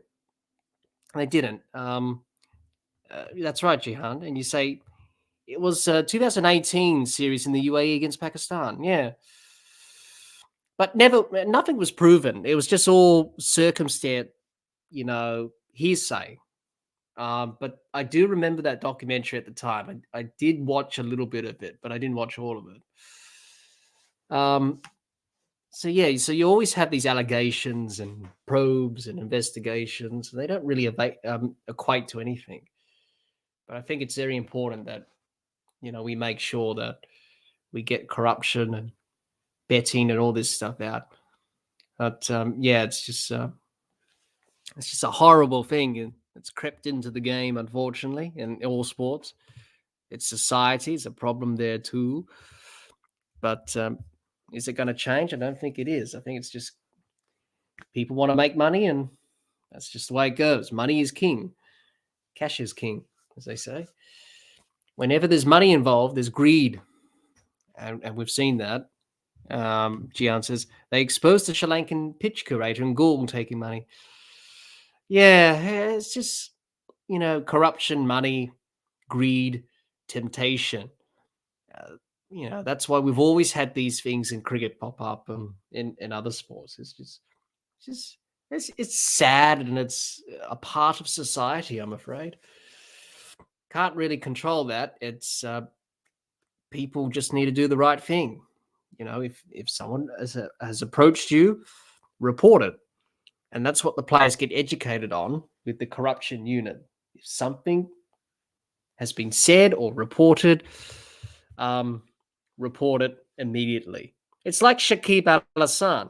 He got banned because he didn't report a potential approach by a bookmaker. John says, the problem is the wheels has been greased all up and down. Yeah, that's right, John. Yeah. As I was saying, yeah, I think it was Shakib Al Hasan. Yeah, he got suspended a couple of years ago because he didn't report an approach by a bookmaker, and he got suspended for like 2 years or something like that. So it's very important to make sure that players follow the procedures and make sure we stamp it out. It's like Shane Warne in his autobiography. He talked about how Salim Malik approached him in that series in Pakistan. And he said, oh, this is a bit dodgy. I'm not sure what's going on here. And everyone knows the story about that.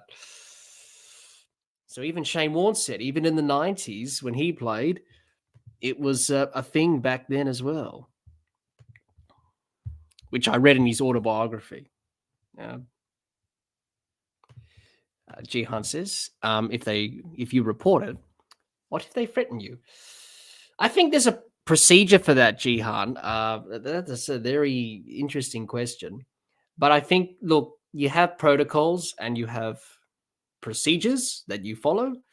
I'm sure. I don't know what the corruption unit has. I tend to read these things as I do. I'm curious, but they will have proper procedures, I think, for that. But as a player, otherwise, as a player, if you don't report it, then you get suspended, which we've seen for many players, like Shakib Al-Assad, for example, who got suspended because he didn't report it. It's important that you need to report these things, and that's why you see at the ground, especially in the changing rooms, you see anti-corruption signs up, and you see the number. So if you watch the game of cricket or the coverage on TV, you see in the dressing room they have an anti-corruption sign on the wall, and they have the number there. So it's just remind the players that, ring this number if you hear or see anything suspicious. Make sure that you report it to the proper channels and the proper people. And as soon as you do that, then they can find out who the person was. And that's how you get on top of this thing. Because if you don't do that, then it's just going to get out of hand. So it's very important that you keep doing these things on a regular basis. Jihan says, I also think if they agree once, then they have a complete hold of you. That's right. That's sort of what happened with Pakistan, with Muhammad Amir and Salman Butt. We all know what happened there at Lords in 2010. Similar thing happened there. Once they, it's like Hansi Cronje as well. Once you get caught up in this, it's very hard to get out of it. I think he talked about, that documentary that they did on him. Once he got in, he was just hooked. He couldn't stop. He just wanted to, keep earning money and all that stuff. It's just a horrible thing. It's just temptation. It's just horrible. Sort of. That's just happens. So you just need to get on top of it as a person, individual. But yeah, the ICC have proper procedures, and you just need to follow them and report them to the best of your ability. I'm not sure why we talked about corruption, and that's, I think, that was a bit of a weird topic to discuss, wasn't it? We sort of went on a different path, and we talked about corruption, and we talked about, maybe because we talked about Hansi Cronje, I think we just went down that route. John says, they threaten you, just walk away and pretend it didn't happen. Yeah, that's easier said than done, John. It's easier said than done. I think that happened to Shane Warne as well. I think as soon as Salah Malik said that to him, he said, I better go to Bob Simpson and say, this is a little bit suspect. And sort of dealt with it a bit. Yeah, it was very interesting hearing about that from Shane Warne when he was approached. Obviously, in that series in Pakistan, the series before 98, I think it was 94, 95, around about there, that happened. It was very interesting hearing his thoughts in his book about that when I read that. Offered him large sums of money. And Shane Warne said, nope, I'm not going to do that. And he wasn't happy, Salah Malik, apparently, Shane Warne said. Wasn't happy at all. He was offering some large sums of money, but, even back then, when it wasn't a big issue and it wasn't really talked about, it's quite interesting, isn't it? John says, Warne took the money from Malik that was issued. It was the hook.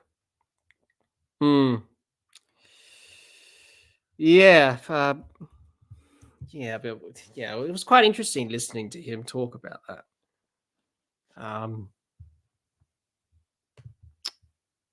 Talking about that stuff, even back then in the 90s, Jihan says, the more I hear about the John the Bookmaker story, it makes just no sense to me. This is my friend. He wants to give you money, Jihan says. Yeah, that was a interesting point of Australian cricket, wasn't it? About that whole bookmaker thing with Shane Warne and Mark Waugh. Yeah, just say, yeah, that's just the way it goes with these things, betting and all that stuff. So we got to make sure that we're on top of it. That's for sure. Got to make sure that we stamp it out. That's what we got to do. Just got to stamp it out and keep going and keep backing the process, and we can nullify this sort of corruption in the game, which is sadly plaguing the game as we speak, which is terrible. Terrible. Young players as well are vulnerable. Young players in their 20s, vulnerable, earning money. John says, didn't have to be a large amount of money. I think it was to cover casino losses initially. Yeah, I'm not sure, John. May have to read that chapter that Shane Warne did in his book about it. But he did talk about it, and it was interesting, just listening to his thoughts. But as I said, vulnerability, young players are vulnerable as well. The likes of people in their early 20s, money's you need money, of course, to live. But, as an international sports athlete or cricketer, money is big. And, players earning money in the IPL, the temptation is there. Jihan says, I've heard Mark Waugh talk about it, and he gets really angry that he's lumped in with match fixers. Well, of course he will be angry about it, because he wants to put it out there that I wasn't a match fixer or anything. So Jihan says, so he denies anything dodgy. Well, I think initially it was just giving information about pitches. It was, from what I heard, it was all about information on pitches, conditions. That's all. So yeah, you got to be really careful about that. But it was back in the early 2000s, I think it was 90s, 2000s, right about there. So you got to be careful about these sort of things. But yeah, that's yeah. As I said, it is a very difficult subject a very difficult thing to try and control in cricket. But we are stamping it out, and it's good. We've got processes, methods in place. John says, info on weather reports. Please, no one is that naive. Well, that's what they said at the time. They said weather reports, pictures, whatever. That's what came out at the time. All that stuff. Anyway, it's all water under the bridge, as they say. It happened such a long time ago, so I think people have already forgotten it. Jihan says, if I've lost thousands in a casino and some random bloke that I just met said, don't worry, I feel for you, sorry for you, I'll give you the money back as a gesture. Oh, yeah. And Jihan said, I would question what was going on. That's right. You just got to something that has to click and say, oh, this ain't right. But it's very important that young players get education on this as well. And I think they do. I think the players do get education on these sort of matters. They do courses, and the ICC do that with the anti-corruption unit. They give them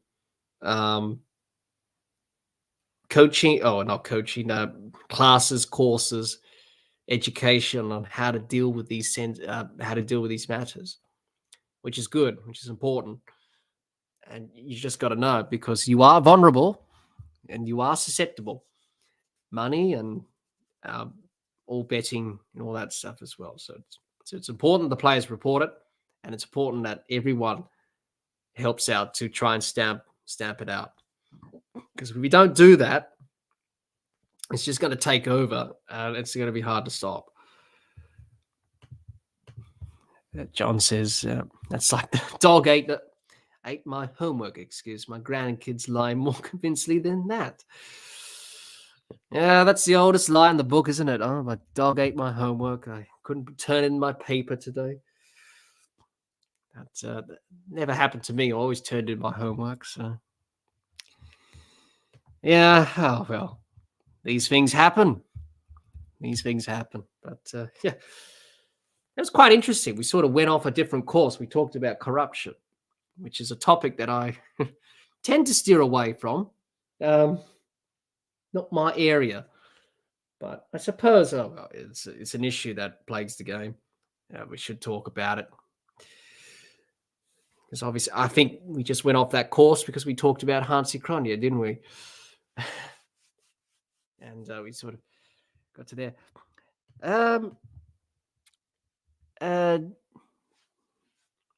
Dev, thank you for your comment. You say India and Australia final, as I thought at the start of the World Cup. You are correct. You were right. It is India and Australia. So there we go. Yeah, you are correct. Hopefully it'll be a great game on Sunday. That's for sure. Jihan says, I better head to bed. 2 a.m. here. Not as late as where you are. No, it isn't. It's 4:30, Jihan, actually. So yeah, we sort of went off course a little bit there, didn't we? But he said, great stream, though, and let's hope Australia can bring home the cup. Absolutely. Thank you, Jihan. I hope you enjoyed it. As always, we tend to do our best on the streams. Yeah, final on Sunday, and hopefully we can, I don't know, maybe get Gabe on or something. If he's going to stream or something, we may do something there. So, I don't know. I don't know what he's thinking about, but we'll do something, I suppose. John says, this is the way conversation naturally flow. It makes it interesting. Yeah, that's right. I suppose we just got off topic. We talked about different things. So that's all right. John says, I'm pretty much working 12 to 24 hours a day, Saturday, Sunday, and Monday, so I won't be able to catch most of the final. That's disappointing there, Jihan, but hopefully you can catch most of the final. You say, hopefully we'll be able to catch the last 25 overs.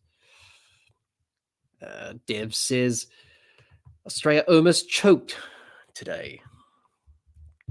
I wouldn't say that. I would say it was a little bit of a stumble, but they got the job done. That's the main thing. They got the job done. So, yeah, South Africa did well to, get back in this match and do what they did. But, yeah, if Australia lost, then you would have said, yes, they probably choked. But Australia just kept their calm and they kept their cool.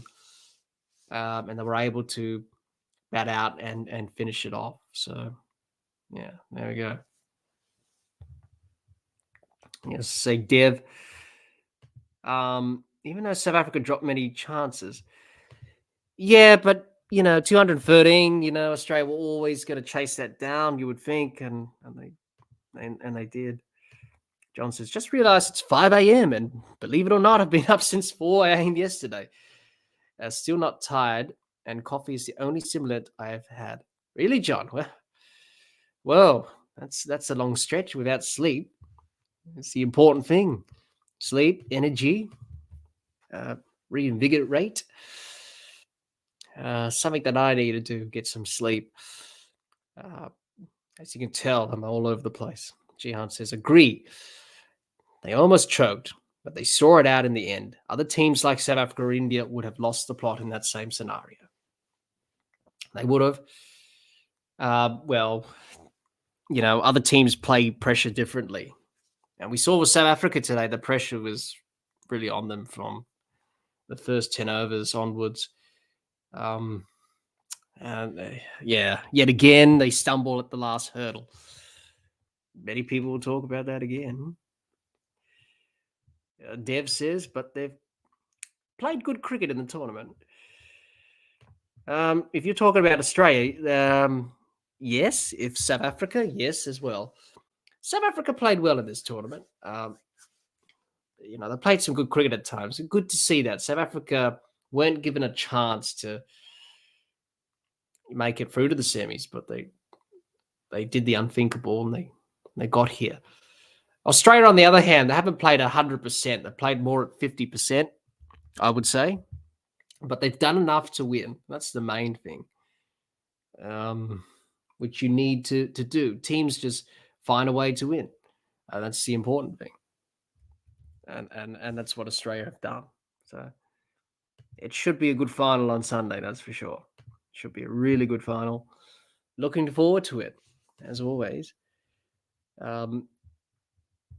Another World Cup final. Will it be India? Will it be Australia? We'll have to wait and see. Will it follow 2003?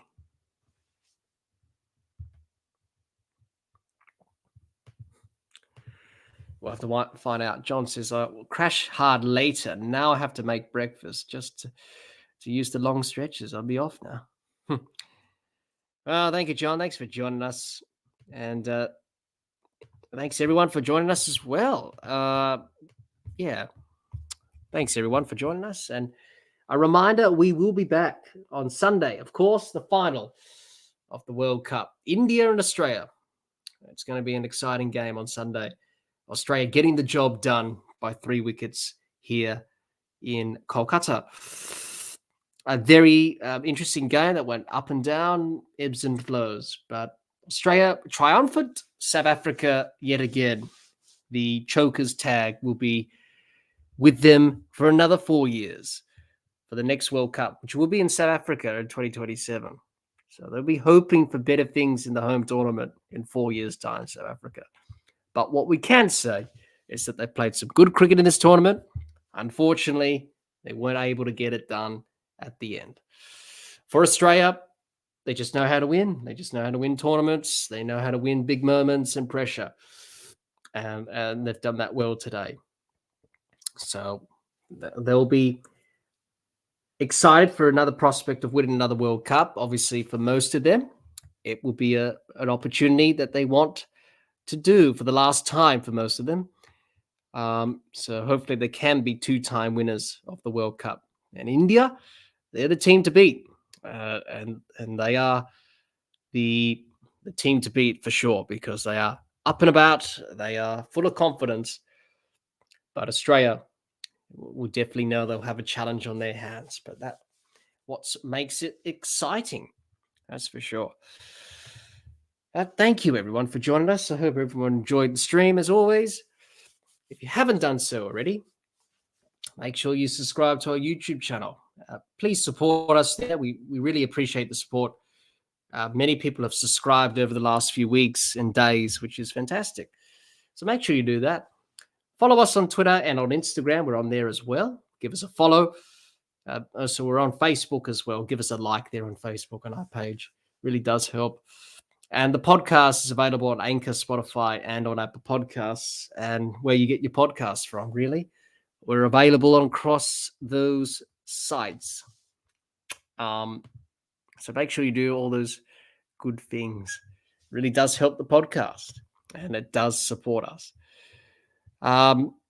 If there is any more comments left, and if you want to say something before we sign off, please do. We'll read that out.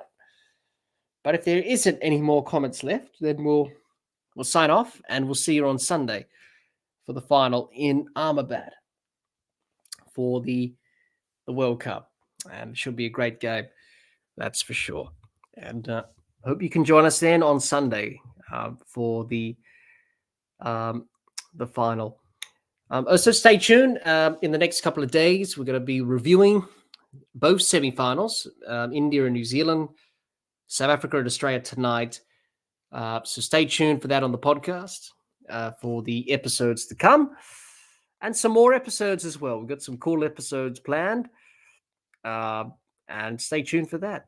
I hope you're going to join us for those cool episodes that we have planned in the near future, which should be good.